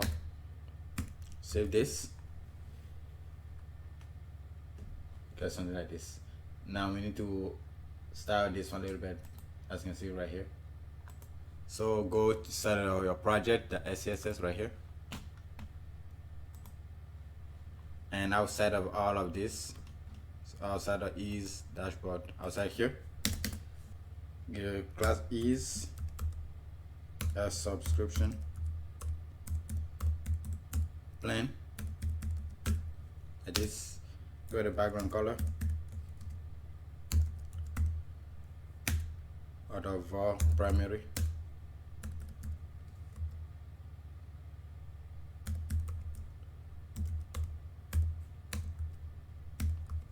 Like this. Got that. Now we change the color to be for that gray 50. Change this one to 50.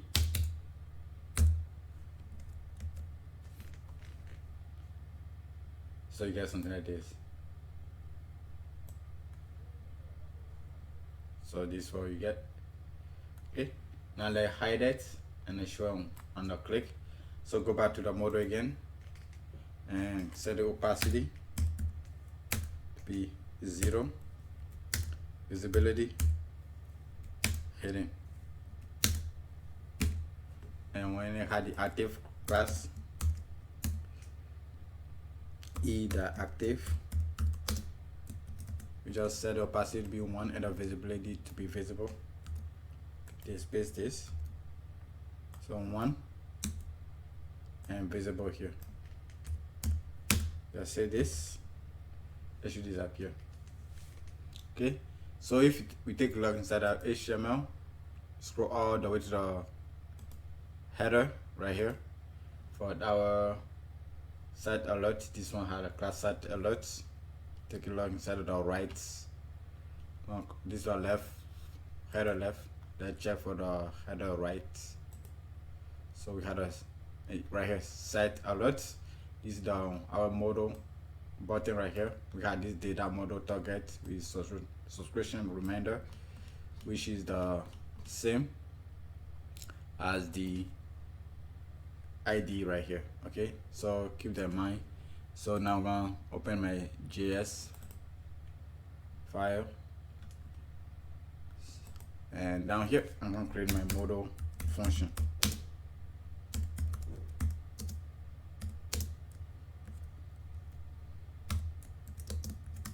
And I'm gonna call the modal down here.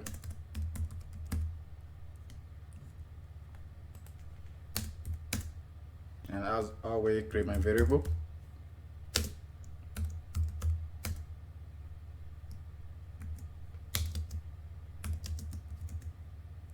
And first we target.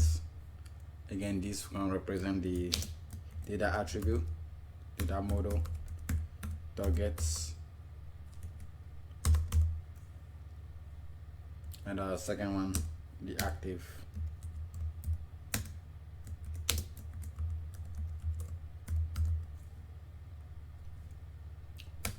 So documents, the add event listener, click, run the function, press an events, get a constant target. Let's say that targets that closest. We're looking for this data attribute. Okay, so we're gonna select our data attributes, variable, the targets.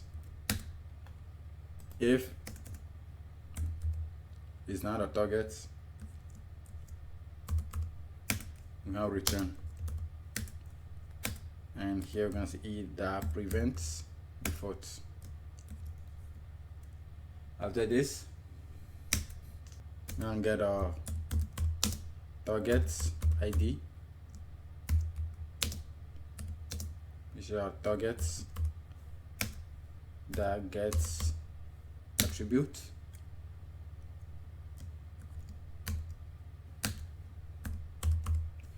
We're gonna get a value of this data attribute. Okay. So we get a data value, we're gonna get a create a constant for the model. I'm gonna grab it from the page. So documents, the query selector, it's an ID. So put a hash and then pass in the target ID here. Okay.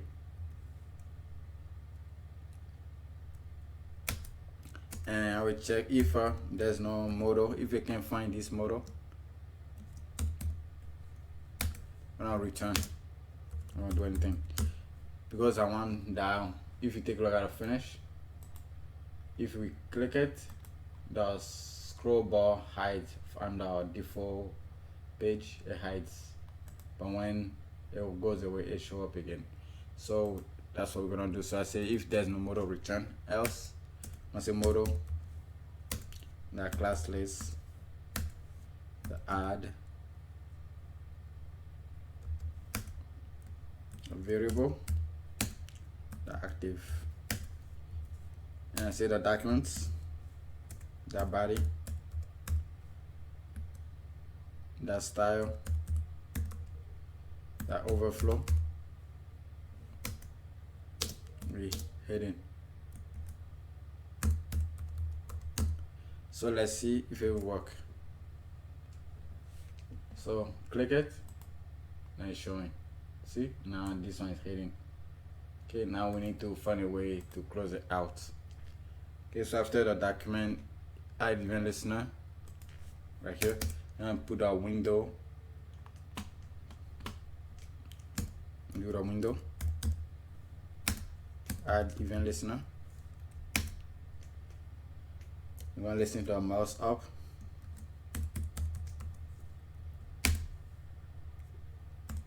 That's the events. Get a constant, the target. And in this case, we're going to be this. The same thing as this one. So, I want to make sure that if we click on this one, this still show. Okay. Otherwise, it will not show anything. I want to make sure if we click on this one, it doesn't hide. Click inside of this box, it does not hide.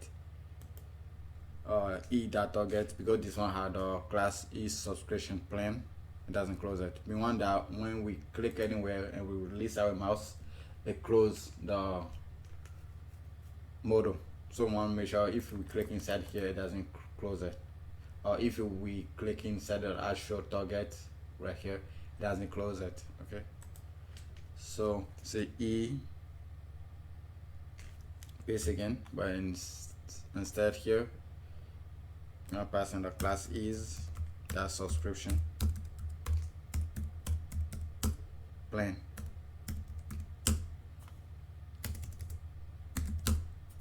Okay, so what we do is say if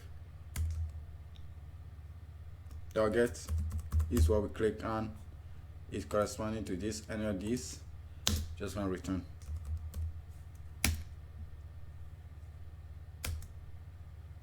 Else we're gonna create a constant, say modal is gonna be e the target closest. We want to find the actual parent of this modal, so the modal itself, which had a class that is the modal. Okay, so if we click right here, it will travel to the actual modal. Okay, so I'm gonna check something again. Say if it's not a modal, if there's no modal, if we can find this modal, or the modal does exist and it's not any of these, and oh no, the modal does exist but it's not showing. So say modal that class list that contain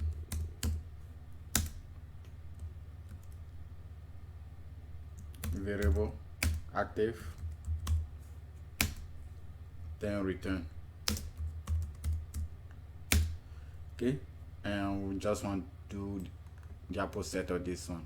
Copy this, paste it here, and instead of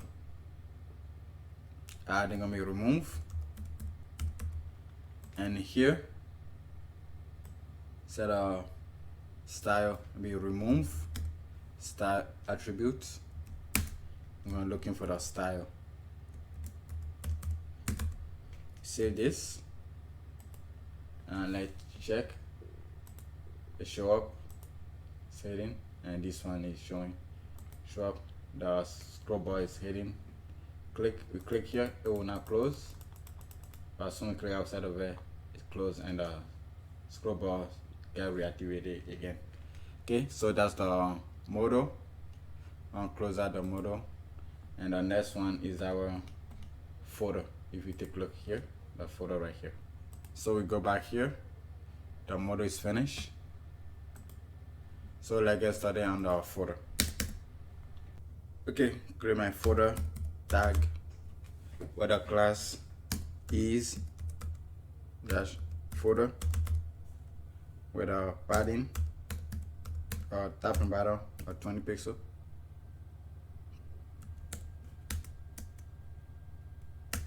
I'm gonna create my container.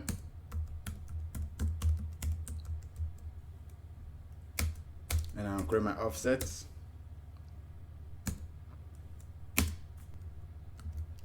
So offset 12 by default, 3 column and medium, and 2 column and large devices. So inside of my offset, create a paragraph. I'm gonna use an ampersand and we'll copy.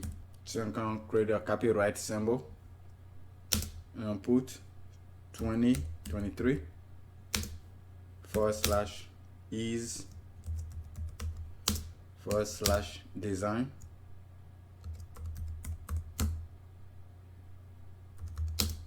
and ampersand develop by element with the class e btn the btn secondary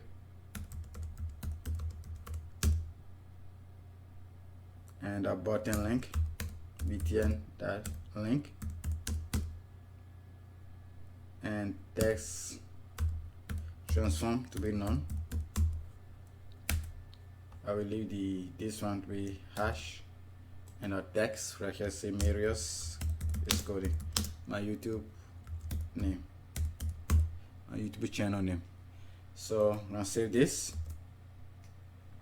Yeah, you should get something like this. Okay, so I will close out the JS and the Modal. Set the project, the SCSS after the subscription. We're gonna put the folder styling right here. So I'm gonna just let the ease and put little comments. So it's gonna be ease dash folder and say background color to be the navbar color.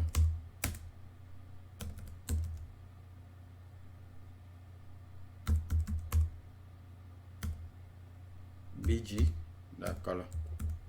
Save this and you should see the white background color right here. Okay, so that's the photo. So this tutorial we did project management dashboard. Okay, 1 second, we forgot something. If you take a look at for our overview, this code will have this icon, so that's what to stick.